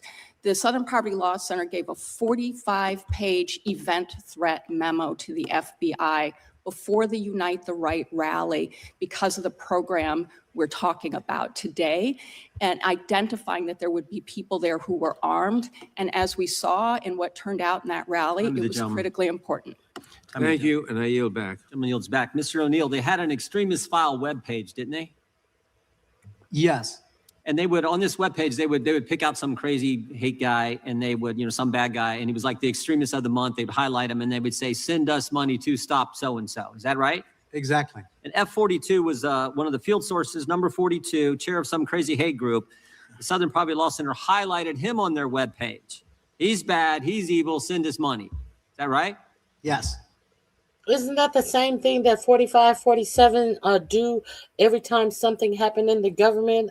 I need your help badly. We only have a short time to stop this and that from happening. Isn't that what 45, 47 does on his begging these poor white trash who vote for him money? Isn't that what he does all the time? Always campaigning on anything that happens in the United States? What is your question? We're going to go forward on this because I really don't give a fuck what his question is. He's asking if the Southern Poverty Law Center does what 45, 47 does 250 times more. Let's continue. Did they tell their I'm sorry, which? Even though we're paying him to be racist, that was their pitch. But they didn't tell him that, did they? No, they did not. Is that appropriate, Miss Wiley? I'm sorry, which part? Sorry. All of that. Is that appropriate to say, tell your donors, this is the extremist of the month. This hateful, racist guy is really bad. Send us money, but not tell those donors who you're taking their money from that we're paying this guy $140,000. Is that appropriate? Well, we have public reporting that over a dozen donors actually said that simple they question. spent the money Field as source 42. Do you want her to answer the question? No, you don't, because you're about to get some facts, so you decide to talk over her. Got 140 grand from the Southern Poverty Law Center, was featured on their webpage as extremist of the year or month or whatever they call these bad guys, and they were paying him and they were gating money. Is that appropriate? Simple question. And donors have supported it, and they keep trying to send So more it is money appropriate. to the Southern Poverty No. Law Center. Is that technique appropriate? That's what I'm asking. That is not unlawful to say that people have done. I didn't X, ask if Y, it was or lawful or Z. unlawful. As you said earlier in your testimony, the court's going to determine that when they go to when they go to trial. What I'm asking you, is it appropriate? As I said, the donors have spoken, and in fact, the court doesn't have to determine it. The court is not the say all be all of what is unlawful. If it was unlawful, they would have a court case in the courts about it because it was unlawful. Is there a court case, Jeffries? Oh no. they're trying to send more money now, and their financial institutions refusing to send the money. Is the Alliance Defending Freedom, is that a hate group? I don't know. I don't do designations. Well, they've argued 16 cases before the Supreme Court, won 16 cases before the Supreme Court. They stand for traditional values. Southern Poverty Law Center labeled them a hate group. Are they a hate group? I don't know them, and I don't work on the designations. Well, here's one thing. I'm here to talk let me about ask you the this. impact on Is civil Jane's rights. Revenge, is that a hate group? Because the ADF, they didn't firebomb anybody, but Jane's Revenge did. ADF is labeled a hate group. Jane's Revenge isn't. I want to know how you would label them. I'm not here as a person who designates groups. I'm here to talk about the impact on civil rights. Okay. Mr. O'Neill, you think any of these field sources were double dipping? I mean, during the Biden, Ray, Garland administration, the Justice Department paid a bunch of confidential human sources, a bunch of them. We know a bunch of them were at the Capitol on January 6th. 4 went in the Capitol. And I'm just wondering if the same entity, the Justice Department under President Biden, paying these confidential human sources, who was working with the Southern Poverty Law Center, having quarterly meetings with them, consulting with them. What do you wonder about under this current administration? These people who tried to subvert the peaceful transition of power that came in, raged in the Capitol, beat police, and were tried by a jury of their peers and found guilty, and some of them pled guilty, who were pardoned by Donald Trump. What do you think about them? Are they double dipping? Were they secretly coordinating with Donald Trump, since one of them who went on to molest 2 children tried to keep the children quiet by telling the children that, hey, if you don't tell, I'm expecting $10 million and I will leave you some in my will? What do you think that they're double dipping? How did this man know that he was expected to get money from this administration? Are they coordinating with this administration? And is the money coming out of Donald Trump's pocket? No, it's coming out of the Treasury. So, how come you're not asking questions about that? Are we serious? Has there been any indication that they were double dipping? If there has been any indication that they have been double dipping, Gordon, I'm pretty sure you would have an example ready. So you are asking a hypothetical without anything to sway the person that this could be a possibility. Huh. Just because the tone of your voice, just because of your righteous indignation, as you turn a blind eye to the facts that are actually and easily proven to be going on in this administration. But do you think that they were double dipping? For example, why would I think that? Give them FBI data before anyone else could see it, having them train their prosecutors. I'm just wondering, do you think it was out of the realm of possibility that the Justice Department was paying the same sources the SPLC was paying? I don't think it's out of the realm of possibility. I have no information or knowledge that they were double dipping. I would say I have no proof of what I'm saying, but if given a choice, I am against the SPLC. So, of course, I am saying that it is in the realm that they were double dipping, but I have no proof of it. So it means nothing what you just said, you stupid fuck. that Stephen J. Ross, who is author of The Secret War Against Hate, which is about the history of informants that Jewish groups had placed in some of these violent groups back, decades and decades before the SPLC ever existed. He said that neither the ADL nor the American Jewish Committee nor the Anti-Nazi League did anything like highlighting informants online as in extremist profiles while also funding them. Yeah. Last question, I'll come to you, Mr. Perkins. In your opening statement, you talked about how it was just worse than the SPLC because how they've put themselves out there or become the standard of help from the government, I think, in becoming the source of the standard on evaluating and determining what groups are hate groups, what groups aren't. But it's bigger and broader. It has things. But I think the real thing here is how closely they worked with the government to carry out what they were trying to do. And the reason the Biden administration embraced them, I think, so fully was politics, simple politics. You agree? Well, there are members of this committee that were endorsed by SPLC. They had a C4 was involved in elections. So they were not just an umpire.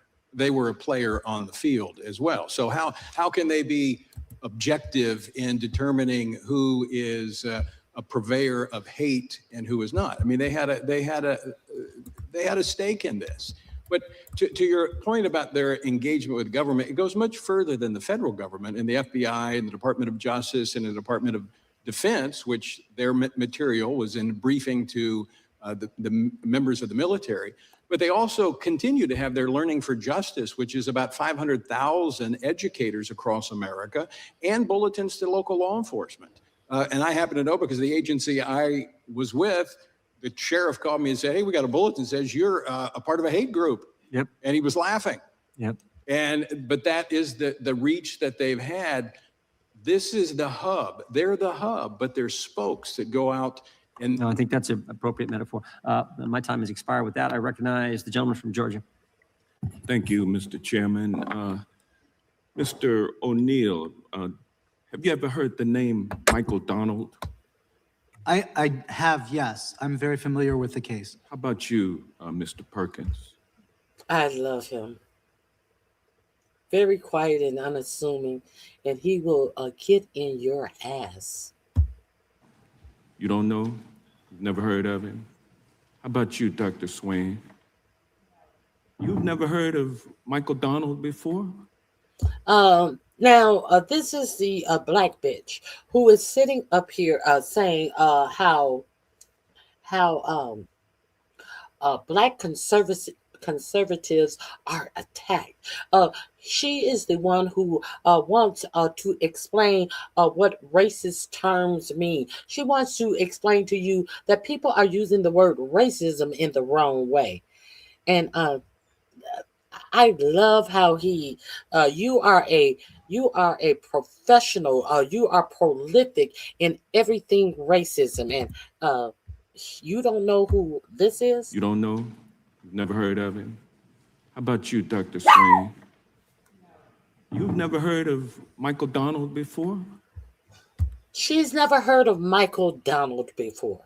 So let's hear who Michael Donald is. You can cut your mic on. I'm not sure, but maybe if you give a little Well, more he was the 19-year-old African-American black boy down in Mobile, Alabama. He's the son of Beulah May and David Donald, the youngest of 6 children. He was in community college at the time while working part-time for a local newspaper.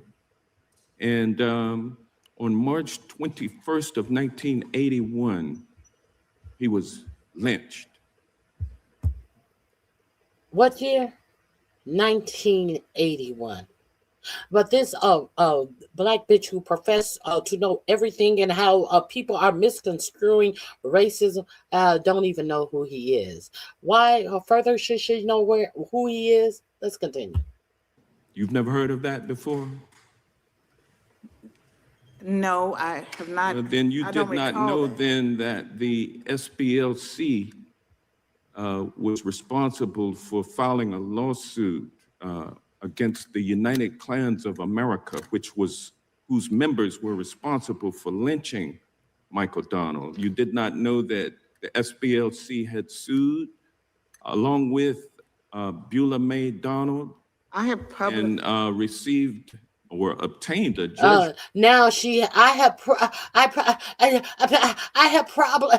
No, bitch, you didn't know anything about it. While you sit up here to profess to be the be all know all about racism, and surely this racism that you speak of, it's not really racism. It's something other.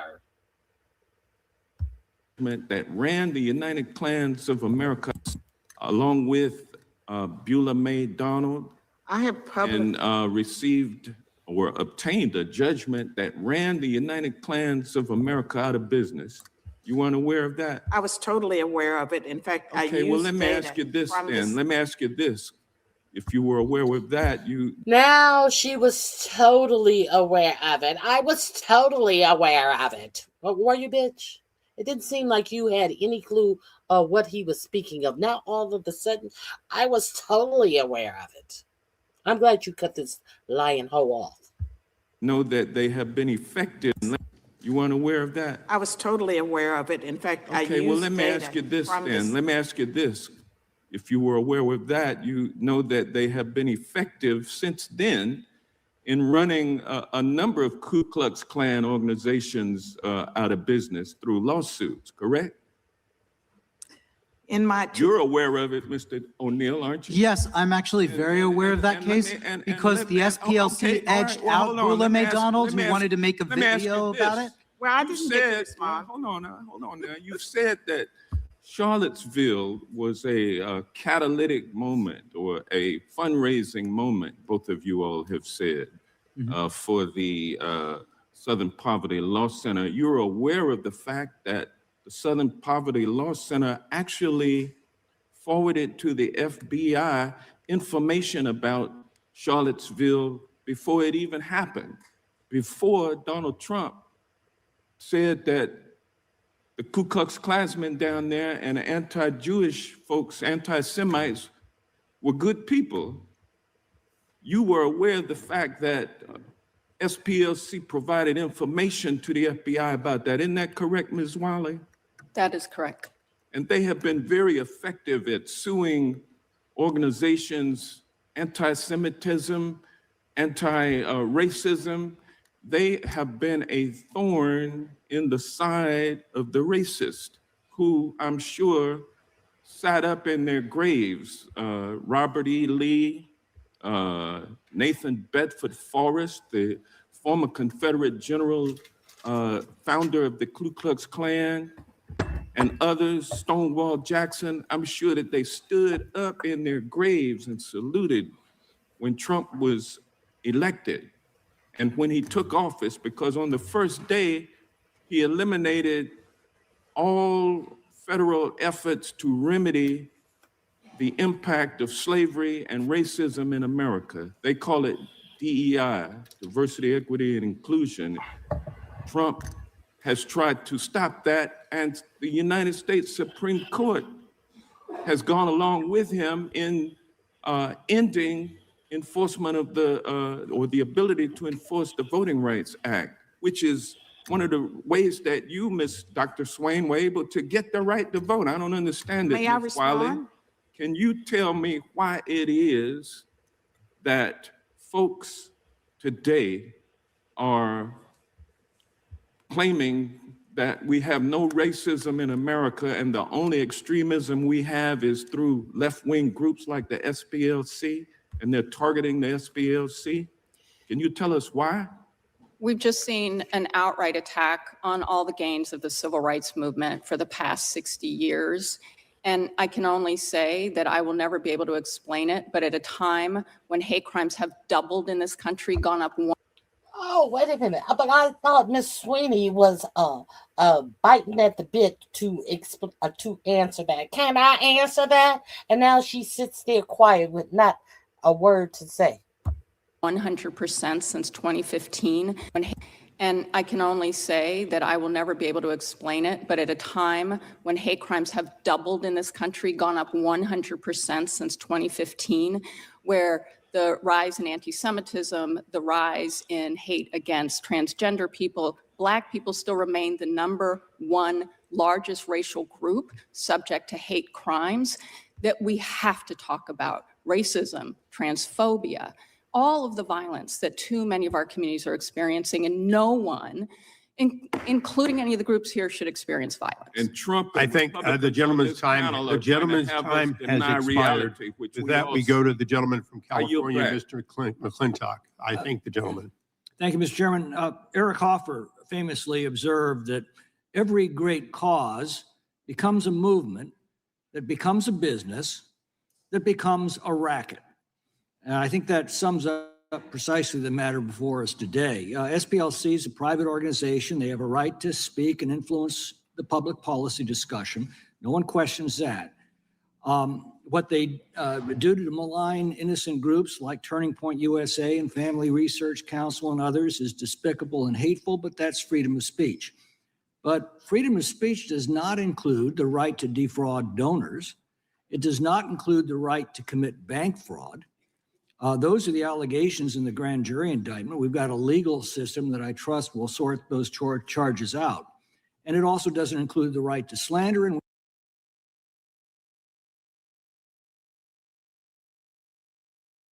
in poor innocent Turning Point USA.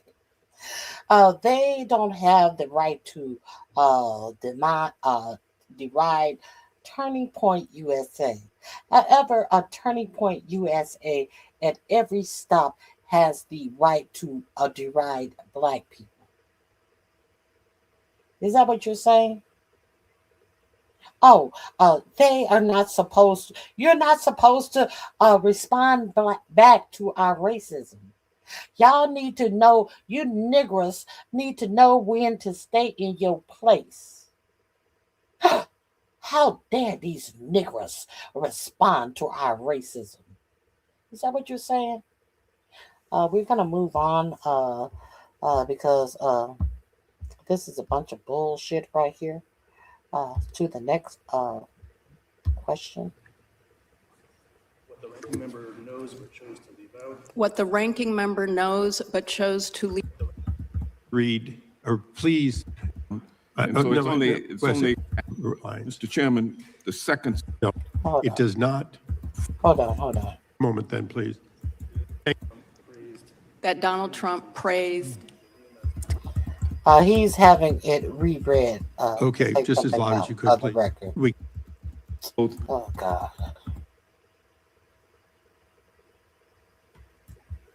recording clerk, read back verbatim.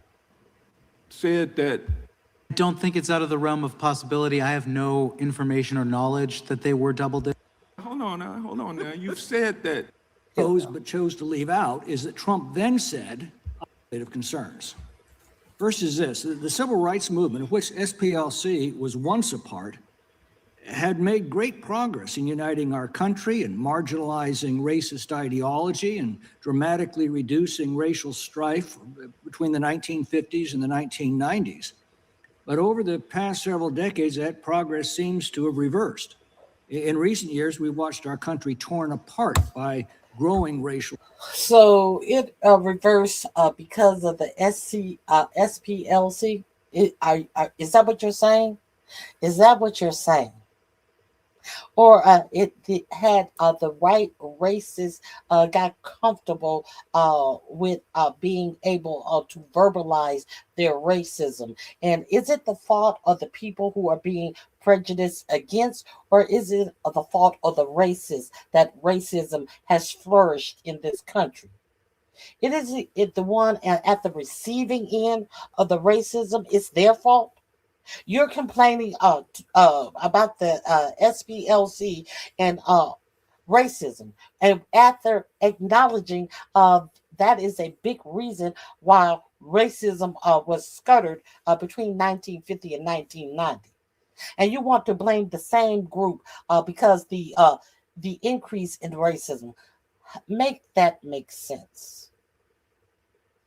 Make nonsense make sense to me. Someone. Anyone, please. Strife. And the allegation at the heart of this matter is that the SPLC was covertly fanning these flames for their own financial gain. A significant flashpoint, of course, was the Charlottesville riots, which had fatal results. And I do need to call out the ranking member for deliberately perpetuating the Democrats' dishonest claim that Donald Trump praised the Nazis at Charlottesville when he said there were, quote, very fine people on both sides. What the ranking member knows but chose to leave out is that Trump then said, I'm not talking about the neo-Nazis and the white nationalists because they should be condemned totally, unquote. Ranking member knows this, and the fact that he perpetuated that today speaks for itself. Mr. Chairman, I ask that the gentleman's words be taken down. Gentleman will suspend. The gentleman will suspend. What purpose does the gentleman interrupt? I ask that the gentleman's words be taken down. Which words? Which words are you referring to? Well, he mentioned twice that the ranking member misled, deceived, and lied to this committee. The gentleman, I didn't use the word deceive. I didn't use the word lie. He has The gentleman, would both gentlemen please suspend? Would the recording clerk read back verbatim that passage is being referred to? Both times. There's only one chair here. I'll take just one of them. It'll be fine. I think we need. The gentleman will suspend. To put it in context, Mr. Chairman, we got to have both The utterance. gentleman will suspend.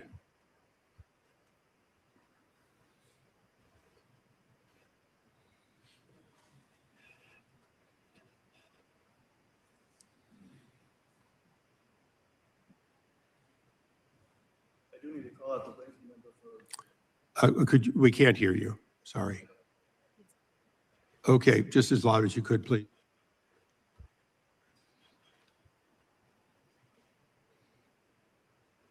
I need to call out the ranking member for deliberately perpetuating. I need to call out. Go ahead. For deliberately perpetuating the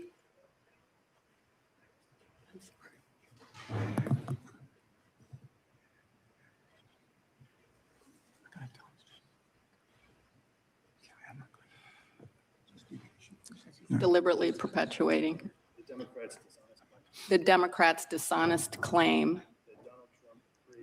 that Donald Trump praised the neo-Nazis. Thank you. Charlottesville. Thank you.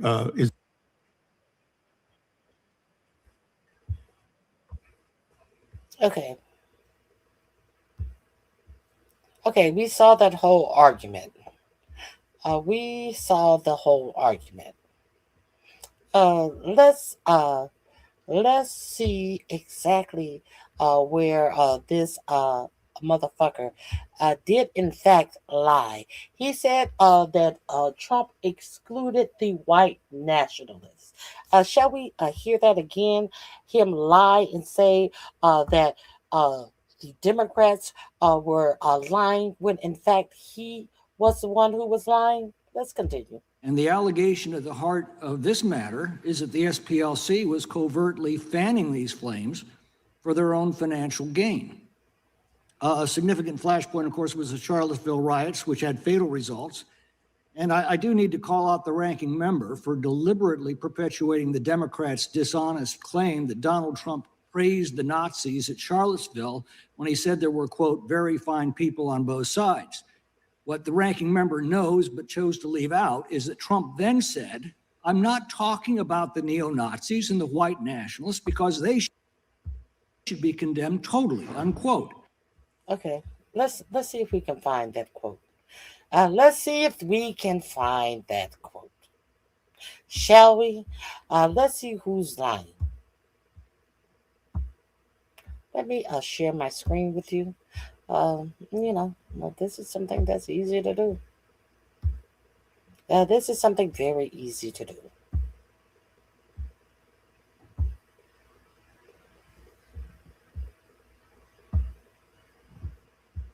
Here we go. Give me 1 second. Here we go.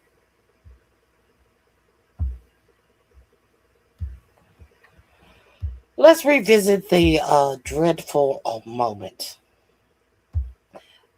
The excitement in his voice to talk about a woman losing her life in a racist display in Charlottesville. You're putting what you're calling the alt-left and white supremacists on the same moral plane.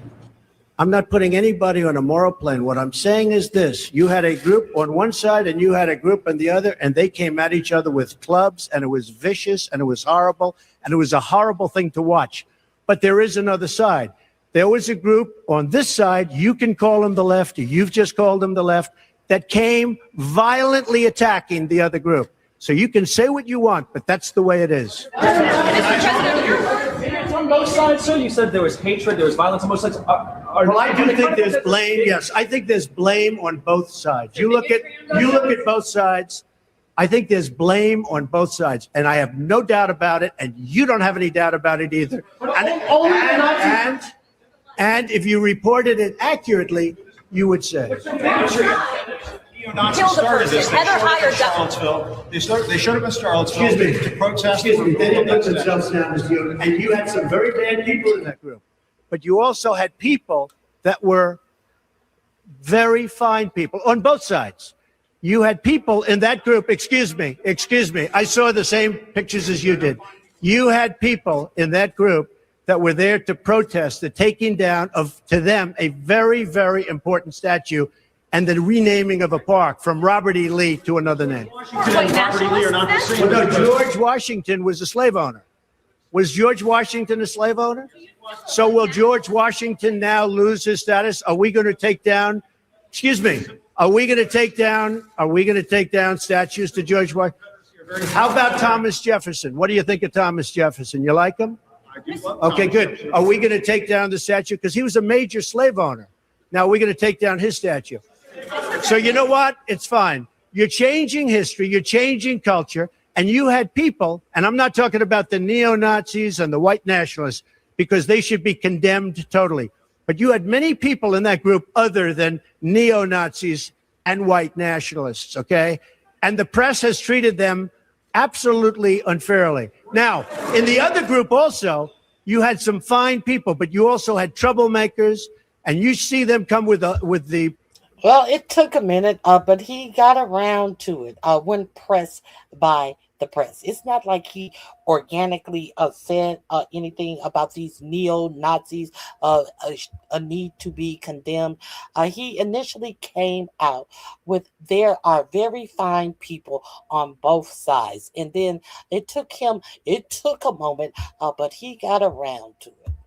Absolutely unfairly. Now, in the other group also, you had some fine people, but you also had troublemakers, and you see them come with the black outfits and with the helmets and with the baseball bats.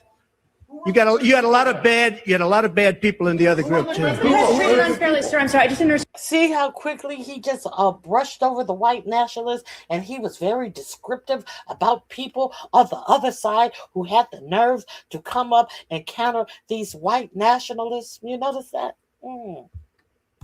What you were saying? You were saying the press has treated white nationalists unfairly? No, I just didn't understand what you were saying. No. There were people in that rally, and I looked the night before. If you look, there were people protesting very quietly the taking down of the statue of Robert E. Lee. I'm sure in that group there were some bad ones. The following day, it looked like they had some rough, bad people, neo-Nazis, white nationalists, whatever you want to call them. But you had a lot of people in that group that were there to innocently protest and very legally protest because, I don't know if you know, they had a permit. The other group didn't have a permit. So I only tell you this, there are two sides to a story. I thought what took place was a horrible moment for our country, a horrible moment. But there are two sides to the country. Does anybody have a final? Does anybody have, you have an infrastructure. What makes you think you can get an infrastructure bill? You didn't get health care. Well, I'll tell you, we came very close with health care, unfortunately. Okay, we're done. We're done. We're done. He tried to paint these neo-Nazi protesters in a light that said that these were good people, and that's it, and that's all.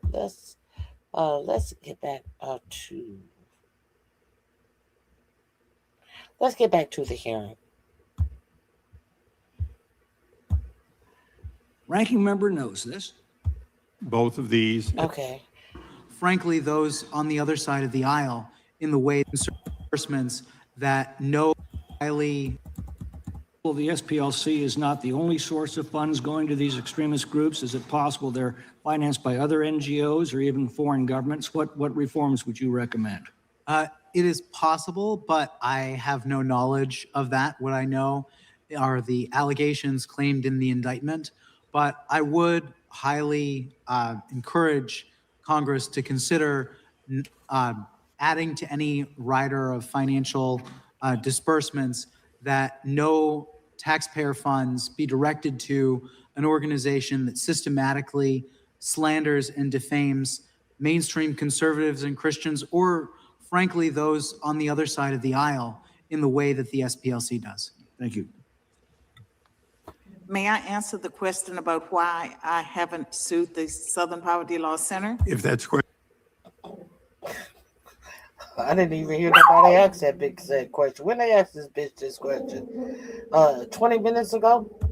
Question, I'll allow you to briefly answer if you would.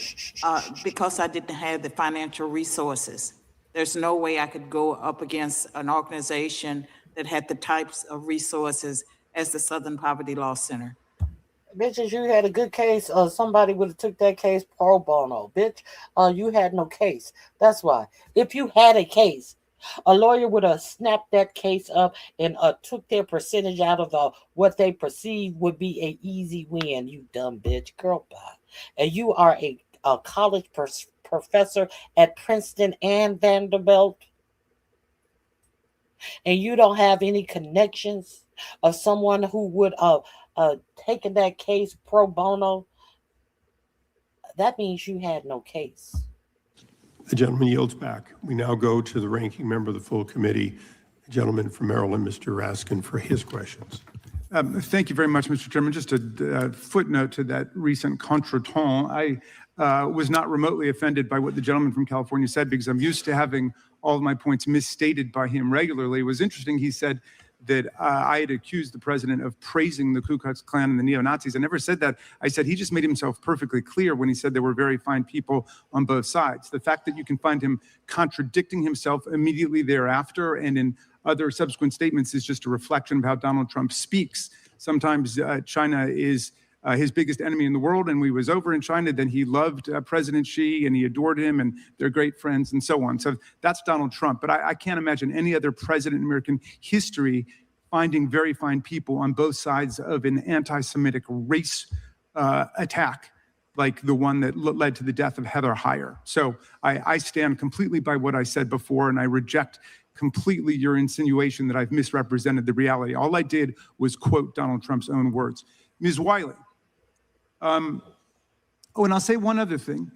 Very fine people on both sides. You know, to people in Charlottesville, that was a very painful thing. My sister and her family happen to live in Charlottesville. The Ku Klux Klan and the neo-Nazis gathered at the local synagogue. That's where they kicked off their attack on Jews and African Americans in Charlottesville. So some people might be able to roll their eyes at that and say, oh, well, later he read a statement that his staff wrote for him saying that he denounces racist violence, but he made himself perfectly clear. Ms. Wiley, have you heard any of these witnesses today cite any evidence that anybody was deceived or defrauded by the Southern Poverty Law Center, which is the whole heart of this attack on them? Did you hear one iota of evidence being offered that anybody was deceived or defrauded? I have not, and we know as a matter of fact that donors continue to try to send money to the Southern Poverty Law Center and being blocked by— In fact, haven't dozens of them stood up to say, no, they weren't defrauded in any way? That's why they're supporting the Southern Poverty Law Center, because they've been so effective in going undercover to blow the cover on these racist anti-Semitic plots. Yes, and I just want to note that, and because there was a representation made about the SPLC, that it worked with the Donald Trump Department of Justice providing information from its informant program in the first Trump administration. So that's why we were so concerned to hear that denial that they had knowledge that the acting attorney general had to retract. This is something that should concern all Americans, because no Department of Justice should be behaving this way. Yeah. Well, you know the not-for-profit sector very well. It seems like now one of the lines of attack against the SPLC is that the people who work there make too much money. I just went online and checked out some of the salaried executives of the right-wing groups that we're not having a hearing about today, like the NRA. Wayne LaPierre was making $1.2 million when he was there. You could look at the Heritage Foundation, which in 2023 paid its president $953,000, I think 3 times what they're talking about there. I imagine being the CEO of the Southern Poverty Law Center is a lot more dangerous than being the president of the Heritage Foundation. Just very quickly on that, is there anything to this, the idea that the work of the Southern Poverty Law Center should be trashed and derided and dismissed because the people who go to work there in Alabama are being paid too much money? Well, certainly not. And I think the point is the way in which the Southern Poverty Law Center is providing free legal services, for example, to a Black community that it has developers coming for land and they won't benefit from the land, for food assistance programs, to make sure that a mother who has a disabled child, 5 years old, is getting the disability services the law requires. That is what is happening with donations as well, and we are not talking enough about the work that civil rights organizations do, including SPLC. Let's talk about that, because to listen to some of— let's talk about that after we talk about this. John, does somebody have you handcuffed in this chat? Does someone have you handcuffed in this chat? Or are you just looking for a place to display how stupid you really are? Shut your lying, I think that you were trying to say lying mouth. Shut your lying mouth. Okay, so let me tell you something, John. Since you want to be head of the retards in the chat, let me give you a third grade English lesson, John. It's not your, it's not you are. Shut your, that means you are. That does not mean your, as in your possession, your ownership of. Shut is supposed to be your, Y-O-U-R, Y-O-U-R, not Y-O-U apostrophe R-E. Lesson number 1. I think that's third grade English. Should I call ICE on you? Because you don't know how to spell words that you should have learned in the third grade. Second word. Is that supposed to be lying? L-I-E-I-N-G?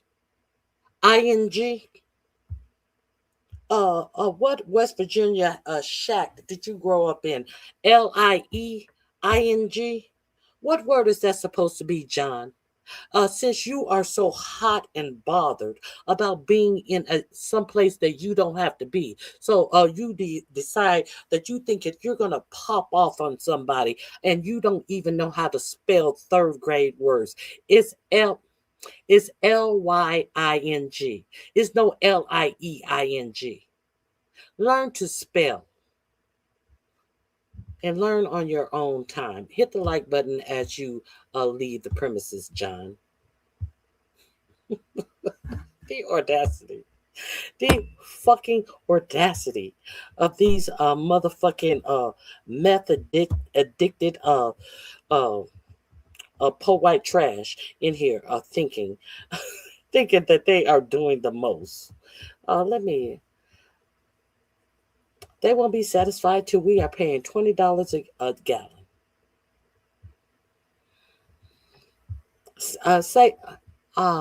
Speak more of your lies. Did I lie and say that you don't know how to spell? That you don't know how to use English properly? Where's the lie? Goodbye, John. Goodbye, John. You've embarrassed yourself enough in this chat. Okay.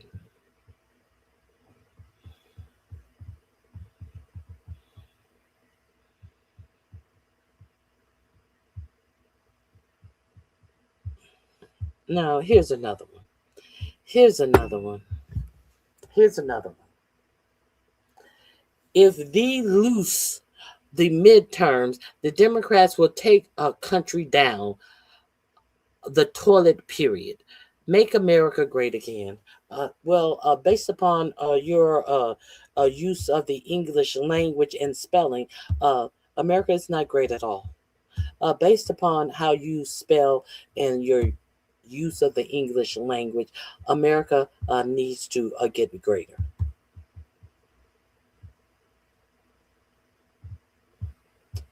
Okay, hit the like button on your way out. Have a good one. Okay, let's continue with Raskin. I can't with the ignorance.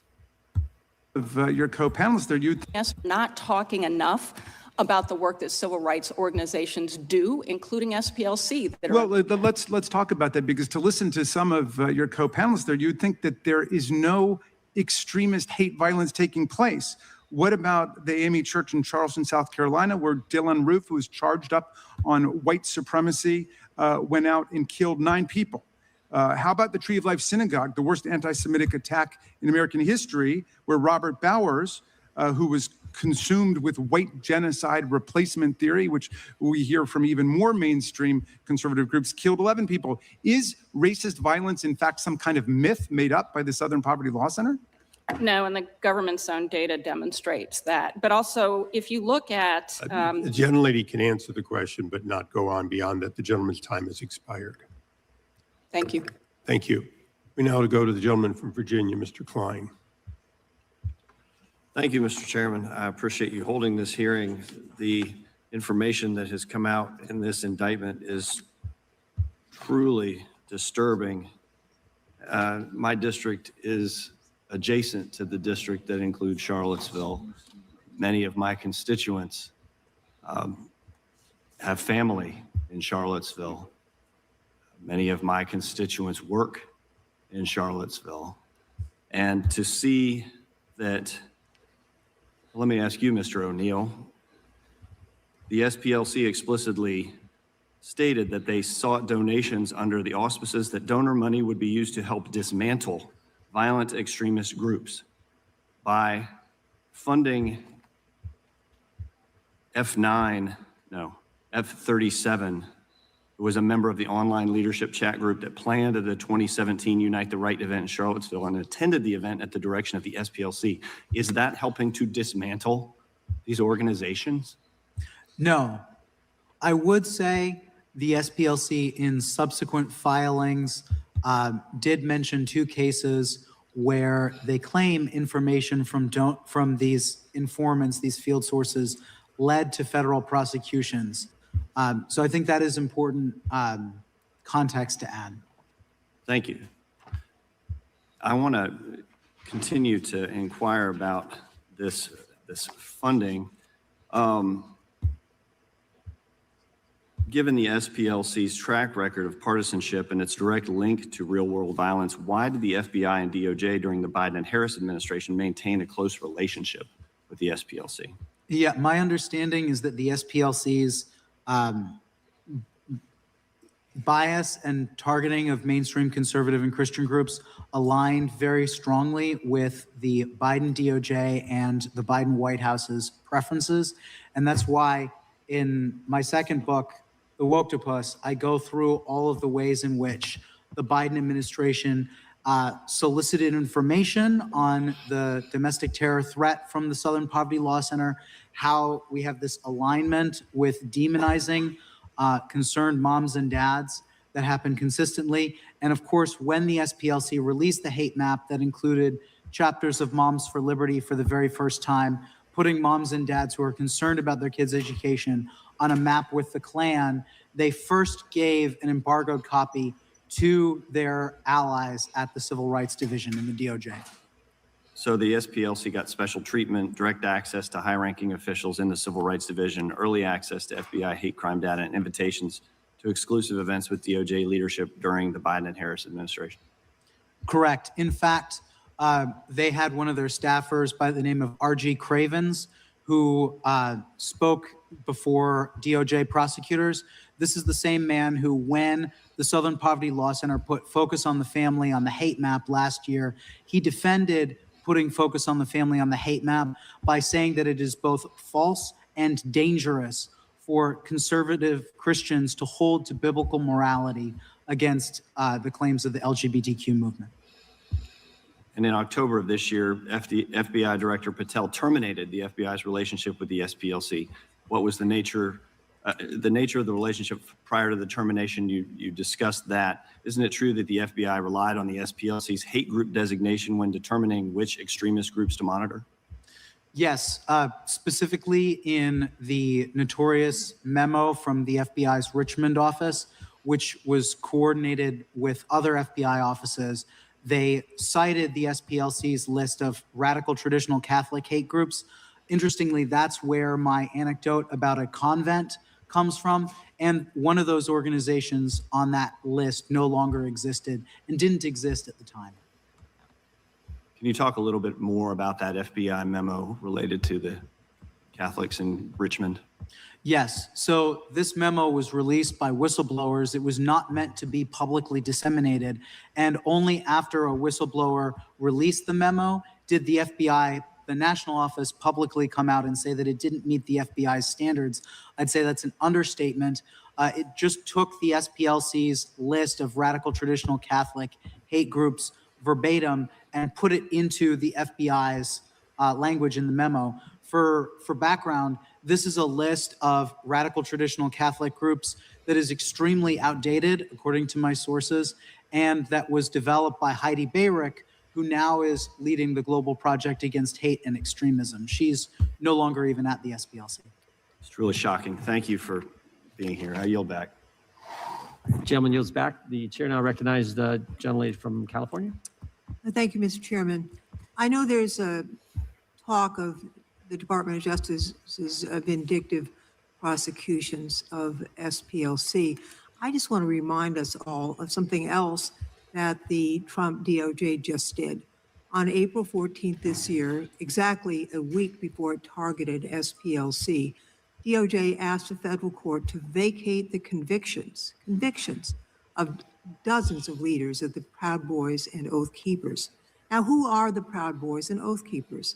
Both are far-right organizations that spout Islamophobic, misogynistic, and white nationalist ideologies, and both happen to be on SPLC's watch list. Both groups and others like them took up arms for Donald Trump and attacked the Capitol on January 6th. I'd like to ask unanimous consent to put into the record two articles about the January 6th rioters and their later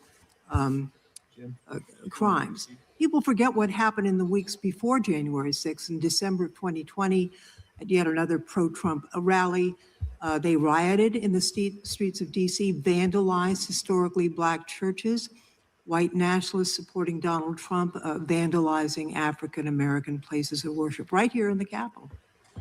For their crimes leading up to and on January 6th, these individuals, including Enrique Tarrio, Stuart Rhodes, and many others, were convicted of seditious conspiracy and other felonies and sentenced to more than 100 years in prison collectively.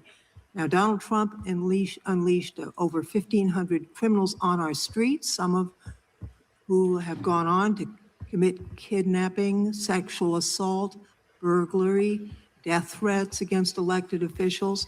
And now the department is trying to erase their guilt permanently and ensure they cannot be recharged. SPLC has been tracking these groups for years, long before January 6th, and designated them and others like them as hate groups. SPLC has continued to call out these groups for the danger they pose to our communities and our democracy. The label has upset these groups so much that Gavin McInnes, the founder of Proud Boys, who describes himself as a Western chauvinist and said Muslims are stupid, sued the SPLC in 2019 for defamation for designating them as a hate group, and that lawsuit failed. Ms. Wiley, you've described the Proud Boys and Oath Keepers as the foot soldiers of January 6th. In your opinion, is documenting and naming these groups part of the reason why SPLC is now being punished by the Trump administration? Sadly, because of the pattern of behavior and weaponization that we have seen, it's hard not to conclude that, and particularly because of exactly the point you just raised, Representative Lofgren, that we're seeing pardoning of violence and violent insurrection from January 6th. Now, what does it say about this administration that is prosecuting the group that helped end the Klan, but apparently intending to give taxpayer money to violent white nationalists who vandalized Black churches in the Capitol alike through this so-called settlement fund on a lawsuit that was bogus and barred by the statute of limitations? That's what this administration is. Donald Trump rewarding his foot soldiers for assaulting and beating up law enforcement in his name to the tune of billions of dollars, and punishing their common enemy, the organization that monitors and calls out their crime. I'd like to note that this isn't about just coddling the criminals who tried to overthrow the government and who attacked police officers viciously, and I would add, were convicted in courts of law by juries of their peers, as the Constitution provides, but also an effort, perhaps, to make sure that when a call goes out to violent extremists to overturn the government, to attack violently the government again. Hold on 1 second. So you guys can listen to what is being presented while you're being distracted by idiots who think that it's a flex to come in here and say that Trump backed candidates in a fucking primary won 37-0. What is a primary? A primary is when Republicans choose which Republican that they want on the main ticket. That has nothing to do with beating any Democrat. Democrats don't even vote in a lot of the Republican primaries, much as Republicans don't vote in Democrat primaries. What is the flex about some dumb shit? If they won 37-0, they won over whom? Another Republican. Can we get back on track and quit being distracted by the dummies in the chat, thinking they're saying something? Because they're dumb. Let's continue. That those extremists will know a couple of things. One, that the president will pardon them for their crimes. And two, that the president will reward them monetarily with taxpayer dollars for their violence and for their treason. With that, Mr. Chairman, I yield back. Gentlelady yields back. Before recognizing the gentleman from North Carolina, I do have to step out for a minute. I want to just tell our witnesses that we'll be back shortly, and I do think we have votes at 12 or 12:30, so there may be a little break. And I should have mentioned at the outset, if any of you need a break at any time, you know, you've been there almost 2 hours. I've stepped out a few times, so if you need a break, just please let us know. Real quick, you see? Yes, Mr. Chairman, I have a series of letters from Moms for Liberty. Quickly, yes. Tina Deskovich, Julie Mock, and then a whole series of additional letters from Moms for Liberty. Then I also have— Without objection. Thank you. Southern Poverty Law Center, education materials surprisingly common in red states. Arizona School Resource directed teachers to condemn Moms for Liberty, Turning Point USA in their class. Without objection. SPLC curriculum in K-12 Learning for Justice. Without objection. SPLC curriculum in Arizona document. Okay. Additionally, federal grand jury charges Southern Poverty Law Center for wire fraud, false statements, and conspiracy to commit money laundering. Without objection. Southern Poverty Law Center is a scam, not an arbiter of justice. Without objection. SPLC is a hedge fund with a dumb anti-racism newsletter. Without objection. Exposing the SPLC and celebrating their future demise. Without objection. Biden DOJ was in cahoots with SPLC as it funded extremist groups. Without objection. SPLC's wealth raises questions despite controversial activities. Without objection. A 990 filed in October of 2024 by SPLC. Objection. And America First Legal reveals explosive documents exposing Biden Department of Justice's partnership and coordinated campaign with the Southern Poverty Law Center to weaponize civil rights enforcement. Without objection. Thank you, Mr. Chairman. Gentleman from North Carolina, Mr. Harris, is recognized for 5 minutes. Mr. Chairman, I'd also like to submit into the record a letter from Awake, Illinois to the House Judiciary Without Committee. objection. Thank you, Mr. Chairman. I'm so grateful for all you witnesses for being here today, and I want to take just a few moments to talk about the shooting that took place at Family Research Council's headquarters in 2012. That obviously— But you don't want to talk about the shooting that took place in San Diego a day or two ago. Okay, moving on. This link is in the description box under SPLC hearing. I stood before dozens of TV cameras on the street in front of FRC and said that FRC may not have pulled the trigger, but they inspired the gunman. I was mocked by the media, but then— So who inspired the shooting in San Diego where those white kids went and killed 3 people at a mosque and was looking to get in to kill the children that were at school at that mosque? Who inspired that? Let's continue. the testimony— We're talking about something in 2012 when you have something nice and fresh that happened days ago, but they don't want to talk about that. You notice? confession came out. And I asked former colleagues, and your organization is still listed despite this attack in 2012. So what impact has this continued designation on has it had on the organization and your staff? well, fortunately, we were large enough that we could sustain SPLC and their blood money that they've been raising to target conservative groups. It has hurt us. We spent $6 million just to enhance our security. It's funny, they're crying now that they're getting their own medicine, that Fidelity is not giving money to them. How about the thousands of conservative groups that were denied donor-driven funds because SPLC's labeling? Is there fairness in that? Is there fairness? And can you tell us where you got your $6 million from that you had available to spend on attorneys? Can you tell us that? Y'all wanted to lambast SPLC about the money that they pay their staff. And I'm so glad that Jamie Raskin came out and gave a lot of totals of people like the Heritage Foundation, what they're paying their staff. And you guys got all quiet. Where did you get the $6 million to fight off lawsuits is a question. It seems like you have not had a big problem making money as well. Oh, so we should restrict the cash flow into an operation that is fighting against racism against Black people in America. Is that the agenda?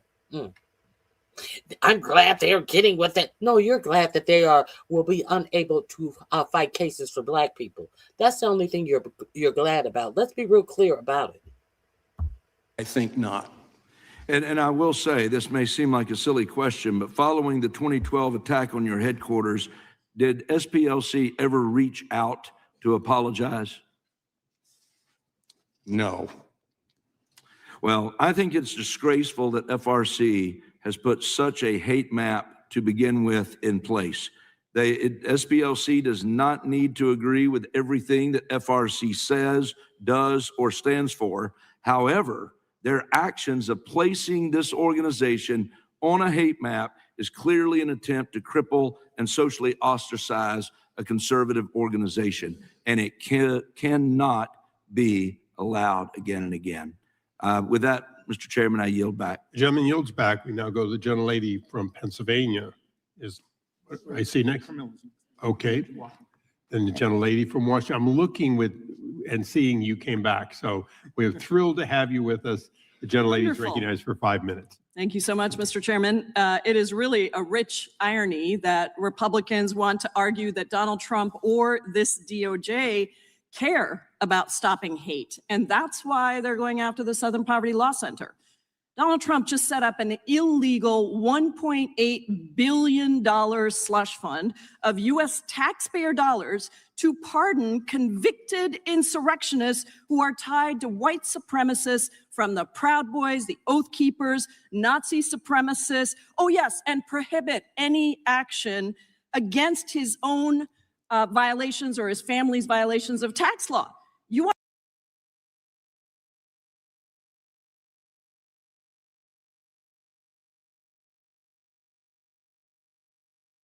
went after Moms for Liberty and manufactured white supremacy when they got money to fight white supremacy.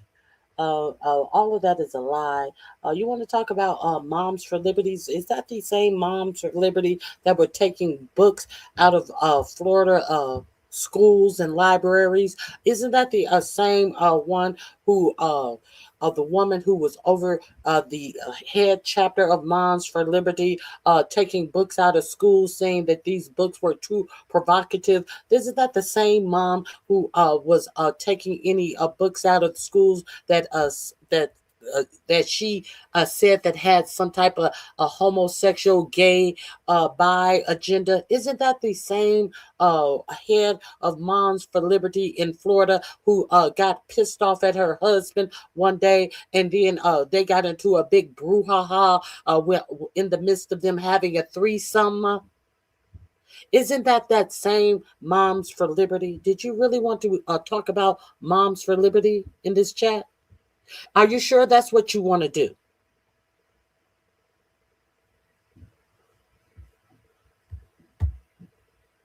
Let's continue.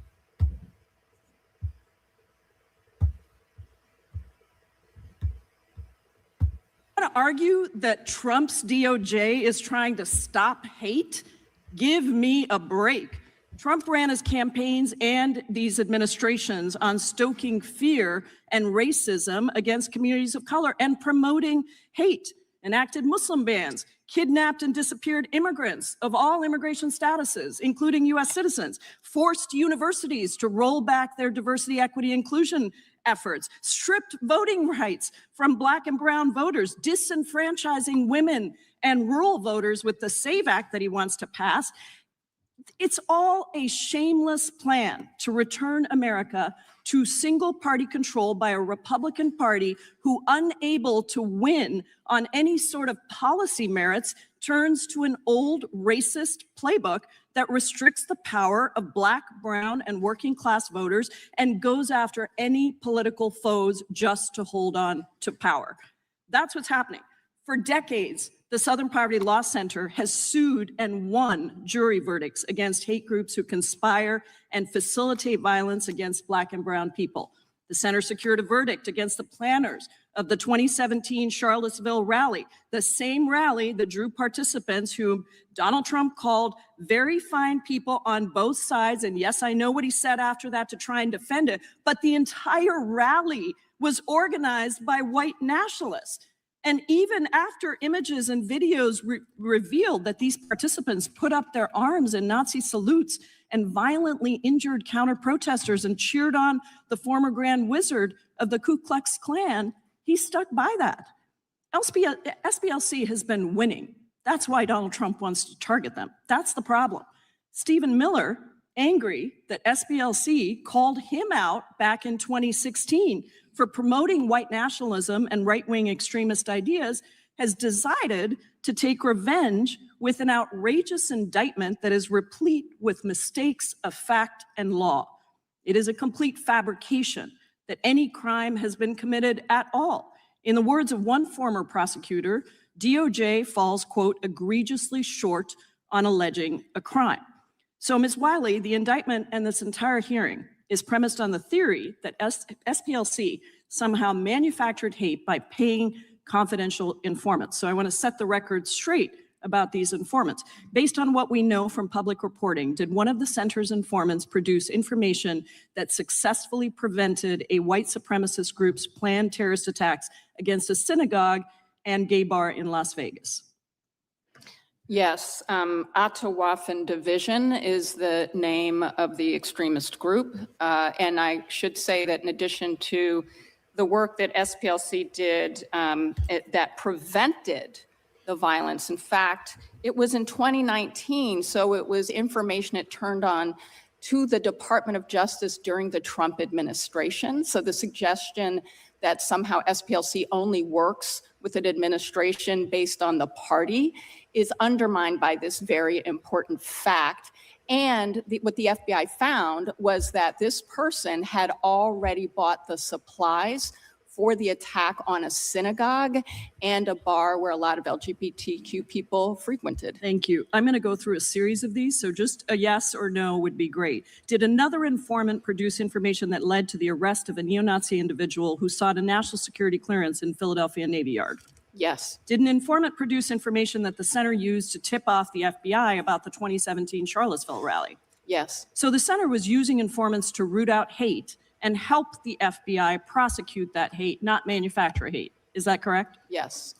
And I want to ask you, the charges are also premised on the idea that donors were misled and they didn't know what the funds were being used for. But the New York Times publicly reported there's no donor that's come forward, as Mr. Raskin said. Based on your experience, is there anything different about how SPLC is operating than any other nonprofit? Not that I'm aware of. Thank you, Ms. Wiley. This seems to be a trumped-up case, literally, just to continue to prosecute people who don't agree. I yield back. The gentlelady yields back. Mr. We Chairman, now go to, is this from UC request? of course. Thank you very much. The first one is The Intercept. We knew they were paying informants. SPLC donors reject Trump DOJ. Without objection. The second one is a letter from the Leadership Conference on Civil and Human Rights Nonprofits Together in Without objection. 442 civil rights organizations rejecting the criminal charges. And finally, unanimous consent to introduce a statement from Trevor Potter, president of Campaign Legal Center, former Republican chair of the FEC. Without objection, so ordered. We now go to Mr. Hunt for 5 minutes. Thank you, Mr. Chairman. The talking point for the Democrat high brain today is that Jim Crow is alive and well in America, and I am sure that some of the SPLC's actions have helped them make this argument. My first question is for you, Ms. Swain. And here comes this raccoon right here, Wesley Hunt. has the audacity to show, oh, look at how America has advanced because black and white people are marrying.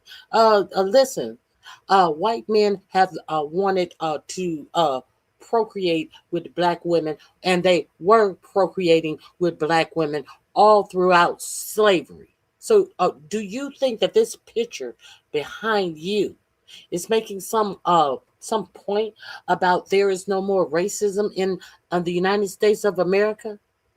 Because you have a picture of a Jim Crow boy with a colored sign, and you have a black man marrying a black woman marrying a black man.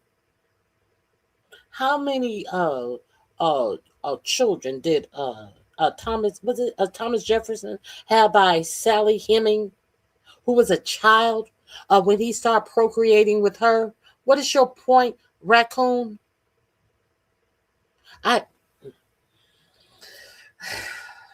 Woosah. Woosah. This is the same raccoon that said black people were happier in the Jim Crow era. When he and Byron Donaldson had the audacity to act like they were just one of the boys and going to a black barber shop in, oh God, they better be lucky.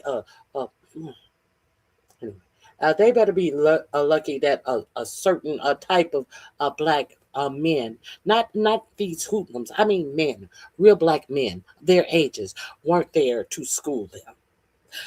Unfortunately, they were older black men that were there. They were kind of little too shy. They couldn't speak to them on their own terms, in their own terms. Ugh. Wesley Hunt, who wanted to agree that black people were happier during the Jim Crow era. Let's hear from Wesley Hunt. 2024 presidential election, were you required to pay a poll tax before you voted? No. I have another question for you. When you went to vote at the voting locations, were you intimidated in any way with baseball bats, fire hoses, or dogs? The only thing that intimidated me is that in my state that you go in, if you have to ask for a Republican ballot or a Democrat ballot, and if you are in a precinct that's predominantly Democrat, I think you would have a lot of fear.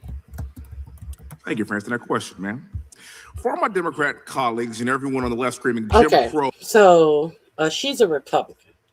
I think that if you had to have a vote for a Democratic ballot, it would be more fear.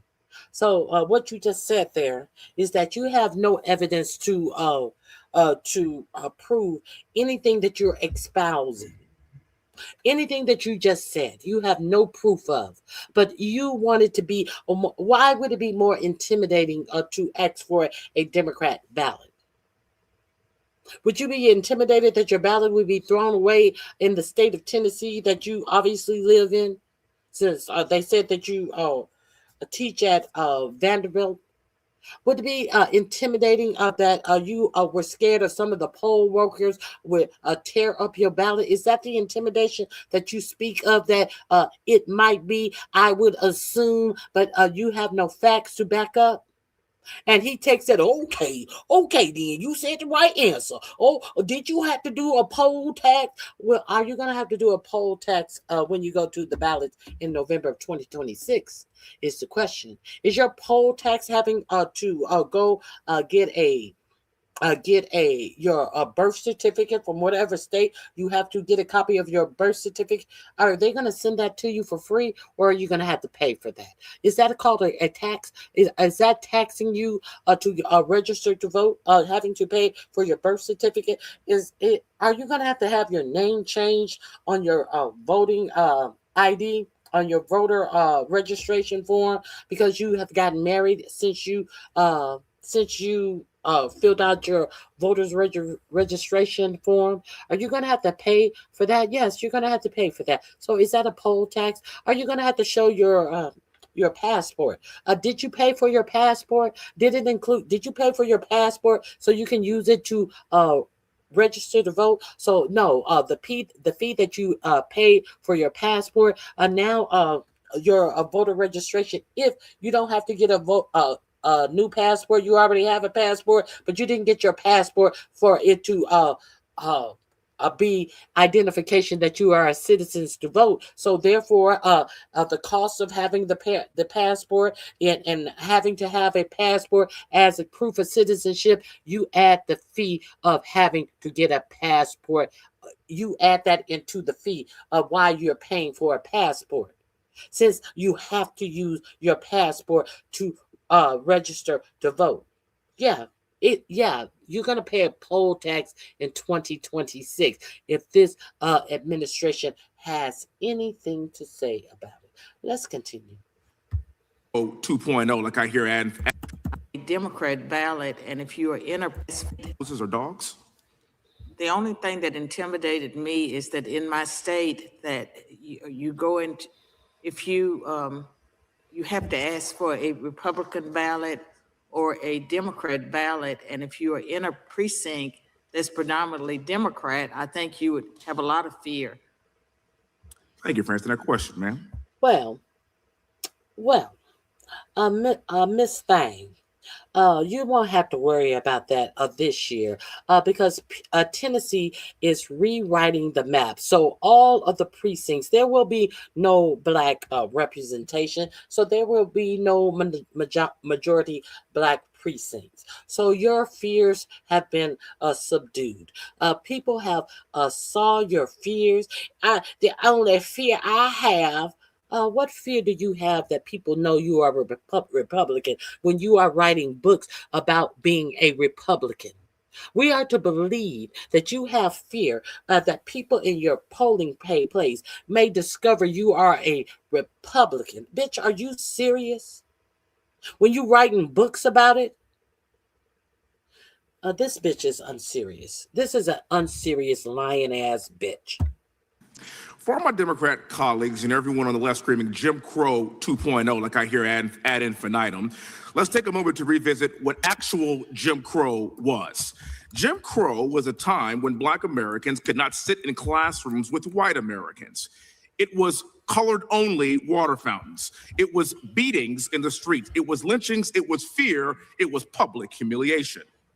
My own father, who grew up in a segregated South in New Orleans, had to walk around to the back of a restaurant just to order a sandwich in the French quarters of New Orleans because of the color of his skin. That was Jim Crow. And that is precisely why it is so offensive to compare that era of legalized discrimination and racial terror to showing a photo ID in a voting booth. And it's just as offensive when groups and organizations like these manufacture faux hate and racial tension. Requiring identification to vote is not oppression. It is not segregation. It is not racism. It is a basic standard that applies equally to every single American citizen, regardless of what you look like. You need an ID to board a plane. You need an ID to cash a check. You need an ID to buy alcohol. You need an ID to enter these very federal buildings. And by the way, attaining an ID. And by the way, all of this, you need an ID for this, you need an ID for that, you need an ID. Yes, we know what we need an ID for. We need an ID for all of those things. You're absolutely correct. But we don't have to prove our American citizenship for any of those things. So while he's sitting up here pontificating as if, oh, this is just common knowledge, what is the big deal? The big deal is you don't need an ID to vote. You have to prove your citizenship. Let's be real. You see how these snake oil salesmen try these raccoons with snakes hanging from their neck, try to pretend like, oh, this is nothing serious, nothing to see here. This is a motherfucking raccoon that is lying in your face. It's not about the ID. It's about you having to go the extra mile or whatever it is going to take for you to prove that you are a citizen of the United States. Let's be real clear about what's going on. Now, let's talk about the ID aspect of it. I've been voting a long time.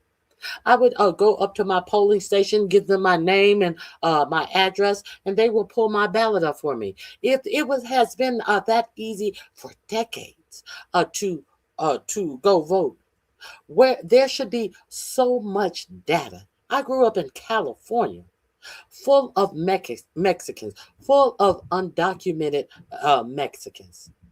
If the ID was at issue, wouldn't we have proof that ID is needed because we would have had so much voter fraud in the decades that you never needed a ID in the state of California, no less? Wouldn't the voter fraud be off the hook if undocumented immigrants were voting because they didn't have to show an ID? So we are to believe that an undocumented immigrant is just going to put himself up on the block to be deported or prison for 5 years by illegally voting in an election. Is this what we're trying to pretend?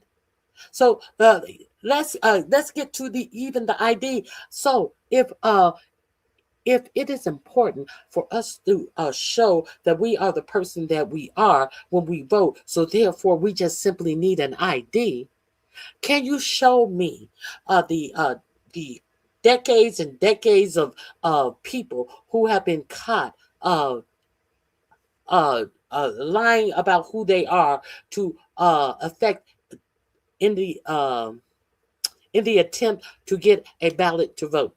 So there should be mass data on this. If it's so imperative, what is the only thing imperative about this 2026 midterm election? What is imperative about this is that 45-47 is in jeopardy of losing the House and possibly the Senate. That the only thing that is imperative about this is if 45-47 loses the House and the Senate to Democrats, 45-47 is going to be under a shitload of investigation for the criminality that has taken place in the first year and a half of his second term. That's the only thing that is imperative about this election.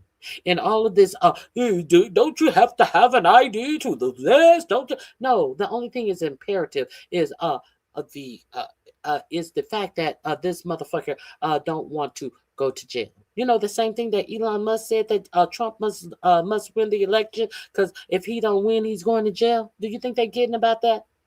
Okay. If you haven't watched the first part of my video, you may want to watch the first part of my video because this Wesley Hunt is a unserious raccoon. Let's continue. In this country is an extremely low bar. But somehow showing an ID to vote in America is now considered to be Jim Crow 2.0. This is not about civil rights. This is about political theater. And the Democrat Party survives on manufacturing grievance.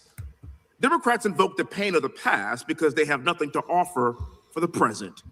They don't want an honest debate. They want emotional manipulation. They want outrage. They want division, as evidenced by our discussion in this very hearing today. They want Americans to fight each other because chaos is politically useful to them. Words like racism and white supremacy and Jim Crow 2.0. For the purposes of elucidating my colleagues on the other side of the aisle, let's take a hard look at what real Jim Crow was. Check out this one behind me. You see, this is Jim Crow. This is what Democrats call Jim Crow. Next slide, please. See, that is Jim Crow. For whatever reason, this is what Democrats call Jim Crow. Slide, please. That is Jim Crow. This is what Democrats call Jim Crow. I know that some of these images can seem to be very jarring to many of us that haven't experienced that over the course of the past 40 years of my lifetime. I never saw these things. I never experienced them personally, but I have family members who have and who did. And that's why it is extraordinarily important for us to be very, very careful with what we compare to Jim Crow, because this country has come a very, very long way. This country had come a very long way, but all of the protections that you grew up under, because people, your ancestors who had experienced this and had come up out of it, how did they come up out of it? If they were living that way, and now they don't have to do those things, what happened to make it possible? People fought for rights that were put on the books, and all of those rights that were put on the book, this man who has you out here raccooning and tap dancing have taken all of those laws and rights and protections off of the books to put you back in the same place that some of my family members have experienced this. All of my family members have experienced this after a certain age. You're not saying anything smart. I have a aunt who was sitting at these lunchroom counters during the actual protest. I have a lived experience of close relatives who have lived these experiences. I don't have to. I have a family, but I didn't experience it. So since you didn't experience it, you can sit up here all blase as it is taken apart because you want to have some type of semblance and importance to your white wife, neighbors, in-laws. Is so you don't respect the fight. That doesn't mean that all Black people don't respect the fight. And I don't recall it being a Democrat thing to call voter ID Jim Crow 2.0. I think that that what is Jim Crow 2.0 about voting is the fact that they have taken Section 2 of the Voting Rights Act away. But you don't want to talk about what is really Jim Crow about voting in 2026 because you're a raccoon and you're tap dancing. You're trying to impress others, people who are absolutely unimpressed with you. All this tap dancing, you and Byron Donaldson and Tim what is his name? Tim from South Carolina. All of this tap dancing you guys have done for 45, 47. And what has it gotten you? Tim even had to buckle down and marry a white woman when he strikes me as another Lindsey Graham, as it were. He buckled down and married a whole white woman. And what has it gotten you? Every time they need a raccoon to prance around on stage on a leash and a chain, would probably got a whip in their back pockets. Here you guys come. You, Brian Donaldson, and Tim. I talked about Tim yesterday. Tim from South Carolina. Here you niggers come, tap dancing for massa. Well, hey, boss. Here come you, tap dancing for boss. The fuck out of my face. I'm saying this over and over and over and over again till I am blue in the face. I represent a white majority district along with 3 of my other Black colleagues here in Congress. And you know what? Nobody cares about what we look like. We are being judged not by the color of our skin, but by the content of our character, because we've come a long way from this. I don't want to go back to that. In fact, I want to continue on the path that America has set forward in the name of Jesus Christ. And I want to let people know that we don't need to be angry. We don't need to be divided. We want equality for everyone. Let me be crystal clear. This is not 1960 anymore. It's 2026. And the fact that groups like these are willing to stroke the flames of hate by funding the KKK is absurd. With that, I yield back the remainder of my time. Thank you for being here. Thank the gentleman. He yields back. We now go to the gentlelady from Pennsylvania, Ms. Scanlon. Thank you, Mr. Chairman. As we heard earlier, in July 1983, the Ku Klux Klan firebombed the Southern Poverty Law Center's offices in Montgomery, Alabama. The Klan carried out its violent attack because the SPLC had stood up against it.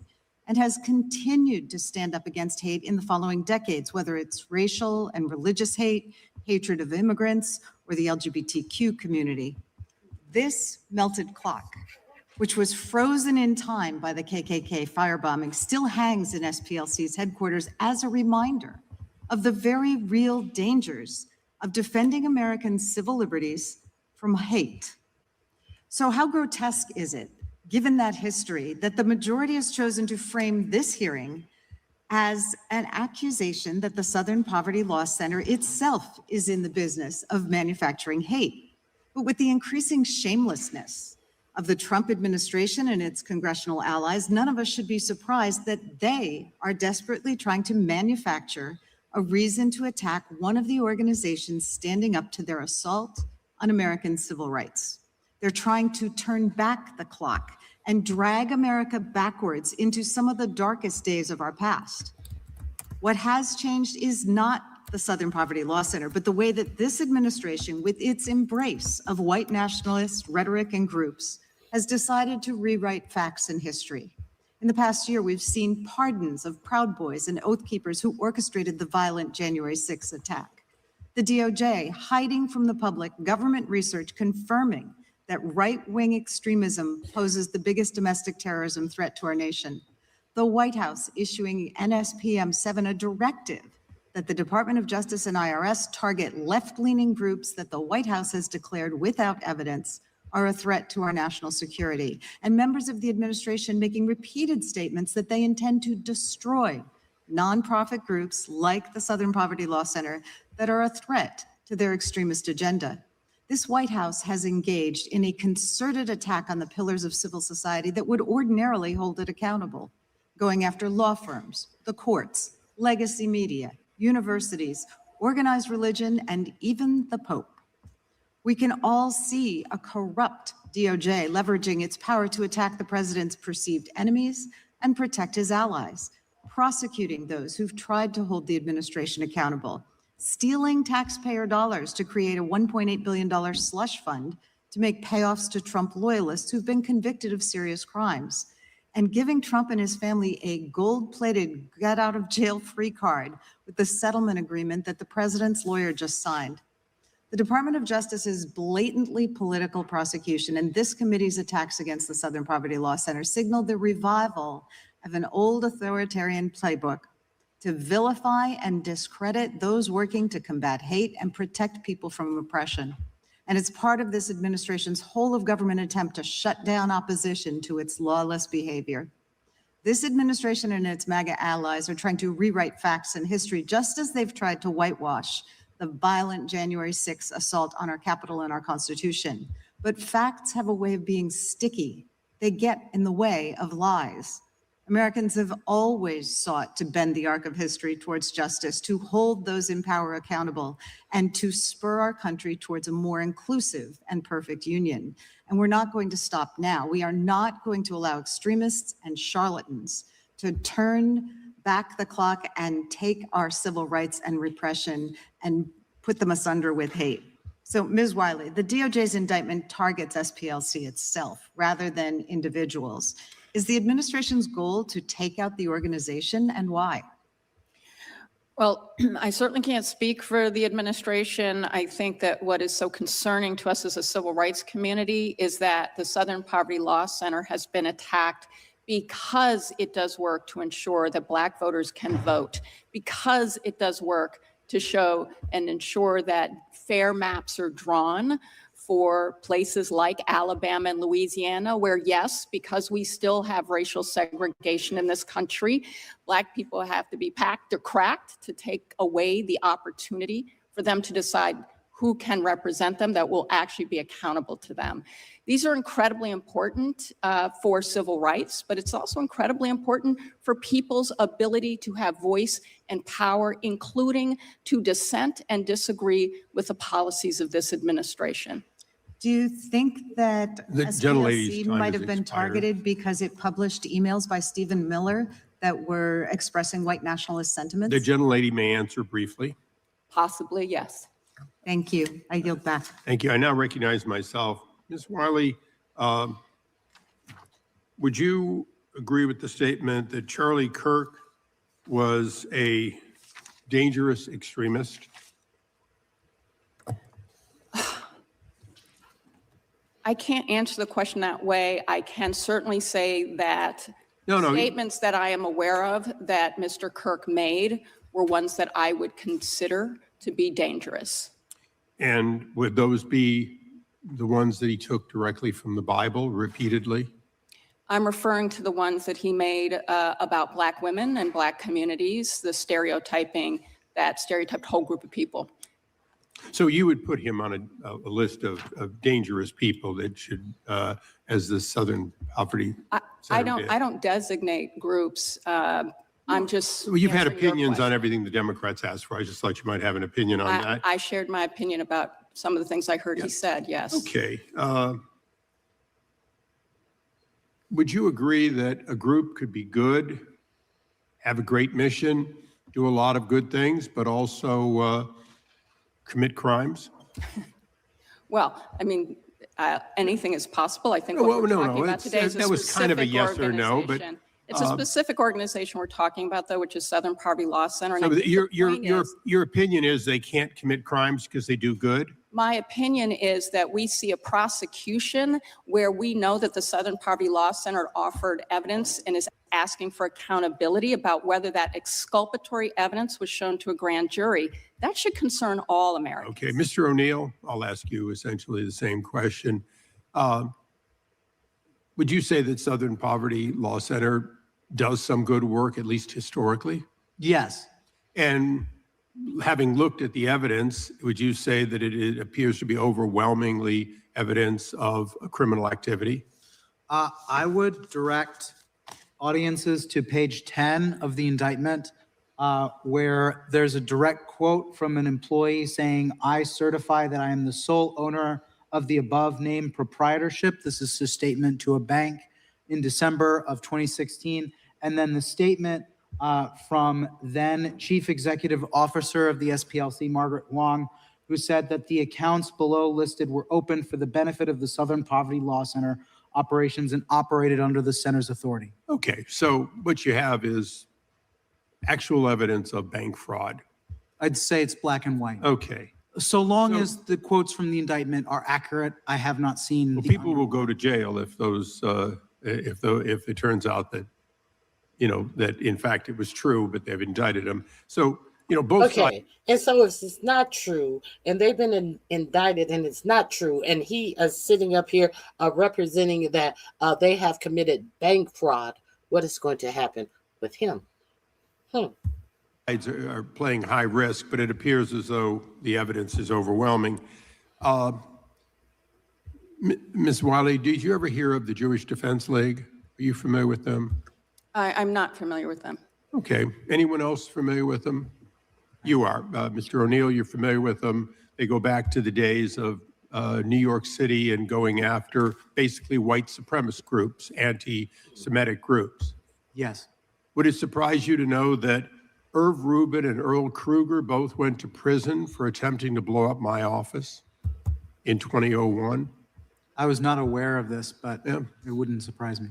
Earl Kruger later died in prison. Irv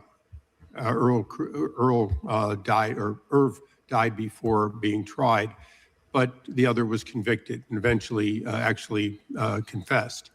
So I'm very sorry to hear that. Here's a group you know of. They have a history of fighting anti-Semitism, something that's been mentioned on the other side, and that obviously still exists in this country, as does racism. So you can be a good group, and yet you can have criminal activity, an activity that flies in the face of what you say you stand for. Yes. Ms. Wiley, I asked you that question for a reason. Dr. Swan here has, in fact, a history of being falsely accused, a history of being gone after. Mr. Perkins has given these examples. The other side has spent a lot of time here today trying to tell us that it's all motivated because somehow we're persecuting people in this administration.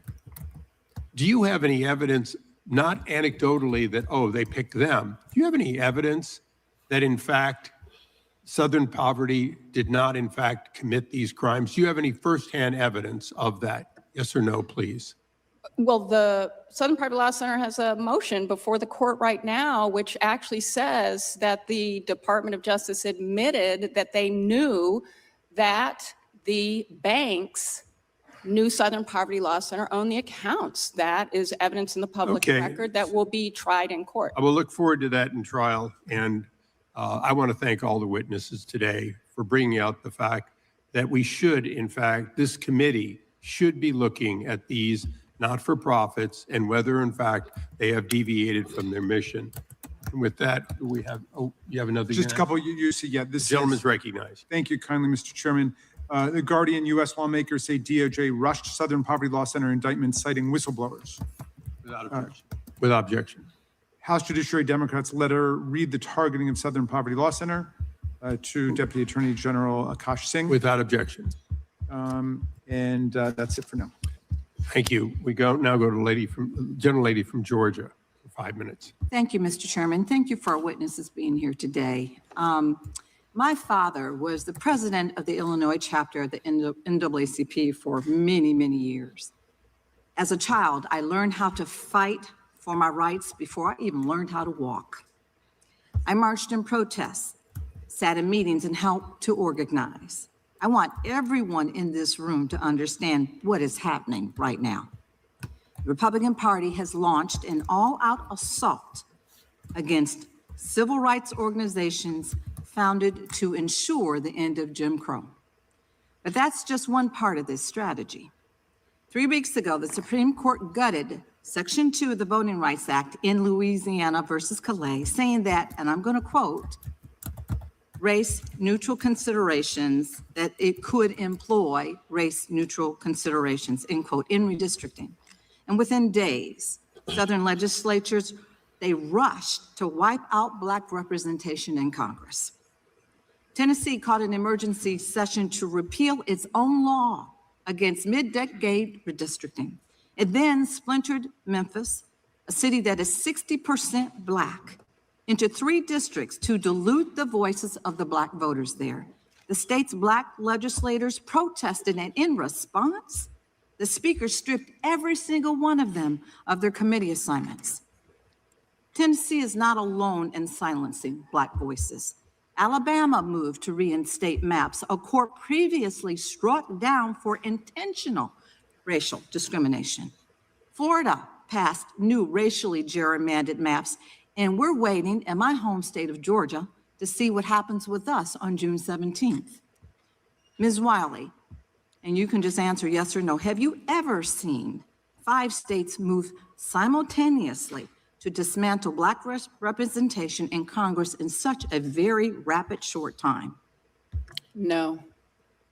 And while this administration demands attacks on Black Americans' voices with phone calls to governors, it is fighting hard for the right-wing extremist groups who stormed the Capitol on January 6th. Groups whose members are not all white supremacists, but doesn't seem to mind white supremacists. Trump's DOJ has given $1.8 billion of a slush fund taken from taxpayers to pay. Sabar, you have your blue wrench. Off the 1,600 right-wing rioters who tried to steal the election for him. That's $1 million for each rioter, with $100 million left over. Ms. Wiley, what message does this send to the country that this administration is prosecuting the organization that takes down white supremacists while stealing taxpayer money to give to white supremacists? Good question. I wish I had a word, and I don't have a word for that, except to say that the American public should be outraged. Southern states are tripping over themselves to eliminate Black representation in Congress. The president is doling out reparations to white supremacists, and DOJ has indicted the Southern Poverty Law Center, an organization built to defend the rights of Americans, on charges so flimsy that it would make Bull Connor and George Wallace Blush. Americans deserve a voice in our democracy, representation of their interests, and should not have to fight for their basic civil rights again and again and again. Race should not be a factor. This is an attempt to roll back the progress made through the civil rights movement and strip Black Americans of their voice in public life, using the same tactics as Southern segregationist states following the death of Reconstruction for the very same goal. I am a child of the civil rights movement. We have seen this before. If we needed a reminder or a wake-up call that Jim Crow is alive and evolved, these legislatures made sure that we got the notice. Ms. Wiley, would you like to expand on any previous questions or statements that you weren't able to complete?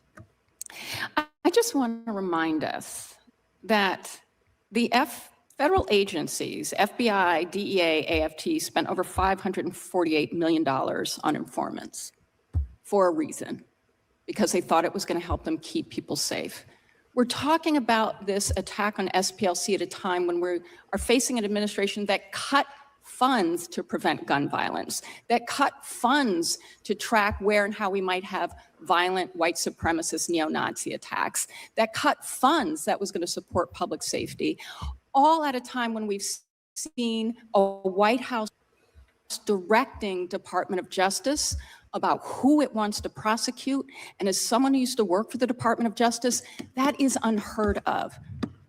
Thank you, and I yield. Gentleman yields back. The gentleman from Wisconsin is recognized.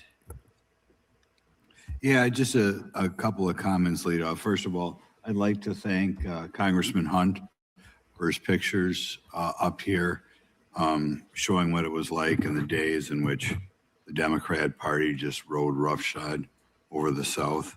I'd like to point out that the criticisms of Stephen Miller, to this day, are because the role he took in exposing the Duke lacrosse player hoax, in which 3 people almost were sent to prison for life. And Steve had the braveness to stand up to the politically correct. And eventually those 3 people were found innocent after going through absolute hell. I also want to point out a book by Christopher Rufo called America's Culture Revolution, How the Radical Left Conquered Everything. And in that book, he clearly describes how a goal of the hardcore left, and I think some You notice what he don't want to talk about? He don't want to talk about the tens of thousands of Black people who have languished in prisons for decades and found to be innocent of the crimes that they languish in these jails for. He don't want to talk about that. He want to talk about the poor little Duke lacrosse guys who got falsely accused by a Black woman. Don't you find it curious that this is the case that he wants to bring up? There has been no other white men falsely accused by any other race. This is race baiting. I also will let you know what he doesn't want to talk about is what Louisiana did by removing a city clerk's position that was voted on by the public, that was awarded to a Black man. Who is this Black man that won this position as a county clerk in the state of Louisiana? This was a Black man that spent over 26 years wrongfully accused in a Louisiana prison, that fought his own case and won his own freedom, and his whole case was his whole record was erased. And what did the Louisiana governor do when this man was scheduled to take his position on May 6th of this year, during the frenzy of the racist, in my opinion, Supreme Court, dialing back letting Louisiana and all of these southern states redraw their maps. When they redrew their maps, they also eliminated the position that he was voted for. But this man don't want to talk about that. He want to talk about the Duke lacrosse players that they almost went to jail and had a horrible life.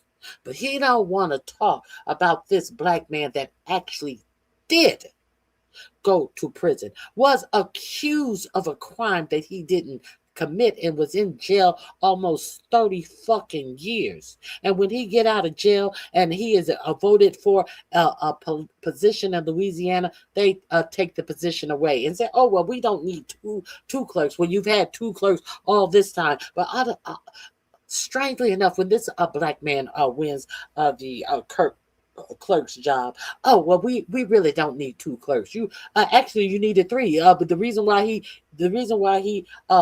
ran for that position, because how long it took your clerk to send him this information that was he was privy to when he was fighting his case for 26 years in a Louisiana prison. It took y'all forever to send him the shit that he needed to fight his case. So no, you don't need two. You may need 22 in the state of Louisiana. Oh, but no. Well, we got rid of his position because he won't be able to run for re-election in his position. Now they did this in late April. He was scheduled to start his job June 6th. So they asked the mayor, the governor, well, why didn't you just let him sit in his position for the first years that he actually won the election for? They said no. Well, it would be unfair to allow him to even serve a day in that position, because he will not be able to run for the position next year. A 4-year position they had voted him in for. They didn't let him serve one day in that position. But this motherfucker, the only injustice in the world happened to these three white Duke lacrosse players, because some black woman decided to say that they RAPED her. And your Supreme Court wants you to believe we're not supposed to see that racism exists in the United States. Is this the only? Is that the? You mean to tell me there has not been any white men that white women have made these allegations against that almost went to jail? No. It has to be the Duke lacrosse players that we made famous. So, it's certain things that we make famous because we try to taint all black women with the same brush. So you should remember this. As soon as we say Duke lacrosse, you should remember, oh, that lying black bitch. Oh, that lying black bitch. But not so much when it comes to the Karens that acute. Not so much when it comes to the Karens, all the way back in history. All of these Karens that feign that someone did something to them only to find out they didn't. Ex Emmett Till's parent. All the way down to these Karens that they knew that had lied. And even after they knew they had lied, oh, well, she's in her 80s. It's too late to take her to prison. But he thought that he was stunting when he talked about the Duke lacrosse players. How many fucking Karens can we talk about? Oh, he didn't even take the easy bait. He didn't even take the easy bait and talk about the one who they took his position away that the voters had put him in Louisiana. Let's continue. Members of this committee are members of the hardcore left. The degree to which they try to racialize everything, not just racialize Black Americans, but Hispanic, Asian Americans, everything, that their ultimate goal is the end of the United States as we have it. Try to racialize anything. And it should be mandatory reading. And I think when you talk about Joe Biden screaming about white supremacy all the time, I think a lot of us must wonder what in the world is he talking about. But what he's talking about is Joe Biden's not talking about America anything. on racial lines, which is America. really just Joe Biden is not in office. He ain't talking about finally, shit. I don't have time to look into it. I know if you Google Ann Coulter and Proud Boys, and Ann Coulter is a many times New York Times bestseller, you may get a different version of the narrative we'd had today on the Proud Boys. Okay, now we're going to start off with Mr. O'Neill. Well, Given if you the ain't got time SPLC's to long give us the documented pattern of details about it, partisan why you bring it activism, up? financial misconduct, and by the way, the financial misconduct by itself is enough that nobody should ever be citing them for anything. And its recent federal indictment for secretly funneling millions of dollars to individuals tied to extremist groups. How do you explain the continued willingness of major press outlets to cite the SPLC as an authoritative source? And by the way, I think 12 years ago, 13 years ago, any reasonably well educated American would have known the SPLC was just a disgusting made-up group. And I would think that any newspaper, magazine, online magazine that cites them should be considered totally discredited, anybody who's done it the last 12 years. But how do you, Mr. O'Neill, explain why so-called major press outlets, at one time prestigious outlets, still cite SPLC as an authoritative source? I think it's because the SPLC positions itself as a weapon of the left by demonizing the sorts of conservatives that many in the mainstream left want to render irrelevant. And therefore, it is a weapon, a reputational weapon against people who are inconvenient for the left's narrative. Yep. Go ahead, Mr. Perkins.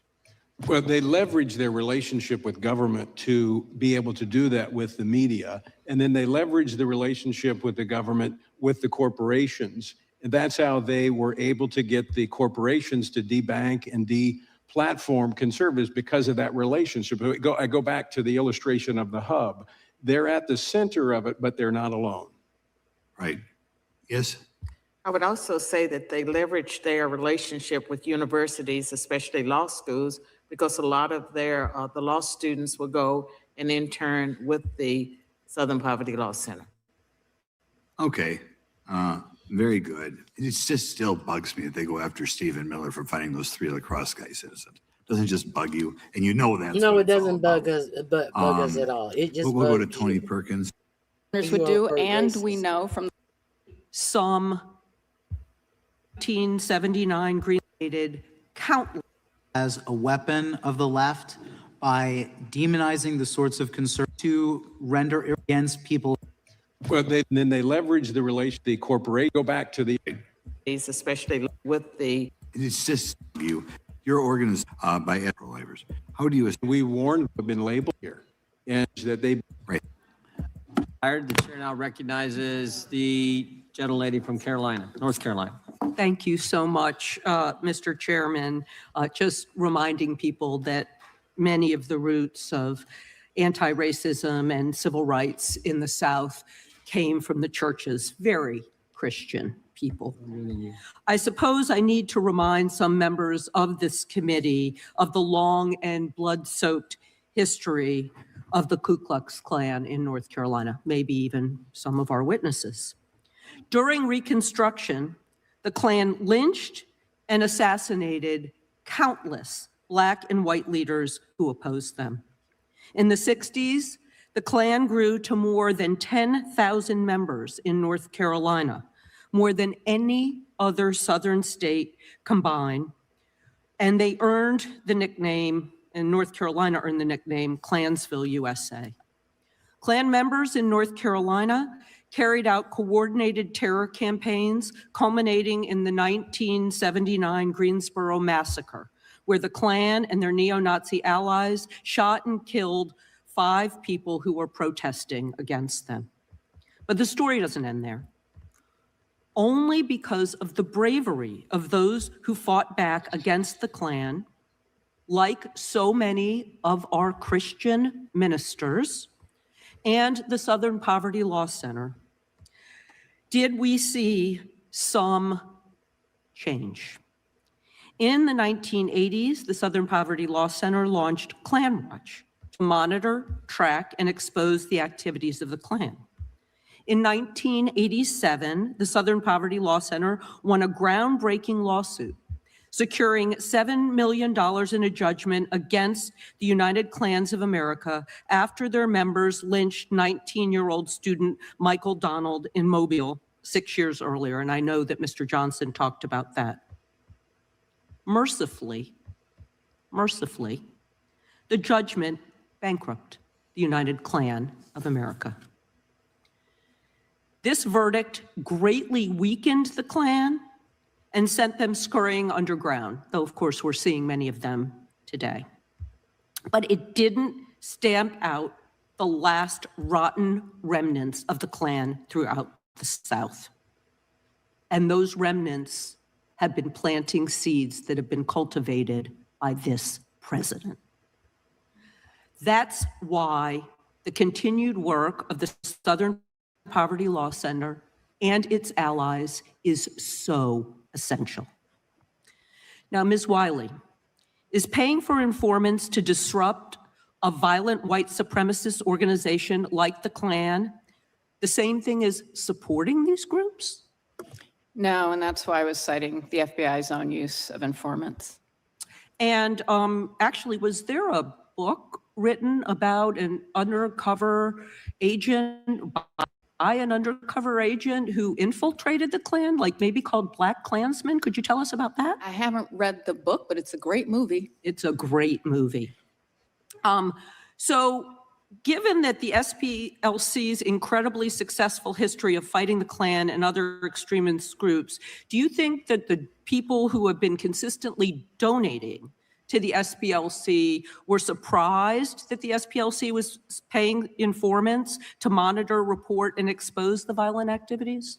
Well, the only things we've heard in the public sphere is donors saying that the SPLC did what they had hoped donors would do, and we know from the public record that they're continuing to try to give money to the SPLC to continue its work.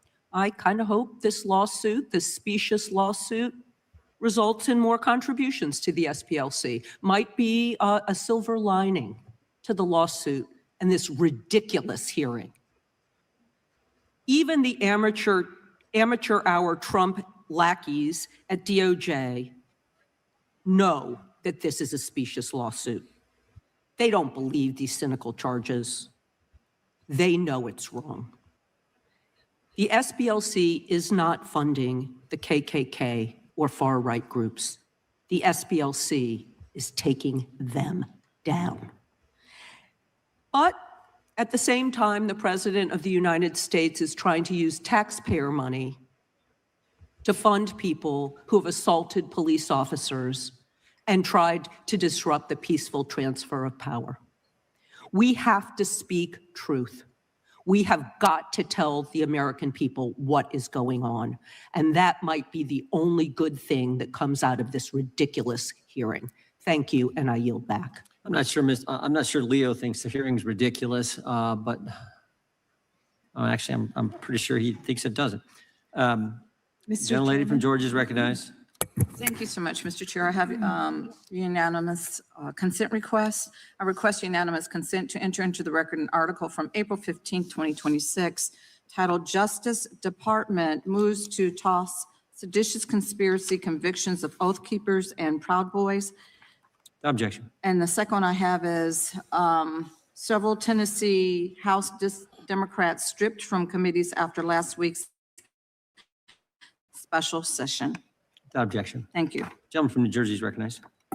Thank you, Chairman. I'm going to take the gentlelady from North Carolina's advice and get to what I believe is the truth here. And I'm going to get a little historic on you. Anybody ever hear of Machiavelli? Remember that when you learned that in school? You know, and you can debate the exact wording of what it means. You can debate the exact origin, but the meaning is basic and it's simple and it's as old as politics itself. If you believe, according to Machiavelli, that your cause is important enough, that it's righteous enough, that you want to obtain certain goals, that it's urgent enough, there are no rules, no morals, and no ethics. Truth becomes flexible, and there are no standards anymore. And people start telling themselves that anything is acceptable if they can win, if the outcome is important enough to them. This is about winning. This is about the left wing, I'm sorry, but it's about the left-wing Democratic Party wanting to win and using the SPLC, using each other as tools to make sure that they win elections and put out misstatements.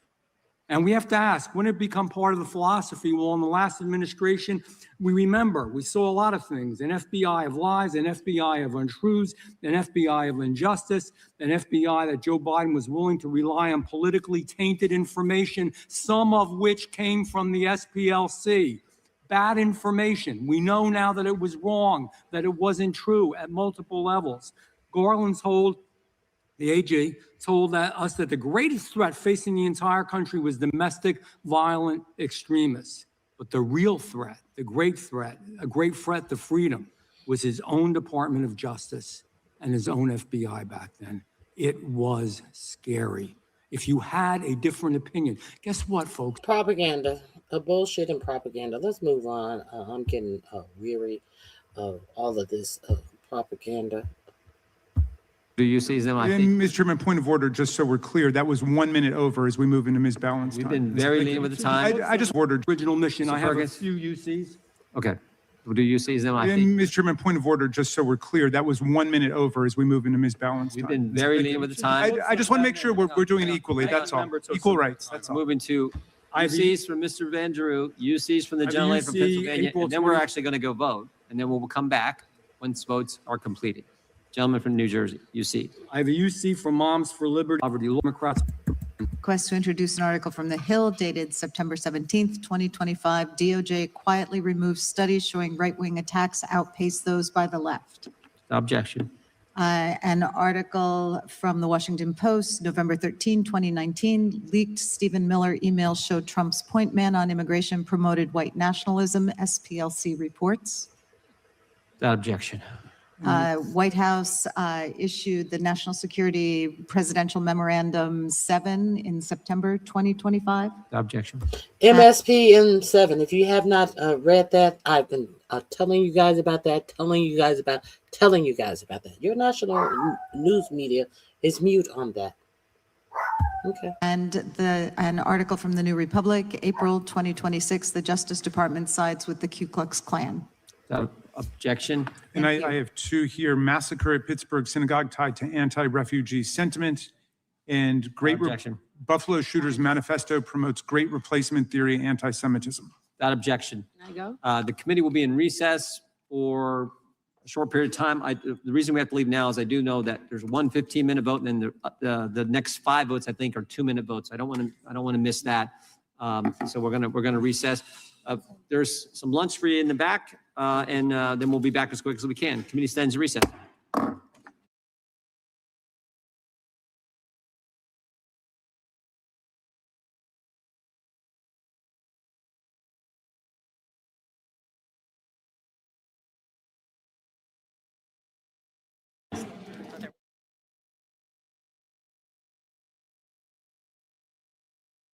Previously asked in this. 5 minutes. Thank you, Mr. Chair. I previously asked in this committee why the DOJ took down the NIJ's journal dedicated to domestic radicalization, violent extremism, and terrorism.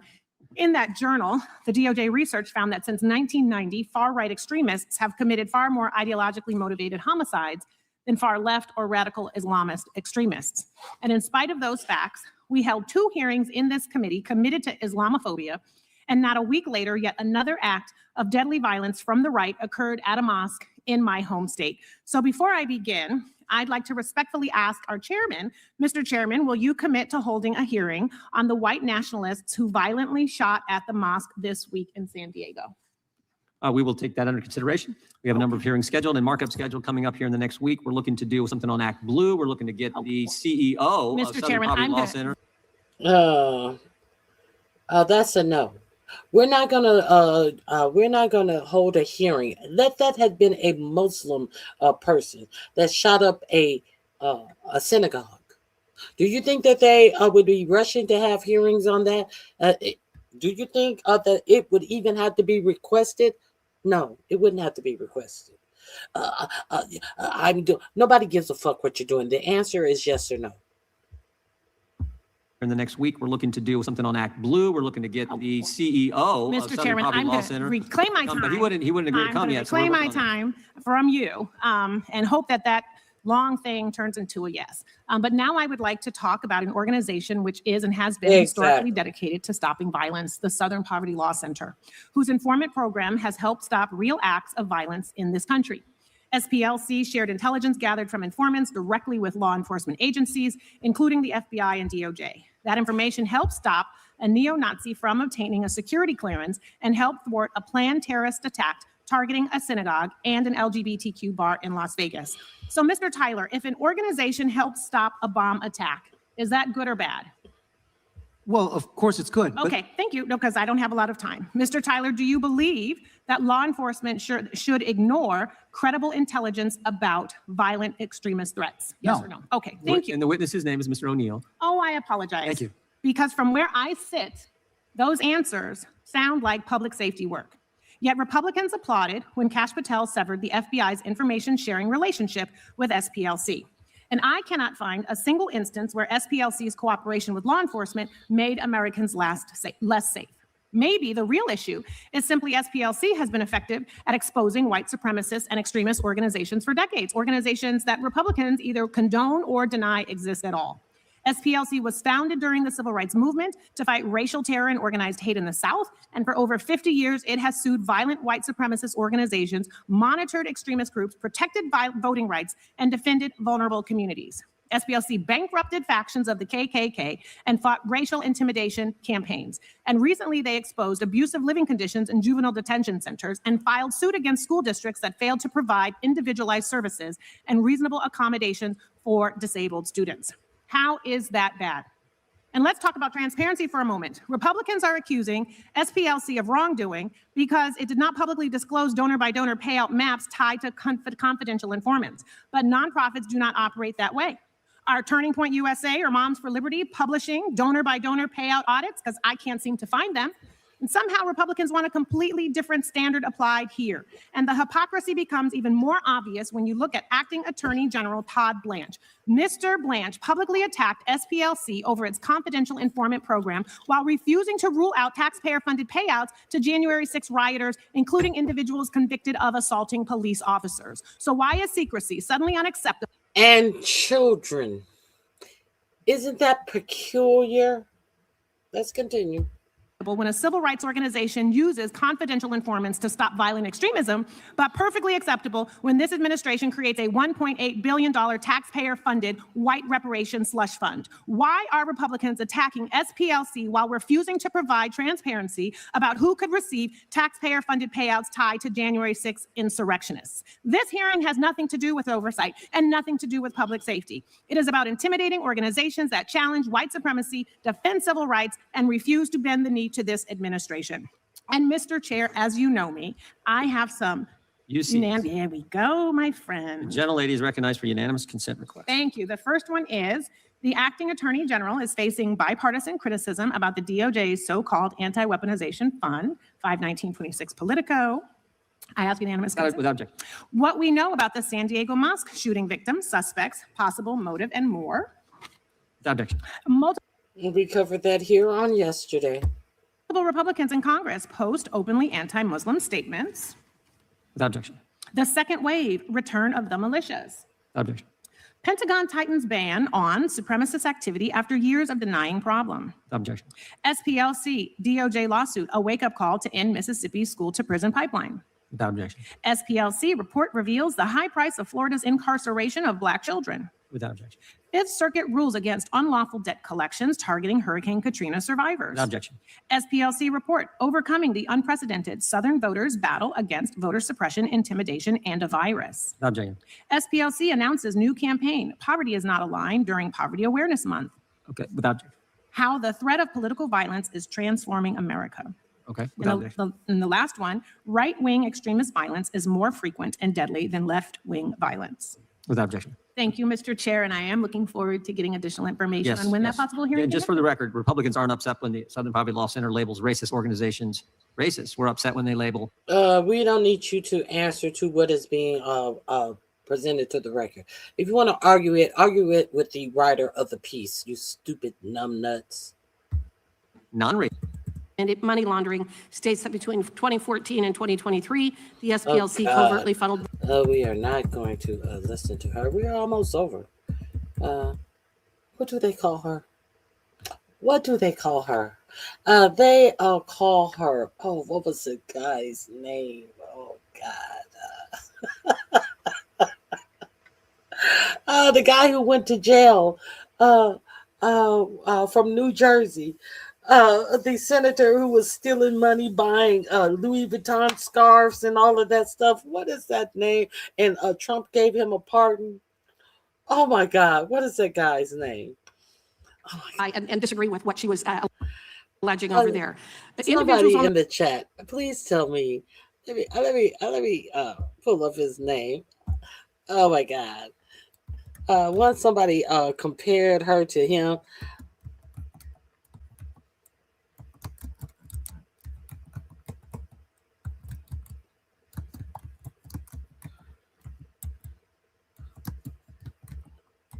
What is his name again? Oh my God. George Santos.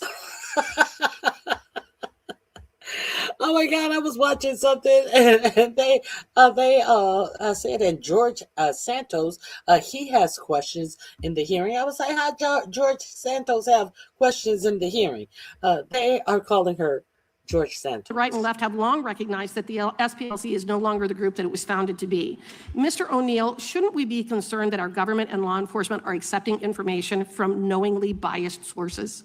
Yes, we should be concerned that they were receiving information specifically from a group that systematically demonizes concerned parents, conservative Christian groups, and even groups of LGBT people who oppose the sexualization of children. So if the SPLC were instigating criminal action and then reporting such information to law enforcement, would that not raise even more legally dubious conflicts? Mr. Perkins. It would. SPLC was it was like they were hiring an arsonist to create a fire. Then they were calling the fire department and ratting out the arsonist that they hired. And then they wanted to get someone else or accusing someone else of setting the fire. Well, but they also wanted to get Citizen of the Year award by calling in and turning in the arsonist that they paid. It's a conspiracy that goes way beyond just money. This was about trying to demonize, silence, and completely eliminate any opposition to the left when it came to their agenda. And that's what's played out, I think, today with the questioning in your testimony. But now we're finding out that the SPLC is not only engaged in this kind of behavior, but we have schools across the country that have included SPLC information in their curriculum. Dr. Swain, what are the concerns that you have in that regard? I have concerns that the SPLC's program Teaching Tolerance is really intolerant, and many of the public and private schools use their materials, and because they have so many resources, they are able to get into the schools in a way that I think is very dangerous, because they're all about indoctrination, a very progressive agenda, and so that is my concern. Okay, I appreciate that. I believe that this program, that it's the Learning for Justice is the community education program that I am referring to. Mr. O'Neill, do you have concerns about that program as well?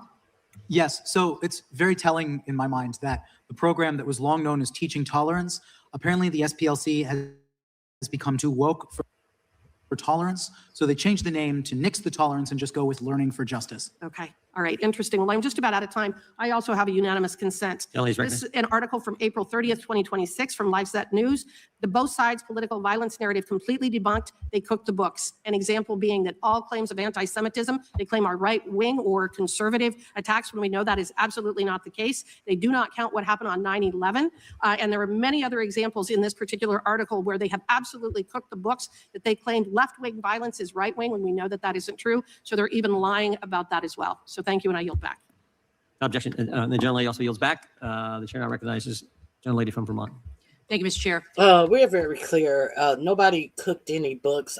She is trying to make an excuse for the fact that the CIA, the investigative branches of our government, had deemed white nationalist supremacists the biggest threat to America. And now when Pam Bimbo went into the Department of Justice, that statement, that report disappeared. And now here she has talking about they're lying about that. It shows something that it, well, show us the proof that it shows something different than bitch. Just because you say it, that means absolutely nothing. Show us where you get this evidence from, that people are lying about what the report from your own fucking intelligence agencies has said about the threat of white supremacists in the United States. Let's go. This president and his supporters in Congress want to turn the clock back. They're trying to undo the progress of the civil rights movement. That's what this is all about. This is about white nationalism and a direct attack on Black Americans in this country, and it comes from the very top. That's why we need groups like SPLC, because the president is systematically taking us back to the darkest chapters of American history. Rather than face accountability from the voters, he is fully embracing authoritarianism. Sham indictments against nonprofits are just one part of this plan. President Trump, his captured Supreme Court, and Republicans in this very room have supported attacks on law firms involved in civil rights litigation, dismantling the federal civil rights offices, weaponizing the DOJ to baselessly attack the president's enemies, gutting the Voting Rights Act. This is an effort to criminalize dissent. We're witnessing an intentional effort to intimidate any institution who will stand up for our rights, the rights of Americans. It's an intentional effort to silence Black voices and to undo our multiracial democracy. And the majority claims that the SPLC manufactures hate. Here's the hard truth. There is no reason that the SPLC has to manufacture hate in this country because the Trump era has supplied plenty of it. White supremacy, Christian nationalism, violence against women, right-wing extremism, and bigotry against the LGBTQ community is flourishing. And the president just set up a corrupt slush fund to pay people who took up arms against our own government. Right now, hate is being cultivated, rewarded, and reinforced by those in power. Ms. Wiley, thank you for being here. How do these attacks on SPLC, the Justice Department, and the civil rights of Black Americans civil rights enforcement affect the civil rights of Black Americans? Significantly. And I just want to share one story we haven't talked about, because the reality is Charles Morrell III, a Black man in Boston in 2022, was just walking down the street. The Patriot Front attacked him. The Patriot Front is listed on SPLC's heat map as a hate and extremist group. The importance of calling it out is so that Charles Murray III can walk down the street and be safe. And at a time when we're talking about schools and education and children and what happens within them, we see a broadside attack on even teaching history of slavery, history of the civil rights movement that took permission away from hate and extremism and said, this country, no matter your viewpoint, no matter your religion, no matter who you vote for, and no matter what you believe, is your country. That matters for all of us. And I say every American should be concerned, no matter who you are, if we whitewash hate. I couldn't agree more, because we see every day when we turn on the news and we watch this president at press conferences, the bigotry and the hatred is coming from the top. It's a strategy. It's an electoral strategy, but it's also a cultural one. The way President Trump has routinely insulted and demeaned women and people of color has permeated this country. When he casually calls women reporters piggy and stupid and mouths the word bitch at a Black reporter. When he calls Haiti and African countries shithole nations. When he repeatedly and relentlessly spreads falsehoods about President Obama's birth certificate. It spreads the hate. As a former history teacher, I know there's going to be a reckoning. There will. And our children and our grandchildren will ask us where we stood, what we said, what we did when we had these microphones, when we had these platforms. They will ask us if we bowed down to a tyrant, to a bigot, to a man who spreads hate through his social media posts, through his appearances at press conferences. They will ask us this. And I will tell you, I know where I am. I'm standing with the people, and I'm standing with the Constitution. I yield back. Gentleman yields back. The gentleman from South Carolina is recognized. Thank you, Mr. Chairman. Hey, guys, I have a great idea. 2016, we raised $51 million. That's really good. But I think we can do better, right? I think we can do just a little bit better. Propping them up. This was not about money. This was about Charlottesville marginalized. It's like he murdered. Yields back. Catching airplanes, if you could go Gentleman first. from Texas, then we'll come to the gentleman from Florida. Well. it is so hard to sit here and listen to this. That's one reason I watched the majority of this and didn't actually sit in this room, because I'm sure my faces would have told everything that I was thinking. Is there anyone that finds it odd? Well, can we start here? I'm gonna start with the entire panel. Are the Proud Boys a white supremacist organization? Yes or no? Starting with Ms. Wiley. It is my view they are. It depends on how you define it. I have a book. Okay, never mind. It Next. depends on how you It's a define yes it. or no. Proud Oh. Boys, how they define themselves. Are they white supremacists? Yes or no? I have not read a description of how they Okay, define themselves. that's fine. I'm not on the mailing list. I don't know. So are you only on the mailing list of? I'm not like the White SPLC. I don't supremacists, or- fund organizations that I'm. Oh, it just seemed like you were saying because you haven't received their mail, you only received the mail of white supremacists. But go ahead, last witness. No, they're not white supremacists. And you know what? I do believe that y'all believe that. Let's try another one. Neo-Nazis, Miss Wiley. Well, yes. Nazis is in their name. Neo-Nazis, Dr. Swain. Is the question still about the Proud Boys, or is it about the Neo-Nazis. We have Neo-Nazi- moved on. Neo-Nazis. Neo-Nazis are hate groups, and I have a book, 2002. Okay, thank you so much. about So we're hate gonna- groups so- that I suggest that you all read. I'm reclaiming It's a my long time. book. I'm reclaiming my time. Neo-Nazis. Are they white supremacists?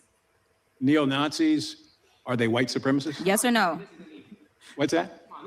Yes or no? They're certainly anti-Semitic, which I would join with any member of the Democratic Party. Mr. Nadler earlier was talking about standing up Okay, for the Jewish. reclaiming my time. Be happy Next. to do that. Yes, they're white supremacists. Woo, thank God. Jesus Christ, I didn't think we were going to get there. Oh my gosh, let me be clear. Proud Boys are freaking white supremacists. Neo-Nazis are too. And this president, who loves to coddle white supremacists, has decided that they should be given checks. The reasons that I pointed to those particular organizations is because you can go and read, I don't know how many articles, as Dr. Swain wants people to read up. I'm going to be clear. I've read my fair share of books. I do have my fair share of degrees. It is clear that neo-Nazis as well as Proud Boys joined in on January 6th. Yet the slush fund that they keep talking about is specifically to give them money.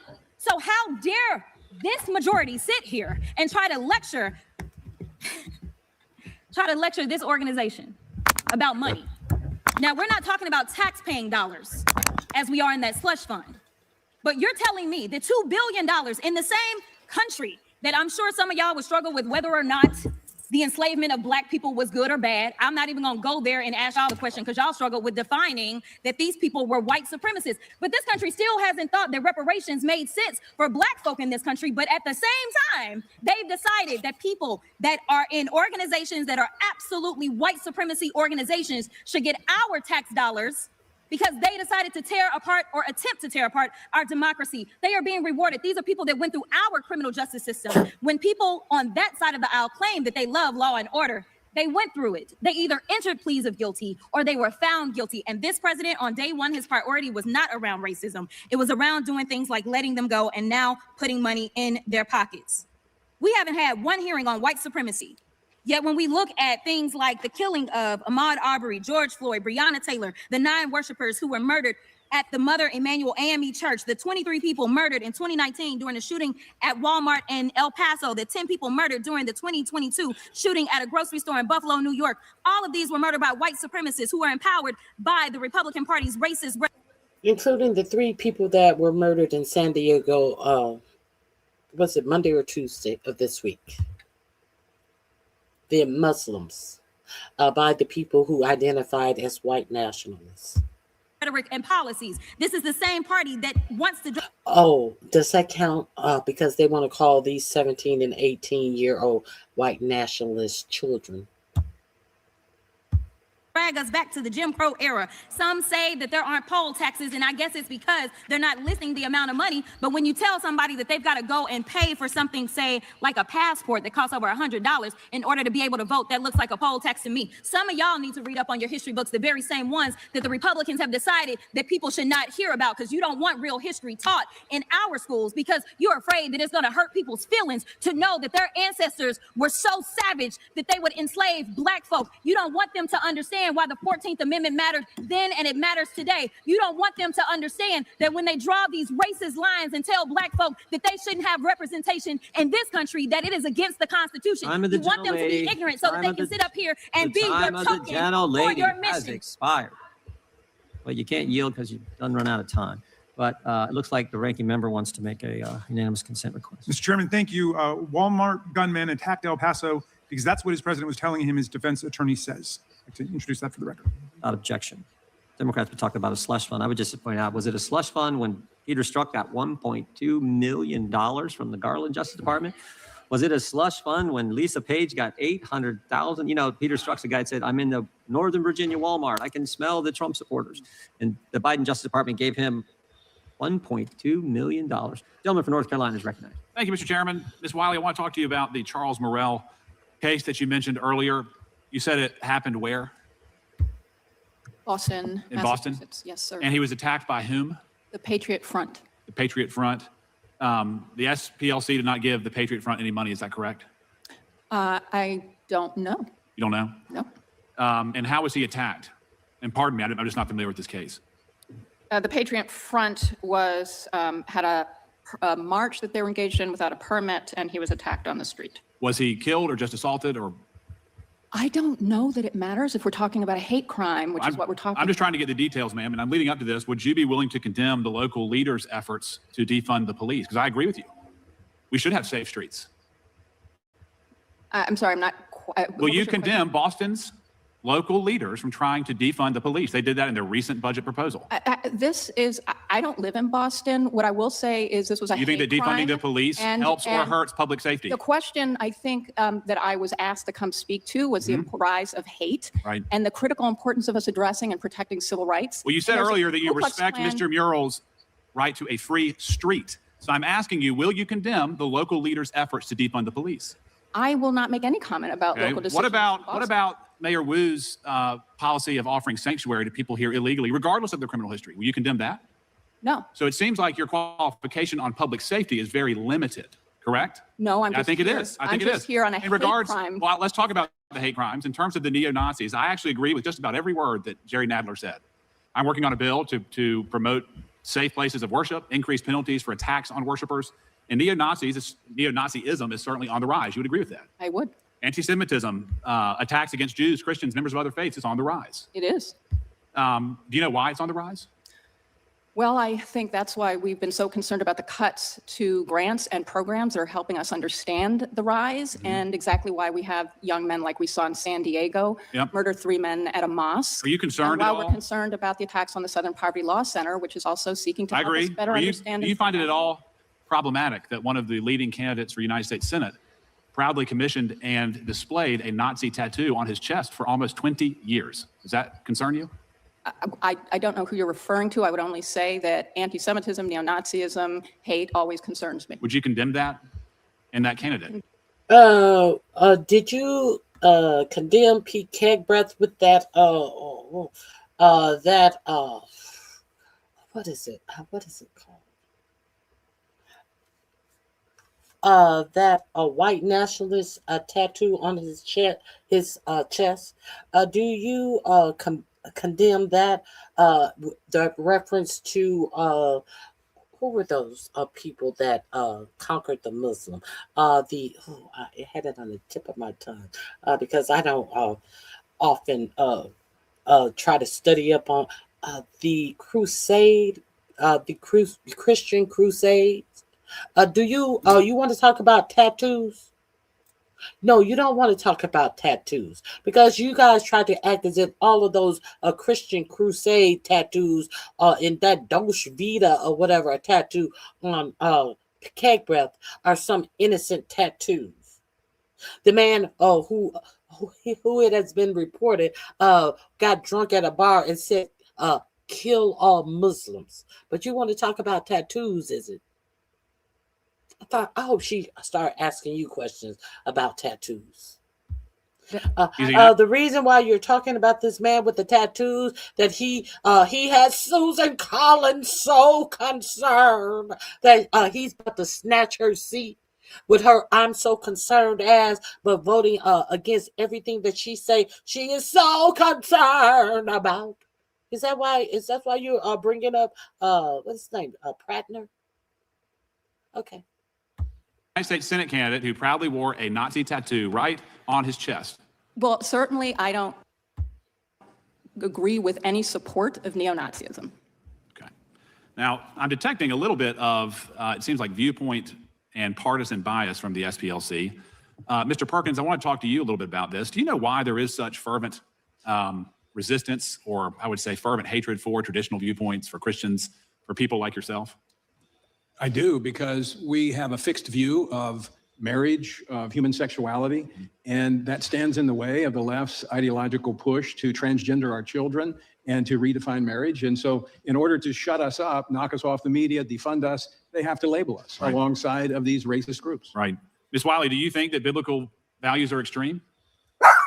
I I don't even understand the question, sir. I'm Very sorry. simple. Do you believe that biblical values are extreme?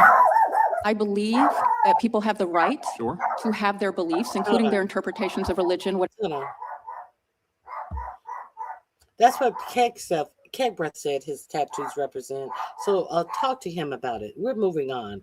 We are moving on. What do they stand for then? You want to say what it isn't. Go tell him what it isn't. He said these are Christian tattoos. And we do know that those are the Christian Crusaders tattoos. That big tattoo on his chest, that since we're talking about Saucy, since we're talking about tattoos, Saucy, excuse me, hold on, Saucy, let me calm her down, Lord.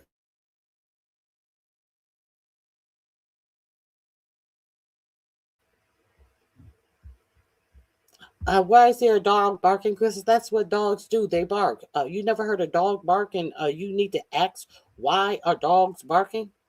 Duh.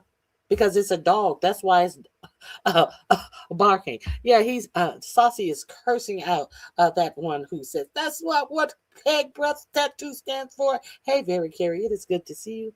I hope you guys thank you all for joining me. Hit the like button, please. Hold on.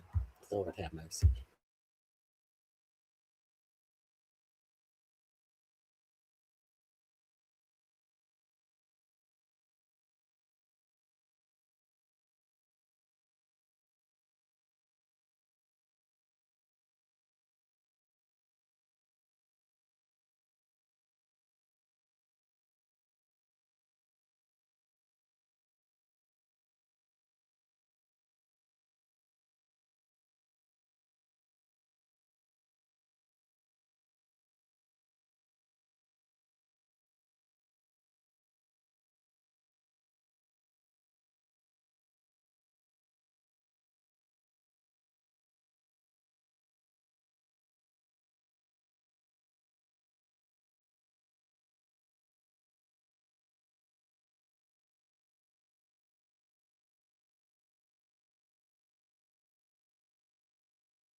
Oh, I had to go see what she was barking at. Okay. This chat likes Pete Kegbreath. Do I have that right? I don't know what the chat likes, but I'm just talking about tattoos. I'm just stating. I'm talking about tattoos. Dogs bark, Lisa. I had to go and see what my little dog Saucy sow outside. When they do a little bark, you're like, okay, it's being a dog. But then when they keep on, it's like, wait a minute. Okay, pew. Thank you. Please hit the like button since you're here. Let's finish this up because I have an announcement about what the Republicans have made it clear that they are not in agreement with this $1,776,000,000 slush fund that 4547 wants to give out to those criminals who he pardoned. And they are refusing to take that vote to the floor. Also, the $1 trillion that they tried to slide into a reconciliation package for that big bloated ballroom. A Senate parliamentarian has denied their ability to slide that $1 trillion into the budget, and 4547 told the senators, "Well, fire the what is it? Parliamentarian. Fire her But they can't do that. It's just against the law. He just wants them to fire her and approve my $1 trillion for the ballroom. Politarian. So he wants her to be fired for doing her job, which is telling him, no, you cannot sneak $1 trillion into any type of bill. You can't do that. That is illegal and is not allowed. So he, it seems like he's getting over $2 trillion worth of treats that he wanted to take from the Treasury for himself, denied. But let's finish this before we get into that. Whatever their religion is. Is Mr. Perkins' belief in traditional biblical values what brought him to the forefront of the SPLC's hate group map? I can't speak for the SPLC's You are position. today. I am here to speak about hate and bias. And Do you what I think am that here to belief say in biblical is values promotes hate and bias? that is way too broad a question Well, to I'm answer. asking What I'm very clear on is that we have a constitution that protects First Amendment rights, including freedom of religion. We support that as a civil rights community that includes almost every faith and an interfaith alliance. Well, I know. Let me frankly, just stop you there. I know Dr. Swain well. She's a scholar. She's independent. She's very well thought out. Why was she listed as someone to be concerned about? I'm here because we're talking about hate. I do not engage in the Is she a hateful designations. person? I don't know her. You're on behalf of the SPLC. I'm on behalf of civil rights, the Leadership Conference. Is she on anti-civil Human rights? I don't know her. Well, I'm over my time, Mr. Chairman. Mr. Chairman, could we just clarify Ms. Wiley's organizational identification? I think there's some confusion here. I am the president and CEO of the Leadership Conference on Civil and Human Rights, which is the nation's oldest and largest civil rights coalition of almost 250 national organizations. Gentleman from Florida is recognized. Thank you, Mr. Chairman. I want to go back really quick to the questioning by Ms. Crockett, just because I thought it was actually an easy line of questioning, and I want to give everyone an opportunity just to clarify. Ms. Swan, the neo-Nazis are a supremacist group, right? I know you talked about your book, but neo-Nazis are a supremacist group. May I define a white supremacist? Because I did a Cambridge University Press book, and when I did my research, I know, but Ms. Swan, I gotta be honest, you're doing what the university professors did. Oh, this is the one that I like. This is Jared Moskowitz. Of course, I always love him. Let's get entertained. I thought it was actually an easy line of questioning, and I want to give everyone an opportunity just to clarify. Ms. Swan, the neo-Nazis are a supremacist group, right? I know you talked about your book, but neo-Nazis are a supremacist group. May I define a white supremacist? Because I did a Cambridge University Press book, and when I did my research, I know, but Ms. Swan, I gotta be honest, you're doing what This bitch is thinks she's on a press tour. This bitch wants to promote her books. This bitch is sitting up here trying to sell merch at a congressional hearing. She's trying to sell merch. I did a book. I did a book. I'm a professor at Vanderbilt and Princeton. I did a book. They sucked up all of my speaking engagements when they told the truth about me and me being a motherfucking toe tapping raccoon for the white man. It sucked up all of my speaking engagements, so I have a bone to pick with the Southern with the Southern Poverty Law Center. It sucked up all my speaking engagement, but I got a book to sell. The university professors did with Elise Stefanik, talking about, well, what's the definition of this and what's I'm giving you a definition but because you all don't have one. No, the neo-Nazis are a supremacist group. They believe they're supreme, right? That's why they wanted to put people in camps that they believed were not pure. Neo-Nazis are a supremacist group, right? I mean, this is not a trick question, Ms. Swan. I'm not trying to trip you up in the fact that you're... I would like to define a white supremacist, and when I did my research, it was white people who believed that because of their race, they were superior to other groups. But the left redefined white supremacists so that it could include any white person. Okay, Ms. Swan, hold on. That's a wonderful speech and a filibuster. No, it's true. Are neo-Nazis supremacists? What are my qualifications to do what? What qualifications are you asking me do I have? My qualifications is that I load up my StreamYard and hit the live button, and I have an agenda of things that I want to speak of. What are yours? What are yours? I think you thought that someone was going to be impressed with that bullshit that you wrote about who you are and where you graduated from. No one's impressed with any of that. What are your qualifications? And if you feel that my qualifications are beneath you, go do what I do. Go qualify yourself to turn on your like button and talk about whatever the fuck it is that you want to present. If they say something else, Vera Carey, you know what to do. Let's continue. What are my qualifications? I'm qualified to tell you. It depends on which ones. They're individuals. No, I didn't ask you. Let's get back. I didn't ask you which ones. Some of them it was white people who believed that in the first. That's why they wanted to put people in camps that they believed were not pure.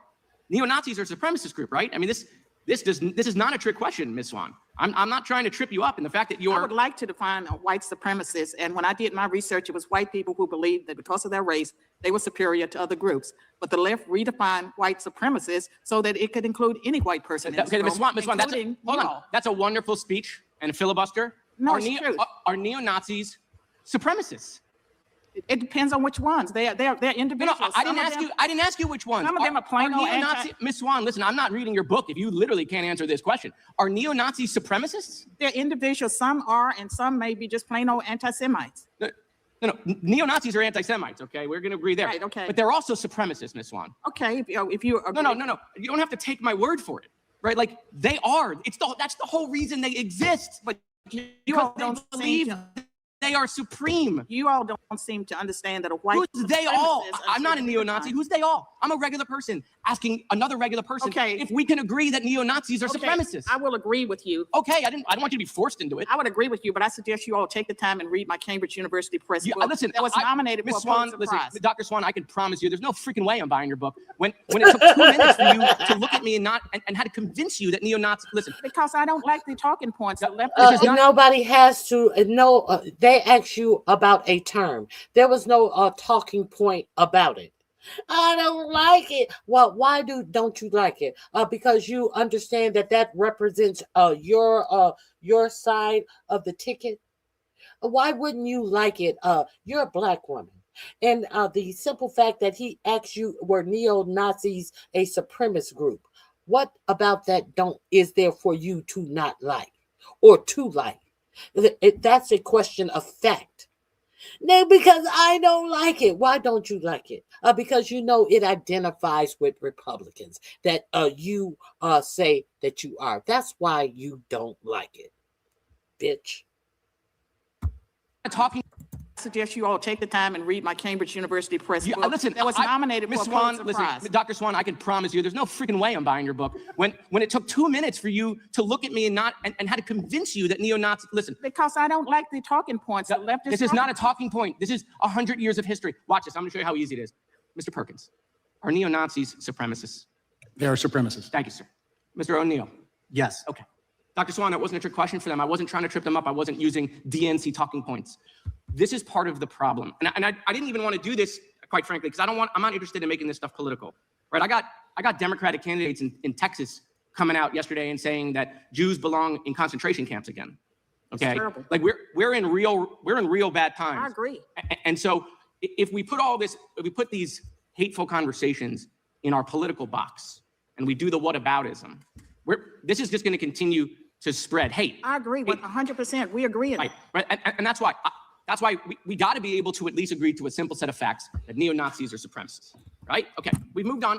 We've moved on. You're there. But you all use white supremacists as a broad statement. I didn't say anything other than they're supremacists. Okay. And they are. I apologize to you, sir. Okay. No, you don't have to apologize to me. I just want you to understand, like, if we can't agree on a simple set of facts, then we can't solve real problems. So, Mr. Chairman, this obviously was a specific topic that you had scheduled a couple weeks ago and invited these witnesses in. But I got to be honest, like the last week, the amount of anti-Semitic messages, voicemails, text messages I have gotten, stuff on my social media, an assassination plot, a couple months ago, someone serving 25 years in jail, and now watching someone running for office, trying to join the greatest deliberative body ever created on this planet, who thinks the way forward for America is to look at 1940s Germany Okay, my grandmother was part of the Kindertransport out of Germany. Her parents died in Auschwitz. My kids are not going to an internment camp, I can assure you. And it's becoming so normalized. It is, you know, we've gone from, you know, like, oh, there's Americans who donate to elected officials, you know, that are AIPAC, and then it's, you know, okay, Netanyahu, and then it's, you know, okay, you know, maybe we shouldn't support foreign money, and then, okay, now we're going to call these people Zionists, and now we're at concentration camps. By the way, we got the concentration camps much faster than I thought we would get, but here we are. And it's real scary. People are scared. People don't want to show their Jewish stars anymore. They're moving into neighborhoods just to be around other Jews because they're concerned. And one of my Republican colleagues, and I know I'm over, Mr. Chairman, I'm going to wrap it up. One of my Republican colleagues asked, like, do we know why it's spreading? Hate, all sorts of hate, not just anti-Semitism. This is why it's spreading. It's all here. It's really here. Go poll young kids versus seniors. It's a dramatic difference in the amount of hate young kids have versus seniors. This is the difference. You're seeing it in voting patterns. You're seeing it in belief systems. We've let foreign governments and bots just totally weaponize this. No countries can beat us militarily. We're stronger than everyone combined. But they are gotten us fighting amongst ourselves, dividing us at each other's throats. So if you ask me why things are so bad, I mean, just spend a couple minutes, go to my Twitter, go look at some happy things, like a Happy Veterans Day or Happy Memorial Day that I posted. Look at the hate I get. You know, it is out of control. So, Mr. Chairman, I appreciate you doing this hearing in general, but real hate, is spreading in this country in ways that my grandparents, they're gone. I can't imagine if they were alive to see what was going on here. I yield back. Thank you for the extra time, Mr. Chairman. Well, I appreciate what the gentleman said, and one of the things I have personally made a commitment to do is keep it out of our party, the party I belong to. And I know you are doing unbelievable amount of work trying to keep it out of your party. The once great party of FDR and JFK, we're seeing things there that are just not healthy for this great nation. And I'm committed to doing everything I can to make sure it doesn't get involved in the Republican Party. And I appreciate your words because it is scary, very scary. The gentleman from Missouri is recognized. Thank you, Mr. Chairman. Yes, Mr. Chairman, I have to say I agree with a lot of what my colleague, Mr. Moskowitz, just said. And I think it is a lot of the hatred and division is driven by social media, by this, especially since COVID. And I believe our foreign adversaries in many times are intervening. And I believe the algorithms are driving our young people particularly into more and more extreme views. And that's sowing social division. And that is not good for anyone other than our foreign adversaries. But Mr. Chairman, thank you for holding this committee. It is truly astounding to me the lengths to which the Southern Poverty Law Center has gone to preserve its relevance. And I think it's telling that at this, our second hearing about the Southern Poverty Law Center, my Democrat colleagues have not called someone from SPLC to defend themselves. In fact, the previous Democrat witness, very similar to the witness today, just over and over again, well, I don't speak for the SPLC. Well, why are you here then? Look, an organization that was ostensibly committed to advancing civil rights should strive to make its own intervention less necessary by encouraging productive dialogue and fostering equal treatment under the law, rather than continually framing disagreements through the lens of racial animosity. If the SPLC were serious about dismantling hate, it would not be funding it, nor would it be engaging in conduct that promotes division for institutional or political gain. Mr. O'Neill, is it a common practice? You've written a lot about nonprofit organizations or NGOs. Is it a common practice for NGOs to channel money through intermediaries, entities in ways that obscure the ultimate recipient or purpose of those funds? Yes, to some degree. There is dark money funding through, and this happens on both the right and the left. Sure. You have groups like 1630 Fund and the Tides Foundation that seem set up to hide which donors are.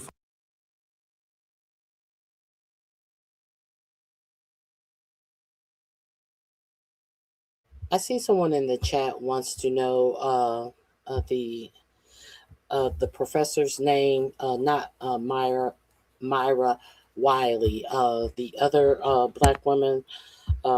Let's give you the information.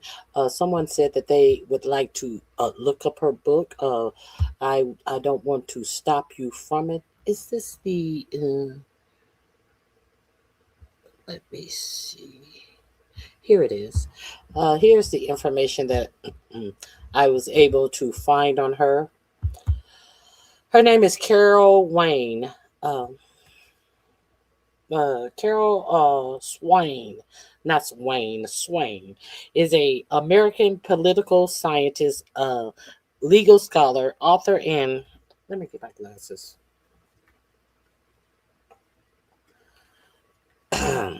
She's an a political science legal scholar, author, and former professor of political science and law at Vanderbilt University. Rising from poverty to earn 5 degrees, she taught. We heard all of this in her opening statement. I think this is her opening statement right here. Rising from poverty, she earned 5 degrees. She taught at Princeton and Vanderbilt, authored award-winning books such as Black Faces. Let me see. Black Faces, Black Interest, and has been cited by the U.S. Supreme Court. Of course, she's been quoted by this Supreme Court. I'm sure it is this very Supreme Court that clawed back Section 2 of the Voting Rights Act. This is the Supreme Court that must be quoting this bitch. Okay. Black Interest, and has been cited by the U.S. Supreme Court, a media commentator and founder of Be the People, not We the People, Be the People. She is known for her work on race, immigration, and constitutional issues, and conservative advocacy. That's who she is. She's 72 years old. There she is. Go enjoy. Yum yum. Eat up. Eat up what the rock is cooking. Okay, let's get back to this hearing. I'm going to fast forward it through this bore fest that is asking questions. Now, the link is in my description box under Southern Poverty Law Center hearing. You can find everything that I share with you is always in my description box. Funding which projects? Okay. And are there legal or ethical issues? In the cases, and then Let's go to let's go to someone right here, Dr. Swain. Are you an apologist for white supremacists? Yes, she is. I don't think so. I try to stand up for all Americans. I believe in the Civil Rights Act and the Equal Protection Clause of the 14th Amendment. It applies to all races. And in America, we should not be discriminating for or against any group. So you have a dream that someday your young children would be judged not by the color of their skin, but by the quality of their character. No, it's the content of their character. I don't know. I think if someone says something like that, they would be labeled a hate group by the SPLC, maybe. Probably.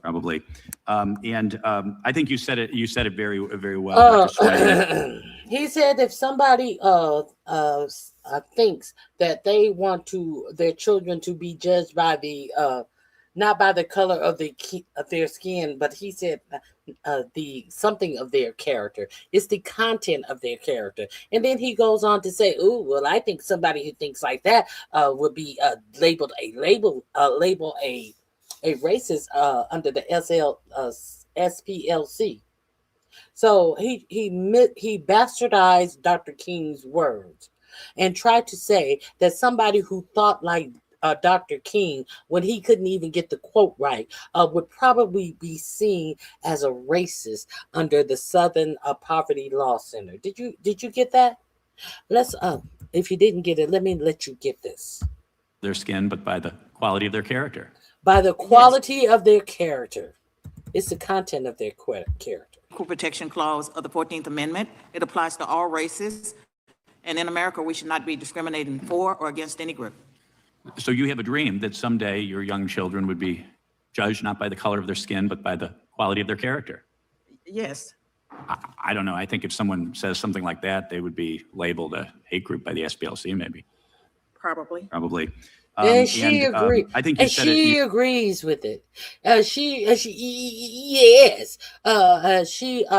probably wanted to say no, not the quality of their character, the content of their character is what I would like my children to be judged on. But she got to go, yes, Mr. Joe. Yeah, Miss Joe, that's what I believe. Miss Joe, we show is rich, huh, Miss Joe? Miss Joe. Mrs. Joe, we show is rich. Yeah. That's what I believe too, Mr. Joe. You said it very, very well, Dr. Swain, that rather than monitoring hate groups, the Southern Poverty Law Center has become one. And that was 2009. And I had been a Democrat all of my life. And so at that time, I was about ready to make a transition. But so that was 2009. Yes. In the last 17 years, has anything changed your mind about SPLC? I was ahead of my time. Thank you. Thank you, Mr. Chairman. I yield back. Yields back, gentleman from New York. Thank you, sir. Thank you, Okay, sir. sure. We'll go to the gentleman from Wisconsin. Thank you, Chairman. Mr. O'Neill, I wanted to talk a little bit about this thing. Sir, I's got a free book for you out there in the hallways, in the corridor. Sir, you want one of my free books, sir? Thank you for highlighting me, sir. I appreciate that so much, sir. Hate map concept, but isn't it true Southern Poverty Law Center began as a public interest law firm? Correct. Yeah. And it actually, as a member of the state legislature, we had some issues. The SPLC. Okay. No information that we have that suggests. Most of the work was with corporations that have intermediate knowledge. Willingly, some And finance might be dooming the SPLC even before its day in court, describing how some of these larger financial institutions have been blocking donor-advised fund donations to the SPLC. Object. Thank you. Gentleman from New York is recognized. Thank you, Mr. Chairman. So the hate map, you don't like it. I get it. But the SPLC is not a government organization, and we have the First Amendment. So they're free to put what they want, and you, all of you, are free to speak out against it and to explain why they're wrong. But as I think of my Republican colleagues, you believe in the First Amendment, except, I guess, when it's critical of far-right groups or conservative groups who support these Republicans. But you are not free to use the government to criminally indict an organization based on a completely bogus charge. And I want to dig into this indictment. On April 21st, hours after Acting Attorney General Todd Blanche and the FBI Director Kash Patel announced this indictment, Mr. Blanche went on Fox and said this. No information that we have that suggests that the money that they were paying to these informants and these members of these organizations, they then turned around and shared what they learned with law enforcement. To the contrary, or else we would have known from their own words that they had given this money to these guys, and we didn't know. So they had no idea that the SPLC was using informants and providing information to the government. 5 days later, Mr. Blanche was forced to acknowledge that that was a false statement. In fact, it was in a document filed by the Department of Justice where he said it is true, he went on TV and said it is true that over the years they have selectively shared information with law enforcement. That's well documented and no dispute, but they aren't charged with any of that conduct. What the hell does that mean, they aren't charged with any of that conduct? The entire premise of this fraud scheme is that SPLC was actually using the money given by the donors to support the hate groups, not to dismantle them as they represented. So any knowledge by the government that the SPLC shared information with them to dismantle these groups completely undermines and defeats the fraud claim. But there's plenty of evidence that the FBI knew that the information provided to them by the SPLC to help the FBI dismantle these groups. And be clear, Kakai Patel and Todd Blanche themselves came out and announced these charges against the SPLC. I played it for you myself here. They both came out and feigned ignorance and feigned that they're doing something illegal. Came from informants. In fact, 2 weeks before the indictment, that the FBI knew that the information provided to them by the SPLC to help the FBI dismantle these groups came from informants. In fact, 2 weeks before the indictment, the SPLC presented the U.S. Attorney's Office with evidence that showed that they had been sharing information from informants with the FBI dating back to 2018. And even Blanche's statement that none of the information shared with the FBI was charged in the indictment is false. It doesn't matter because that's not what the fraud claim is, but it is false because the Charlottesville Unite the Right movement is specifically mentioned in the indictment. But the indictment does not mention the 45-page report that the SPLC sent to multiple FBI offices before the Unite the Right event that included information from their informants. Now, we've established that. Now we know this fraud claim is completely bogus, but it gets worse because it's not even part of the allegations. In paragraph 19 of the indictment, it explains the fraud scheme. It says that the SPLC represented to the victim donors that their money would be used to help dismantle violent extremist groups, but that they did not tell those donors exactly how they would do that. So it actually charges fraud by omission, not misrepresentation. But in order to have fraud by omission, you must prove that the omission was material to the victims such that they would have acted differently if they had known about it. But there isn't a single allegation in the indictment that any donor would not have donated if they knew about the payments to informants. In fact, everything we know is the opposite. Ms. Wiley has pointed out repeatedly about how donors are trying to continue to give. And that Intercept article that Ranking Member Raskin introduced cites 20 donors who now say that they either knew about the paid informants or they would have made their donations anyway. And so what is this really about? It is weaponizing and politicizing the Department of Justice, not any of your groups, to quash and squash free speech, to muzzle people that because you are trying to protect far-right investigations who are huge supporters of the Republican Party. They may not do any oversight over this indictment, but I guarantee you when we take the majority back in January, we will be doing that oversight and they will be held accountable. I yield back. Gentleman is back. Gentleman from Texas is recognized. Thank you, Mr. Chairman. Thanks for holding this hearing, and thank you to the witnesses for taking the time to be here and testify before us. We certainly really appreciate that and appreciate your expertise. Ms. Wiley, I have a couple questions for you. Do you still believe in defunding the police? I believe in public safety, and that means driving dollars to where we're most likely to prevent crimes from happening and ensure that we have responsive law enforcement that doesn't violate people's rights and it prevents crime. Does that mean driving dollars away from law enforcement? It means making sure we're driving dollars to the things that support public safety, and that's a variety of things. So possibly away from law enforcement. Well, I think we have law enforcement. We have talked about the need for law enforcement, particularly when we're fighting hate and bias crimes, which have more than doubled in this country since 2015. Law enforcement is very important. During your mayoral race a few years ago, you said, quote, "I'm going to take $1 billion from New York City Police Department." Do you still think that's a good idea? Well, I'm here to talk about hate crimes, not my run for city. I stand by my run for mayor, and I appreciate the opportunity to try to drive dollars to public safety. You have to cut the police budget and change what we mean by policing. Do you still stand by that statement as well? I stand by the need to invest in community safety, to ensure that we have a vibrant civil rights community that is able to participate in keeping our community safe from hate and bias. Investing in community safety by defunding the police. I am here to say that I'm really grateful we have the Southern Poverty Law Center because it is doing work, including with law enforcement, you think defunding to prevent hate and bias. Okay, I've got another question for you. What is a black job? You'd have to ask Donald Trump. I'm not sure what that means. I'm referring to a statement that you made a year ago on your LinkedIn. I was so honored. Yeah, she was being making a joke about black jobs because Donald Trump was the one who referenced black jobs in his first debate. Are we not clear on what this black? She is being facetious. Now you're asking her as if did you ask Donald Trump when you heard him talk about black jobs in the debate? Here we go. And proud to be a New York State delegate for our next president, with Vice President Kamala Harris ascending to her black job. Donald Trump made a comment that was very stereotypical about black people, and it was a joke about his stereotypical statement about black people. What is a black job? You'll have to ask Donald Trump. Well, Donald Trump's not on the witness stand. Well, and I'm here to talk about hate crime, which I hope you want to talk about as well. The gentleman will yield. I can clarify that. No, I'd like to hear from the witness, but I appreciate it. She just Hillary told Clinton you. have filled that black job. What you call You have to ask Donald Trump. You have to ask Donald Trump. Okay. Thank you. I appreciate it. Dr. Swain. Okay, yeah, I appreciate it. Got a couple questions for you. And thank you again for being here.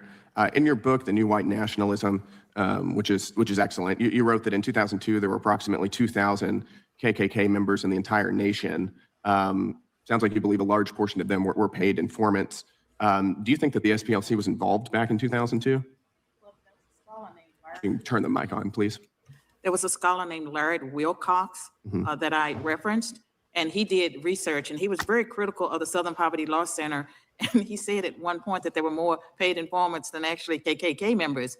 And I would concede that the Southern Poverty Law Center was very successful as far as bankrupting the neo-Nazis and the KKK. So I would concede that, but I would also argue that as early as 2009, when I wrote the article that triggered the Southern Poverty Law Center, at that time, the new Black Panther Party was patrolling the polls, I think in Philadelphia, and they were intimidating white people, and they had sticks in their hands, and the Southern Poverty Law Center had not.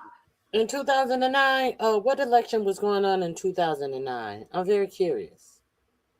In 2009, what election could the Black Panther Party be walking around at the polls in the year of 2009? Let me look that up while she lies. Labeled them as a hate group. And so in the blog, where I ended with instead what of— did she say in Philadelphia and where? Let me see what election were was patrolling the polls, I think in Philadelphia, and they were intimidating white people, and they had sticks in their hands, and the Southern Poverty Law Center had not labeled them as a hate group. And so in the blog, where I ended with instead of monitoring hate groups, the Southern Poverty Law Center has become one. Instead of labeling or listing the new Black Panther Party, what they did, they went after Lou Dobbs, and they went after the Center for Immigration Studies and anyone who questioned liberal immigration policies. And we've got about 15, 20 seconds left. You need just to sort of close us out. What are the dangers of so they didn't address white tears. This new Black Panther Party. Let me, I'm gonna Google this. paying for these informants and extremist groups like the KKK? You get biased information if you're paying people for information. And one of the dangers for our society is that the Southern Poverty Law Center has pretty much become so therefore you must be giving away this book you keep speaking on. Is this book you keep speaking of free? Oh, okay.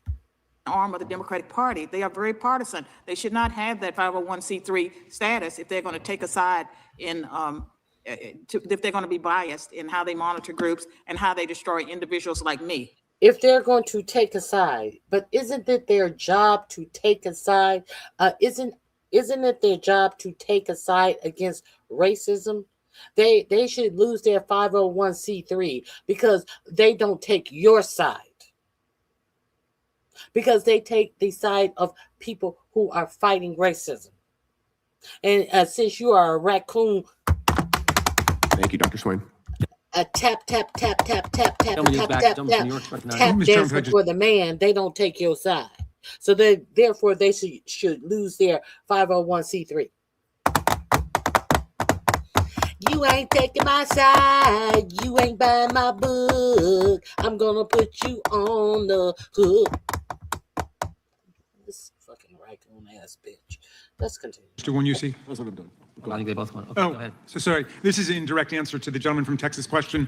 New York Times, what's a black job? Trump's anti-immigration remarks are met with derision. Trump accused immigrants of stealing black jobs during Thursday's debate, prompting criticism from Democrats and other social media users. So I'm glad to see that the gentleman's on our side. Thank you very much. Gentleman from New York is recognized. I have another unanimous consent motion to enter into the record an April 17th letter from the attorneys for the SPLC 4 days before the indictment, where the organization reminded him of his obligation as a federal prosecutor to inform the grand jury of information that negates evidence of wrongdoing by SPLC, of which there is much.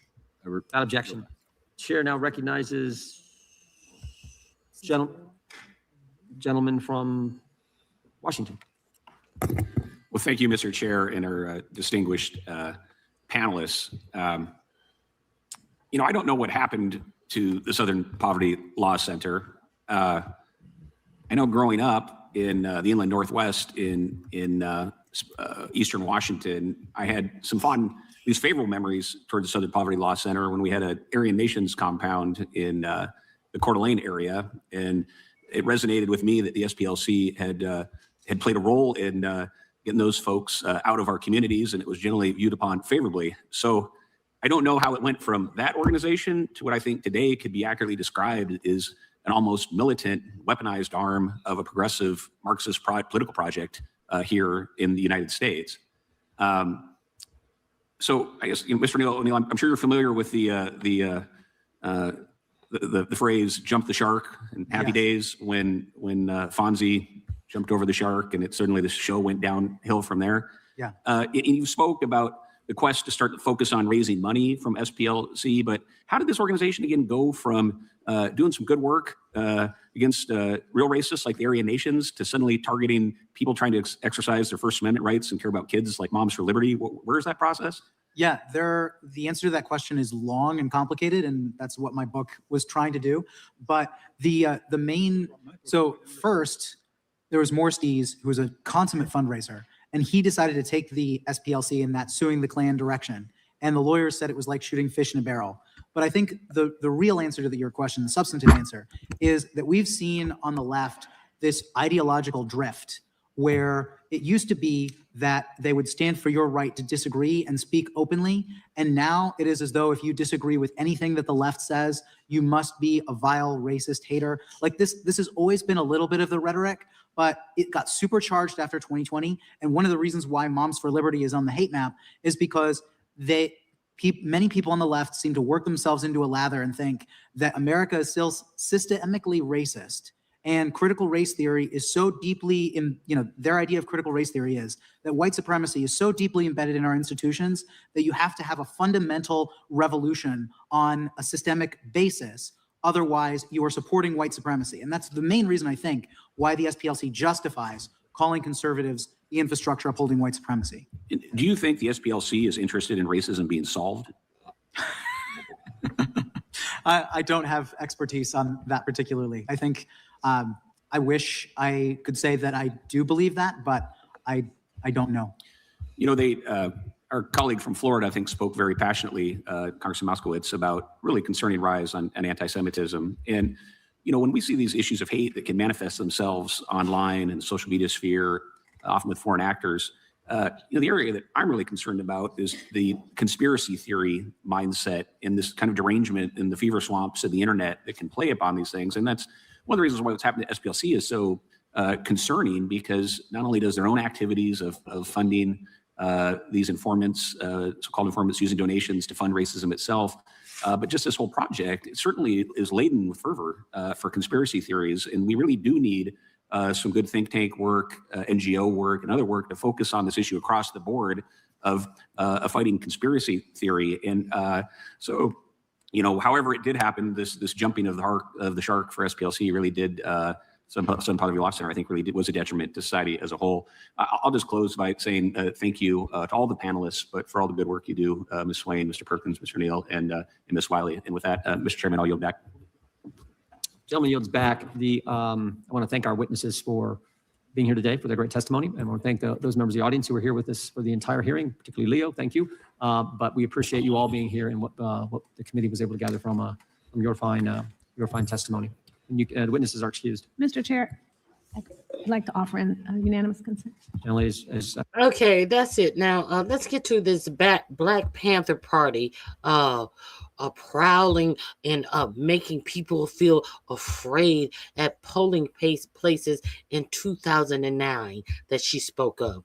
I've been looking for any footage that I could find on there. Guess what I was able to find? Oh, guess who was talking about the Black Panther Party prowling around poll places. This article is from Fox News 13 years ago. Black Panthers back out at Philly polling station. They are back out at the Philadelphia polling station. Who is this? Voter fraud, Black Panthers intimidation, Philadelphia, Fox representative. This is on some channel, Obama Mania. Who is the story by Fox News? Fox News is doing that story. Who else? A history of the Black Panther. Let's go back up. Let's start from the top. From the bottom to the top, top to the bottom. Here we start. Security patrol stations at polling places in Philadelphia. Security in quotes. Let's see what they're talking about. Okay, let's see what they're talking Dude, about. you got my back? Yeah.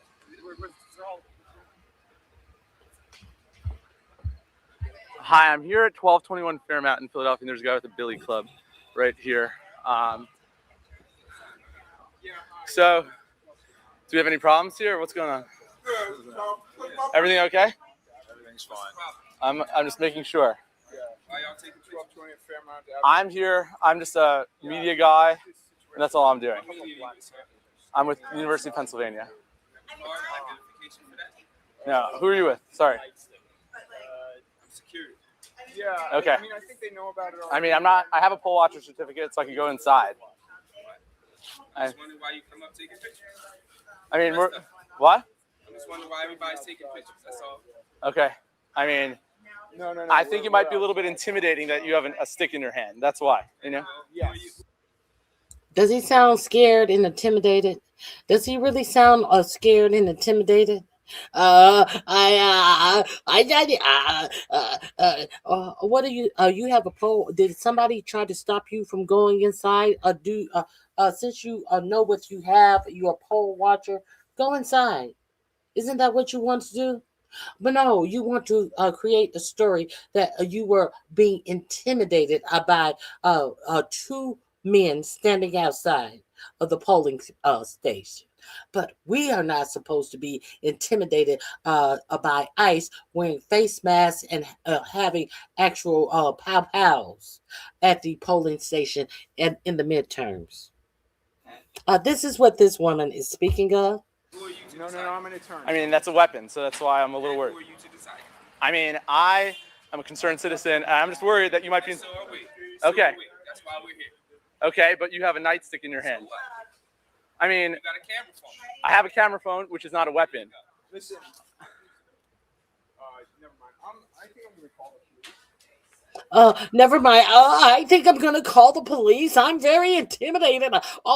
Never mind. I think I'm gonna call the police. Okay. Is that what we're talking about? Is this what we're talking about? Is this? And she is the woman who is defending the Proud Boys that ran through the Capitol on January 6th. Now, here is the concerned citizen who called the police. Let's hear this. This aired on Fox News. Of course it did. Let's get into it. Black Panther. And apparently the concern was that they were intimidating. Black Panther blocking polls in Phillies, armed with nightsticks, threatening white voters. Did you see any of that happen? This is what Fox News aired, and this is what this black raccoon is talking about. Let's continue.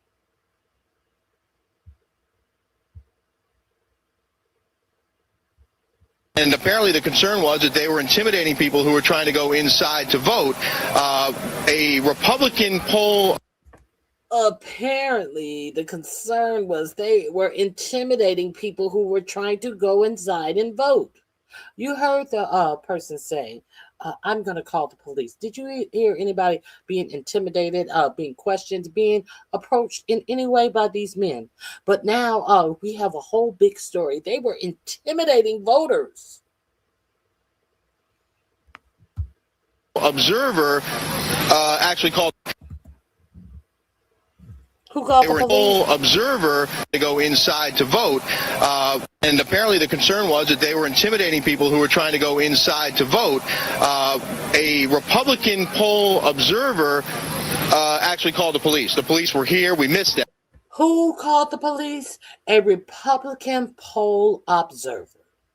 Would it be the Republican poll observer, the same guy who said he was there from the press, a Pennsylvania student newspaper, who actually had a a poll watcher certificate, and I can go in. And didn't we hear in that same video where this guy identified himself as a poll watcher who had the right to go in? Did anybody try to stop him? Did anybody say anything to him, or did he approach these people and asking them about what they're doing and what they got and what, look at you, what you got, what you do? But you're there to watch the polls. The polls are actually inside the building. And before that first video ended, you heard him say, no, that's okay. I'm just going to call the police. Okay, so let's get into this a little deeper. Them. They came and they left, but that person who called the police is here. Why don't you tell us what you're... There is the person who called the police. So let's hear what he tells Fox News. Step down off the curb if you don't mind. Why don't you tell us what you're suggesting was going on here? Well, as I walked up to the door, we got a phone call that there was intimidation going on. And so as I walked up to the door, two gentlemen in Black Panther garb, one of them brandishing a nightstick, standing immediately in front of the door. As I walked up, they closed ranks next to each other. You know, I'm an Army veteran. That doesn't scare me. So okay, let's continue. I walked directly in between them, went inside and found the poll watchers. They said they've been here for about an hour, and they told us not to come outside because a black man is going to win this election no matter what. So as I came back... When did you see any of that happen? When did you see him walk between them and go inside, come back out, and these black men tell him that a black man is going to win? That never happened. We saw what happened. We saw him asking questions, and we heard him bitch out and say he was going to call the police. But now all of a sudden, I'm a former Marine, so that didn't bother me. But I went inside and I asked Jerry and Fred, what is going on, Jerry and Fred? Bullshit. Lies. Never happened. And here you have a whole raccoon 18 years later going back and spreading this lie. A whole raccoon trying to sell books at a congressional hearing. Are we clear on what happened? You want to hear it? Back outside to see the nightstick turns around and says, we're tired. And they told us not to come outside because a black man is going to win this election no matter what. So as I came back outside to see... So he's saying that the poll watchers inside said that the Black Panther said, do not come outside. So he, after hearing this, he comes back outside. We saw him walking from the street up to the doors. They weren't standing directly in front of the doors. No, they were standing at the curb where you would pull up to let somebody out. He said they were standing directly in front of the doors. This is why people don't like you. This is why people do not like you guys. You always are trying to play victim, and you're either he's a badass or he's a victim. Which one is he? Well, he's a liar. That's what he is, first of all. And then he's going to say that they told him. What they tell you? The nightstick turns around and says, we're tired of white supremacy.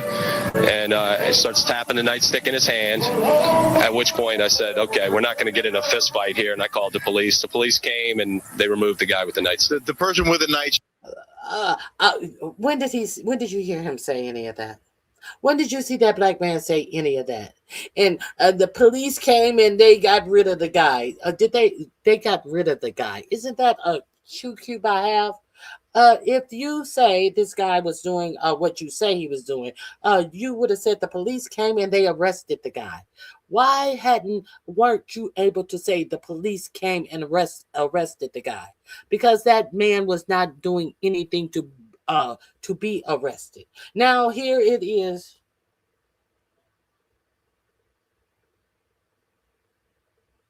Here it is 20 years later, 18 years later. And we got a raccoon in here telling lies about this story that you are easily caught lying about. Raccoon woman, that's why you lost speaking engagement, because you are a prolific liar. because your feelings got hurt, because somebody told you the truth that you didn't want to face, because you want to be a unicorn Negro and act like you're different than everybody else, as if people see you different than every other black person in this country.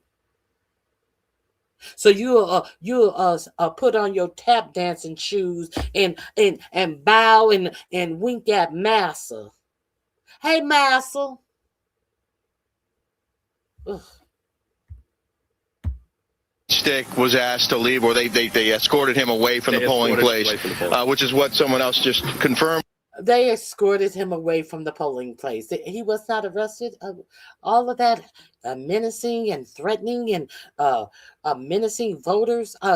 Isn't that what the poll watchers are there to watch for?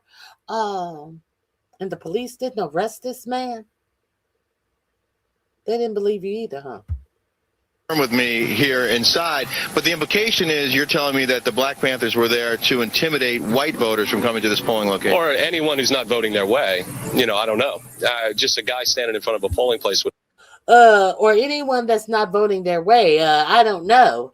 So what you're saying is they can look at people who are going inside, and by standing outside of the polling places, they are looking at people coming inside, and they're trying to intimidate people who are not voting their way. But they're standing outside, and the voting goes on inside. So how would they know who is not voting their way? It's the question I have for you. Well, I don't know. Well, if you don't know, why? How is it that this whole big "if they're not voting their way" theory come about? How did that come about? Because you people are liars. You're race-baiting liars. With a nightstick is an intimidating factor for all voters. You know, maybe standing in front of a polling place with a nightstick is an intimidating factor for all voters. You know, maybe little old ladies don't want to walk through that. You know, we've heard of other tactics. This is the first time I've heard of Black Panthers being stationed outside of polling places. Now, the one gentleman who's still here, he is a poll watcher. And he lives here. And he lives in this building. Right. So he has every right to stand there. Sure. And he can wear whatever he wants. You know, the other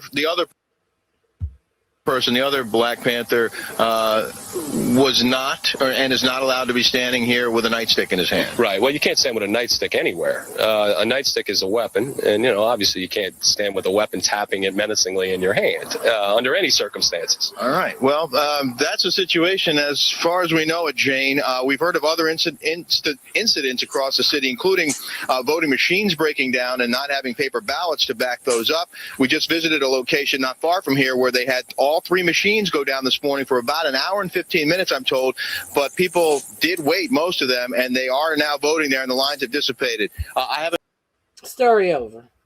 Bullshit and lies. Okay, let's get into this Trump situation. Please hit the like button on your way in, on your way out. I would appreciate it. Do you think that a white guy would be saying he has the right to carry a nightstick and the right to carry a effing pow without concealing it, and that not being a problem? But when it's a black man, where did the gun come into this situation? I'm very curious. Where is it that the gun came into this situation? It wasn't like he was concealing anything. So where is the problem? Where's the problem? It's not like he accosted anyone. Where is the problem?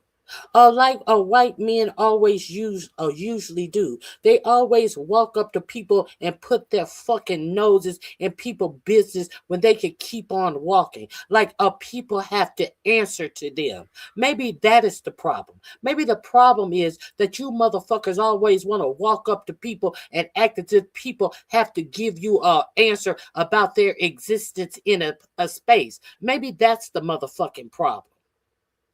If he'd have kept on walking, there would have been no communication between them. But he wanted to feign like he was so scared or something. And at the same time, when cameras get on him, act like he was a badass. The fuck out of here. Okay. And why are you here? If you believe that, why are you here? I'll take care of that for you. I'll take care of that for you. I'll take care of that for you.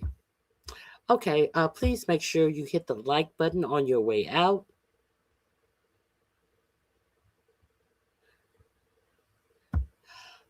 No, they don't have any problems with them wielding chainsaws, talking about slashing government at no, that was a CPAC conventions.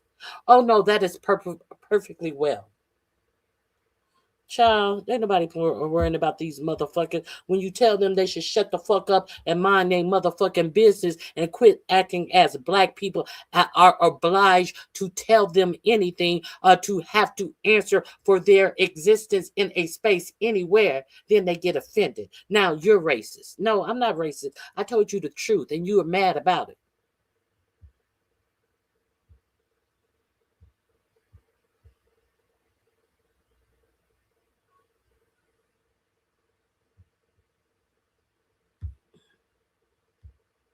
Ricky, he has the right to carry a fucking knife, a fucking gun, and if he has a permit and a effing nightstick, unless he threatened with it, unless he threatens someone with it, you are a hypocrite. It's just all of this. You must answer. You must answer to me. If did that man stop him and say anything to him? No, he stopped and he decided to call the police. Now, see who should have been arrested was this white motherfucker who decided he needed to call the police. That's making a false police report. What the fuck was he calling the police before? And he sat up there and lied, talking about threatening people and telling them they can't come back outside, and if they're tired of white supremacists. None of that happened. That's who should have been arrested. The fuck out of here. Anyway, thank you guys for being here. Please make sure you share the video out. Please make sure if you like the content, please come back.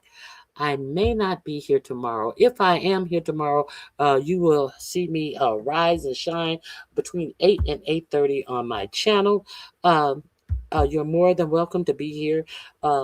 If you anybody want to come up and discuss anything on the link, you're more than welcome to come up on the link and converse with me as well. Now, these are the last two things that I will leave you with, because I have been on here way longer than I had planned to. Here are the last two things I want to share with you. We're gonna, if I come back tomorrow, we are going to hear the argument that is before the Supreme Court. The Supreme Court today heard about the case about data privacy in police investigations. So we're going to hear the argument about data privacy when it's concerning police investigation. Your 6-3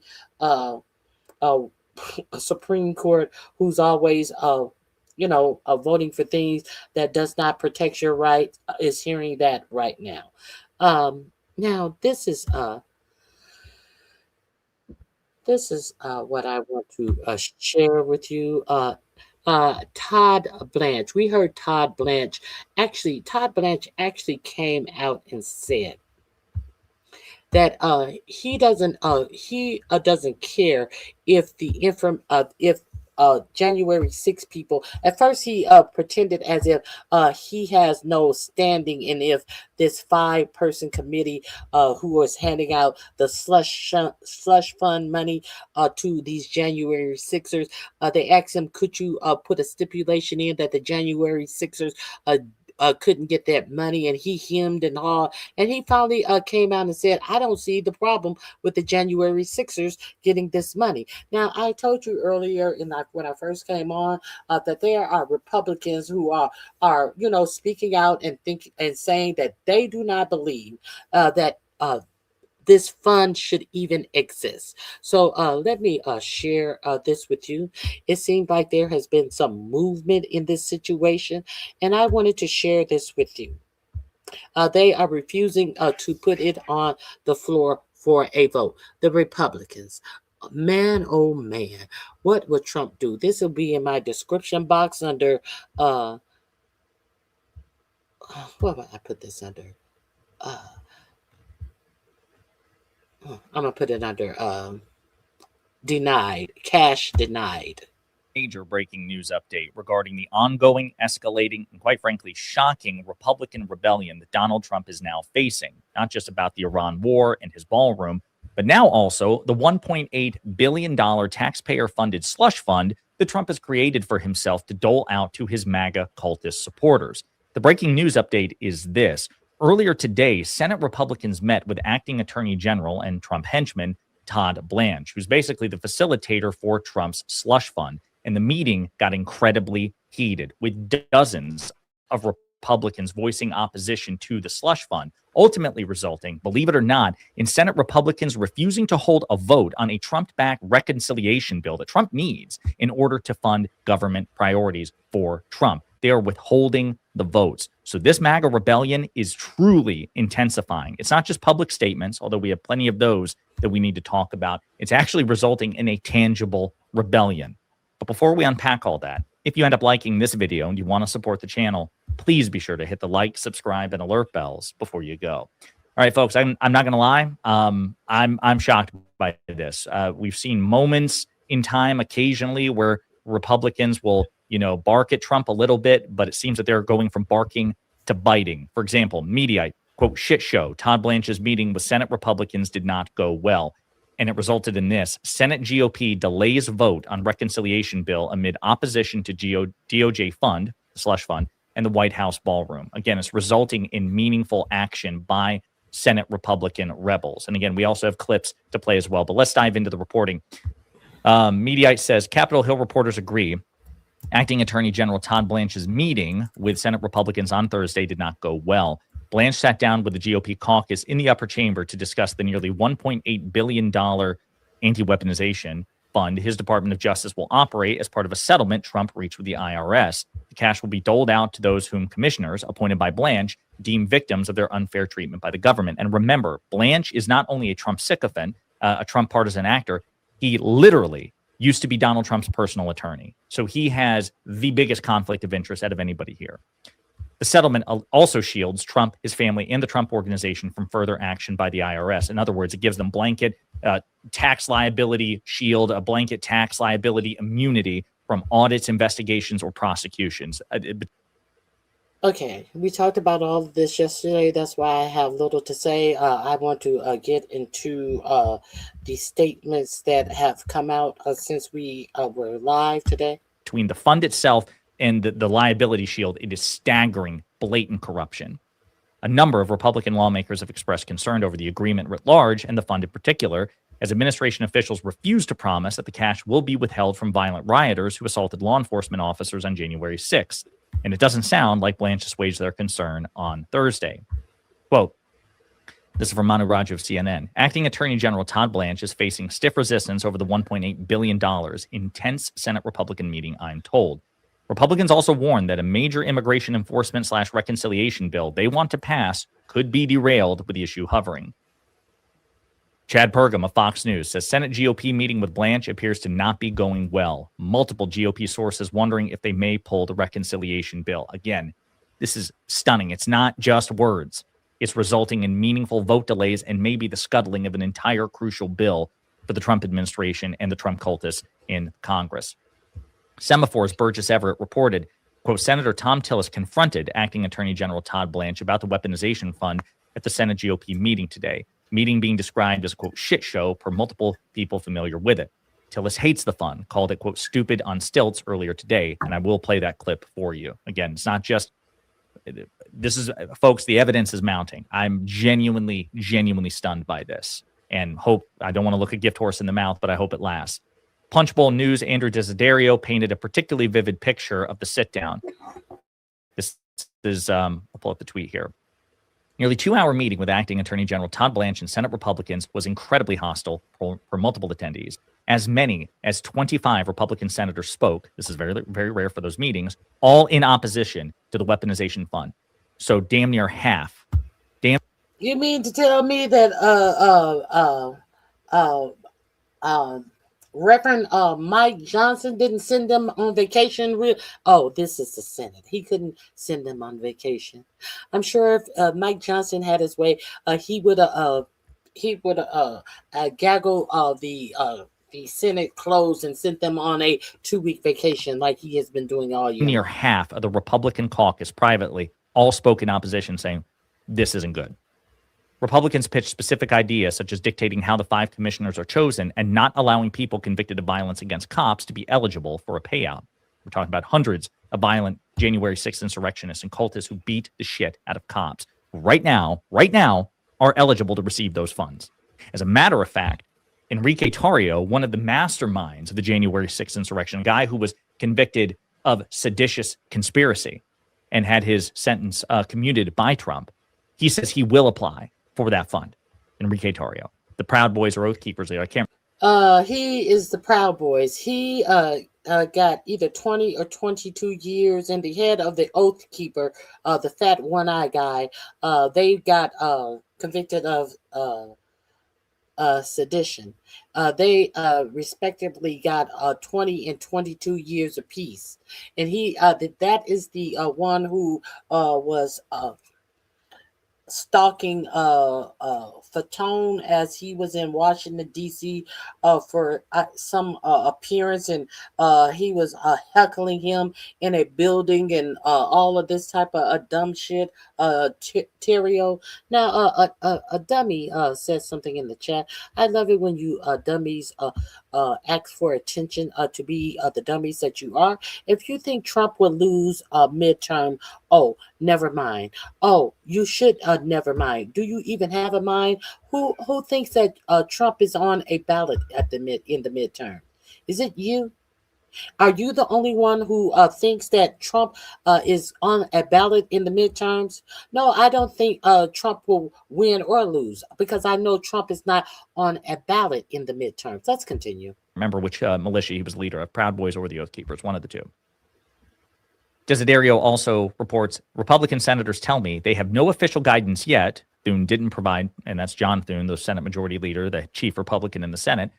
Thune didn't provide any during the Blanche meeting, but many of them believe they will be sent home for the recess because of how much time it will take to get the agreed upon language and have it scrubbed by the Senate parliamentarian, which is another aspect of this MAGA rebellion, because Donald Trump has insisted that John Thune fire the Senate parliamentarian. Told you. John Thune has yet to do so. The parliamentarian is disagreeing with certain provisions in the bill that Trump wants. And I believe it had to do with his ballroom fund. It had to do with the ballroom. So as a consequence of the interpretation of the Senate parliamentarian, Trump may not get his ballroom funding in this bill unless they can rework the language to pass the scrutiny of the parliamentarian, or the parliamentarian is overridden or fired by John Thune and replaced with somebody more malleable. It's another aspect of the MAGA rebellion. Malleable minds. According to Desiderio, one senator texted him, quote, "Our majority is melting down before our eyes. Many Republicans believe Trump has brought this upon himself, creating more, quote, free agents out of a selfish desire to purge Republicans not seen as loyal enough." Holy shit. Melting down. The majority is melting down even before the midterms, which may cost them the majority. I know Thomas Massey and Cassidy. I know they are on board to thumb down any and everything. Any and everything. Where are those people who talked about how Trump had won something 37-0 in primaries, where he has ousted the people, or Thomas Massey, who voted for him up to 93 or 97% of the time. But he had Thomas Massey primary because Thomas Massey signed on to the releasing the Epstein files and did not sign on to that big bloated budget bill that was. Understand, Massey is from Kentucky. Understand, Massey knows that a lot of people are going to lose health care. So Massey didn't sign on to that big bloated budget because he is in a damn near ass backwards broke Kentucky. And these people did the bidding for Trump when Thomas Massey was trying to save their health insurance. Make that make sense. And refused to sign that budget bill that is going to kick millions of people off of Medicaid. Now, if there is ever a Medicaid state in this union, it would be Kentucky, and that's what he got. So I think it's going to be all balls to the walls. First place. Senators' post-meeting comments, meanwhile, proved terse. The normally talkative Senator John Kennedy of Louisiana had no comment about the GOP meeting on the Trump weaponization fund. Quote, I don't have anything. This guy loves to talk. He's the foghorn leghorn of the Senate. Well, I do, and he also talks about sex and genitals and sex toys a lot. Very strange. Senator Curtis of Utah just now told me that even imposing requirements on how the commissioners are chosen is, quote, not enough for him. Senator Rand Paul says leaving the Blanche meeting, which has been going on for 2 hours, that it's been a, quote, spirited discussion. Manu Raju of CNN says that Susan Collins told me on the DOJ's weaponization fund, quote, I do not support the weaponization fund as it's been described. I do not believe individuals that were convicted of violence against police officers. I am concerned. I have to look over it again. And then before you turn your head, that bitch gonna been voted for this bill just as it's written. On January 6th should be entitled to reimbursement of their legal fees. Just asked Collins if Todd Blanche changed her mind after the meeting with the senators. Quote, no, she said. And by the way, she's facing a stiff re-election campaign against Democratic nominee Graham Plattner, who's currently dominating her in the polls. Plattner's going to hit her hard on this. He's running a populist campaign. He's going to be like, listen, she either supports it or she's not doing anything to stop it. She's been nothing but a feckless rubber stamp for Trump. So get her out of office. And it's a very persuasive case. Now, again, I've got some clips to show you, but again, I just want to be clear. The Senate GOP is delaying the vote on the reconciliation bill in opposition to the White House ballroom.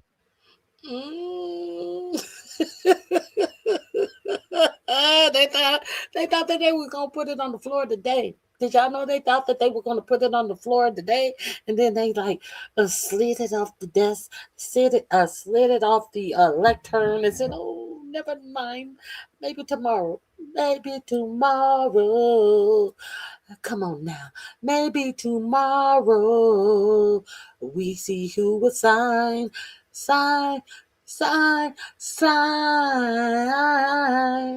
Maybe tomorrow. And the DOJ fund. This is not good for Trump. So, with that in mind, let's look at some other things, other aspects of this MAGA rebellion. Quote, I just don't get it. Senator Cassidy knocks Trump ballroom in latest split after election loss. I just don't get it. As Senator Cassidy knocks Trump's ballroom in latest split after the election loss. After a sitting doctor was the final vote to Senator Cassidy from Mississippi, an actual practicing doctor, was the final and decided vote to put Robert F. Kennedy Jr.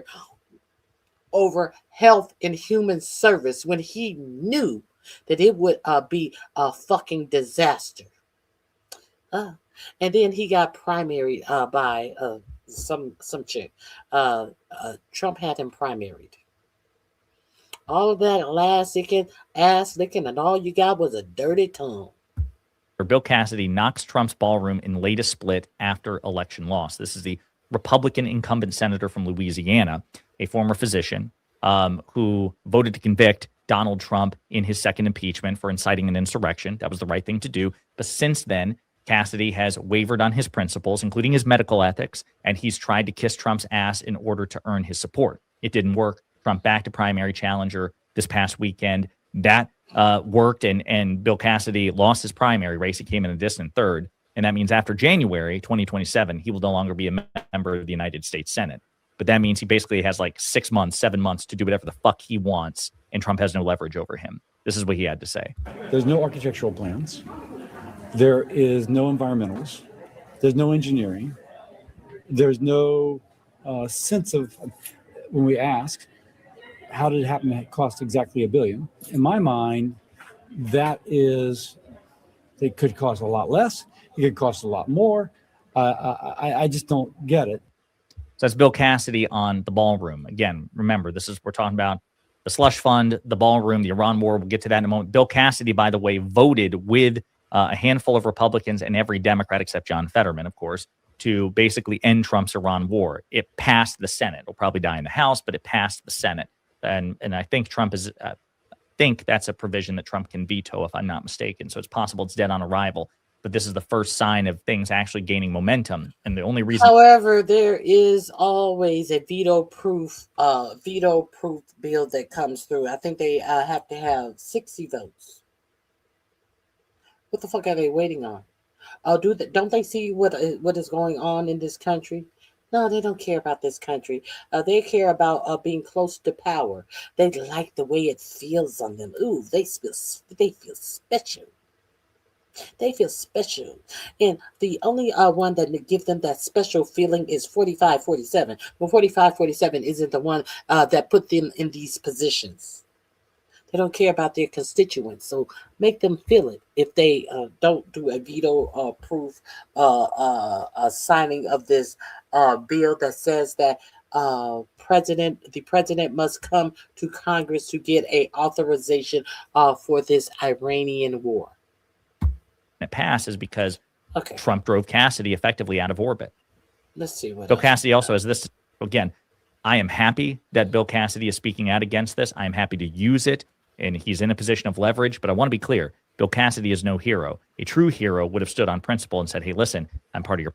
He would have been stood on business. I have no sympathy for Bill Cassidy because look at all of these diseases that are popping up and that could become a real serious a pandemic that can harm a lot of people. And Bill Cassidy was the deciding vote to put RFK Jr. over the Health and Human Services Department. I feel bad for none of these motherfuckers.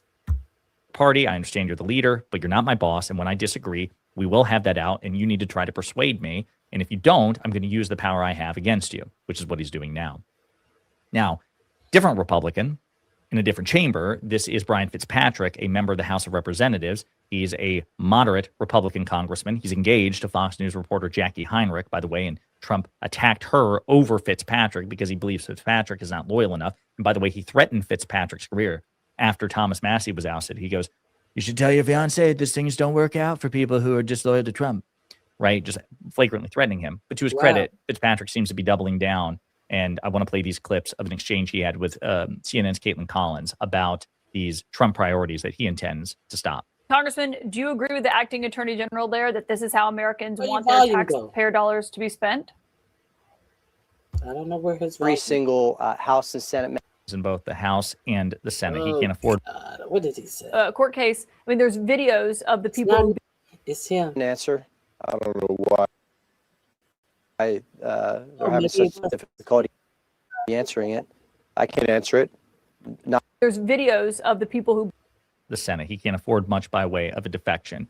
I want to play another clip. One thing that, I mean, even just as a member of Congress, as a Republican, as a person, the administration won't rule out is just saying that people who beat up cops that day, of which there are videos. I mean, the vice president yesterday was saying, well, maybe they didn't get a fair hearing or a fair court case. I mean, there's videos of the people who beat up the cops that you can watch that was used to convict them by a jury of their peers. Does it make sense to you why they won't just rule it out for the people who were literally beating up law enforcement? No, it should be an easy question to answer. I don't know why they're having such difficulty answering it. I can answer it. Not a dime should go to them. Not a single dime. That would be the correct answer if the Republican Party collect.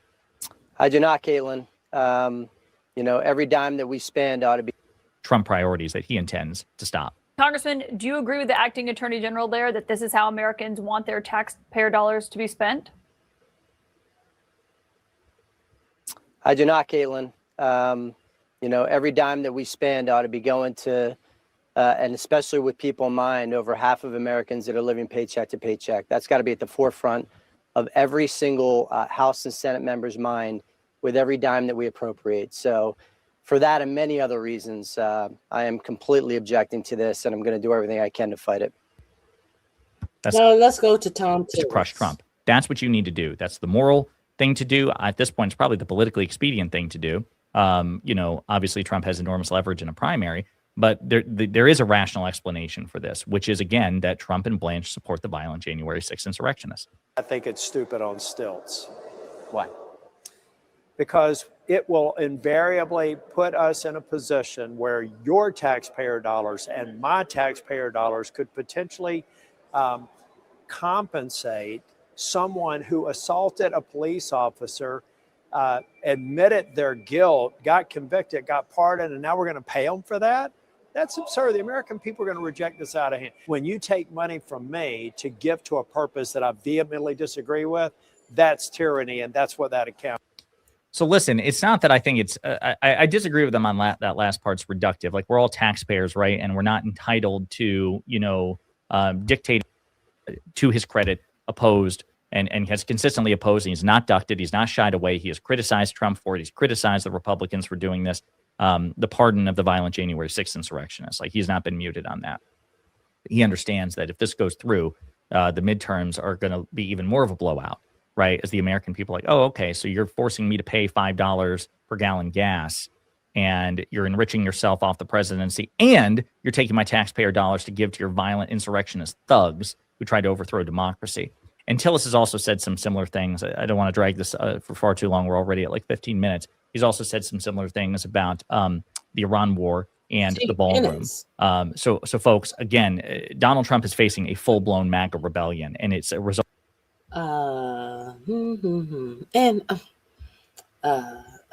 This is another thing that I want to show you, the audacity of the billionaire. Full-time workers homeless in their cars in Jeff Bezos' parking lot. Currently am, yeah. You could double the taxes I pay, and it's not going to help that teacher in Queens. Did not pay a penny. So Jeff Bezos says that you can double the taxes that he pay. He doesn't know why you poor people expect the rich to pay more in taxes. You can double the taxes that he pays, and it won't help the teacher in Queens.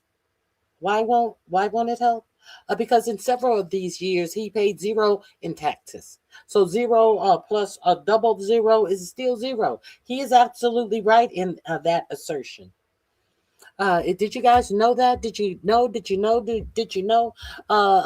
Bezos, who paid Melania Trump $40 million to do a movie and promote a flop movie on Amazon, is saying that no, that why do you want the rich to pay more taxes? Let's get into it. This is going to be the last link in my description box.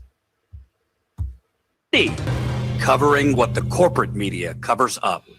Hey, it's Jordan with Status Quo. Breaking news. Jeff Bezos, the world's fourth richest man, who has his Amazon workers living homeless outside the warehouse and has created homeless utopias in cities like Seattle, says we should get rid of corporate welfare that he's lavishly enjoying, and says that he pays billions of taxes, even though he pays nothing in taxes, and says that even if you raised his taxes excessively, it would not help the lowly teacher in Queens. And what did the TV news anchor who interviewed him challenge him with? Absolutely nothing. Let's start with Bezos saying, yeah, I mean, increasing my taxes, how's that going to help the struggling teacher in Queens? Take a listen. You and others are able to pay a lower tax rate, even though you're paying an enormous sum in taxes, a lower tax rate than maybe I am, these people sometimes say that I don't pay taxes. That's true. I pay. What's going on with Jeff Bezos? Why all of a sudden he's talking like Elon Musk and Peter Thiel? Is he on the ketamine too, or is he still on pain pills from that horrendous face job that he got? That all of this plastic surgery on his face that he got. Which one is it? What is going on with his speech pattern? Billions of dollars in taxes. And it's a perfect, again, if people want me to pay more billions, right, then let's have that debate. But don't pretend, that that's going to solve the problem. You could double the taxes I pay, and it's not going to help that teacher in Queens. I promise you. So you can't connect those two things, not logically. Of course, you could double my. You can't connect those two. No, it's just not logically. It's just not logically. Okay, let's continue. Taxes not going to help the teacher in Queens. Before we get to that lie, and also the bigger lie that he pays billions in taxes. I want to show you, if you're new here, we do something radical. It's called living, breathing, on the ground journalism. I covered the Amazon workers in Staten Island historic union campaign, which they won, and Amazon years later has still refused to negotiate a union contract illegally, but they're allowed to do it because this is America and laws don't apply to companies like Amazon and oligarchs like Jeff Bezos. But I interviewed workers who are working full time for Amazon and are homeless, sleeping in the parking lot. Take a listen to one worker who has worked there for years and was literally sleeping in the parking lot. Not to get too personal, you don't. It's a wonder he's not charging them rent to be parked in the Amazon parking lot overnight. It is a wonder he's not charging them a fee to have to sleep in the parking lot. Because, hey, Amazon parking lot is behind gates or something. It's a wonder he's not charging these people fees. To talk about it, but you said you're one of them. So you're currently homeless working at Amazon? Currently am, yeah. I have been homeless for the past, 2.5, almost 3 years that I've been here now. And I haven't been able to afford a place. Years. I thought she was about to say month. Years while working there. She has not been able to afford a place to live. Wow. My family's out here. I noticed a lot of people on the East Coast, a lot of them have basements in their homes, so there isn't really much of a roommate situation unless you're going to a university out here or you're over 55 and you can afford senior discount rents at some type of senior apartment. Otherwise, a lot of people get married straight out of the home or they move into their folks' basement. A lot of the families are really tight here on the East Coast, so it's been really, really tough. I go on Craigslist every single day. I've already filed for renter's assistance a few months back in Jersey and in New York, still on a waiting list for low-income housing. And the fact that I can make $20 an hour and still be considered for low-income housing it's mind-boggling because the rest of the country is thinking, well, she's making more than minimum wage. How come she can't afford a place to live? Well, it's because there's no affordable rent out here. And we don't make enough and we don't get promoted. I mean, I've been with the company since 2017. I have an AA degree. I've trained literally hundreds of people since I've been in Jersey and New York. And I've applied over a dozen times for positions at the next level, tier 3. I can't even get... Girl, AI gonna get your job. An interview. And they're gonna get the job that you currently have too. That's ridiculous. And that was one of my several reporting trips to that warehouse, which behind me, workers were sleeping in their cars in the parking lot because Amazon was not paying them enough to live while this asshole is sailing around the world in his yacht with his wife, who he had a lavish wedding in Italy that TV news was all over. Full-time workers homeless in their cars in Jeff Bezos' parking lot. And he wants... Oprah and Gail were there. Oprah and Gail, Beyonce and Jay-Z, they were there. Okay. What do you support? What do you support? Okay, let's continue. To talk about, more taxes for me wouldn't help a lowly teacher in Queens. Well, about that. And by the way, New York City Mayor Zoran Mamdani, he begged to differ. He tweeted in response to Jeff Bezos saying, tax me more wouldn't make a difference. He said, I know a few teachers in Queens who would beg to differ. So that was the mayor. And let's get to that whole, I pay billions of dollars in taxes. Really? Billions of dollars in taxes. Well, ProPublica a couple of years ago did a piece on oligarchs like Jeff Bezos and how little they pay in taxes. Jeff Bezos in 2007, then a multi-billionaire and the world's richest man at the time, did not pay a penny in federal income taxes. 1 cent. Oh, this must be a one-off. Please tell me that there's no other years where Jeff Bezos didn't pay a penny in taxes. Let's see. He achieved that feat again in 2011. Oh, well, Jordan, you could say it's 2026 now. Maybe he's paying billions now. He ain't paying billions. He's paying very little. And Amazon's paying very little. Did the TV news anchor that did the interview with him challenge him on that bullshit?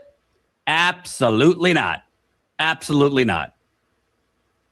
These are the people. Of course he doesn't. He has access to these billionaires, and he wants to sit up there and look so smug. That interviewer from CSNBC, very rarely does he ask pushing questions to push back on what he is hearing. He strikes me as someone who wants to be like, yes, I am in the elite circles as you. I know exactly what you speak of. Everything that you have in your life. Yes, I'm very familiar with the thing. That's how I live as well. That's what I get from this CNBC host. Purchasing our Congress. These are the people purchasing the president, not just Trump. With him, challenge him on that bullshit? Absolutely not. Absolutely not. These are the people purchasing our Congress. These are the people purchasing the president, not just Trump, by the way. Amazon purchased.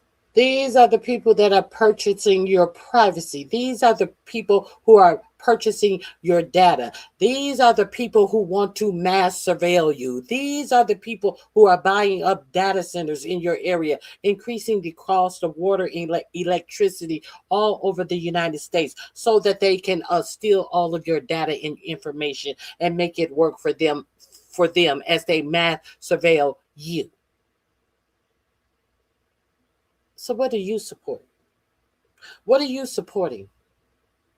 I'm going to tell you one more story. I promise this will be the last story.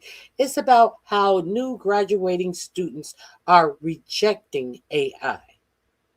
People who have spent their time in college, did what it is to learn, they are poo-pooing and booing AI.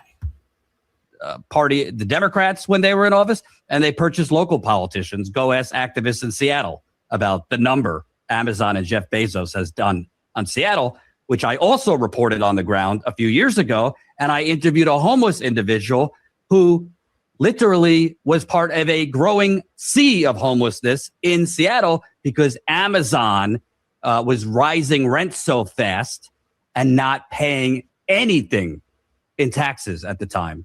Very little in taxes at the time in Seattle. So because of Amazon's explosion in Seattle and the high salaried employees that came in, it was pushing working people out and creating a homeless utopia. Take a listen to this individual I interviewed. It just seems to me like you drive around these communities and it's all like fancy new housing, yet right next to that fancy new housing and nice neighborhoods is like just endless amounts of basically tent cities where people are homeless. Do you think that's in part because of business has come here and Amazon has come here and all that and driven up prices to the point where people can't live? I mean, they got 12 freaking Google buildings down on the waterfront. You know what I mean? You see a couple of tents pitched out there even, you know? I also want to get to Mr. Bezos saying, why is the rent so high? A nurse in Queens who makes $75,000 a year pays more than $12,000 a year in taxes. Does that really make sense? So people talk about, making the tax system more progressive. How about we start by having the nurse in Queens not pay taxes? Why is somebody at all? Why is a nurse in Queens who makes $75,000 a year paying more than $1,000 a month in taxes? That's $1,000 a month that could help with rent or groceries or anything. And so, and by the way, do you know what that all adds up to? What are you going to be paying people when you lay off these, 30,000 Amazon workers? What are you going to be paying these workers who are unemployed? All of you tech AI tech geniuses. You You want to talk about what a nurse should be paid? What are you going to be paying all of these homeless people that AI is going to take jobs away from? See, a lot of these dumb motherfuckers think that, oh, well, they're going to have one standard wage, and they're going to have to, when the AI takes over, they said they have never told you.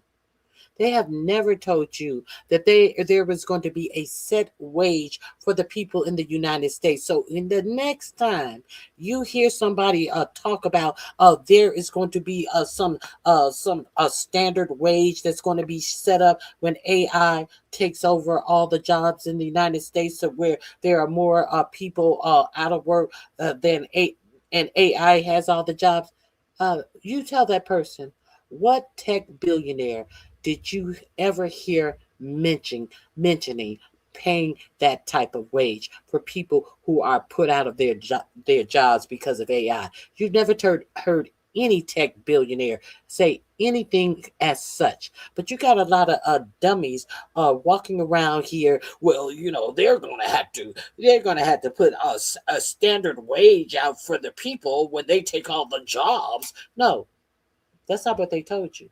They said no such thing. Do you think that what's going on in this country is set up for you to live a long, productive life? Throwing you off of Medicare, having fools over our health and human services. Do you think that is a prognosis for you to live a long life here in the United States of America? You don't see the writing on the wall for the American citizens? I don't know. If you don't, I can't help you. The bottom half of income earners in this country pay only 3% of the taxes. It's only 3%. We can find 3%. So we don't have, it's a small amount of money for the government, that. And really, the more I thought about it, to me, it's kind of absurd that we're doing this. We shouldn't be asking this nurse in Queens to send money to Washington. They should be sending her an apology. It really makes no sense. What's really caused? Says the man who this is wicked. He's trying to act as if he gives a fuck about a nurse in Queens who had to pay a percentage of her salary in taxes. You don't give a fuck about the nurse in Queens, because if you really gave a fuck about anything you're talking about, you and your billionaires buddies would have scoffed at the thought of 4547 making these erroneous tax cuts permanent for you billionaires, and you would have came up with, hey, we don't need those. If we divert the money to stand up the population more, we can get more out of our employees. We can get more out of putting up infrastructure and having secure jobs for our populace. You don't give a fuck about nobody but that Madam Puppet bitch that you're fucking. Let's be real clear. And we know it. Oops. Let's continue. High rent is government intervention. He's actually right, but he's lying about the type of government intervention that's causing high rent. I give you, and I've covered this all around the country, the real estate developers are buying off the politicians. Just in New York City, headline 1, real estate industry and executives pour millions into the mayoral race. This was Zohran Mamdani's race. And typically, why do they do this? So they can buy up all the property that is for sale, homes, apartment building, apartment complex, city blocks, new developments, single family homes, a whole subdivision of homes, so they can make you permanent renters. We've already talked about that on my channel. I appreciate you all for being here. That's all that I have for today. I will say that boo-booing of the AI tech geniuses at a graduation, I will share that with you on tomorrow. Please hit the like button, subscribe, become a member if you will, and I'll see you guys tomorrow. Thank you guys for being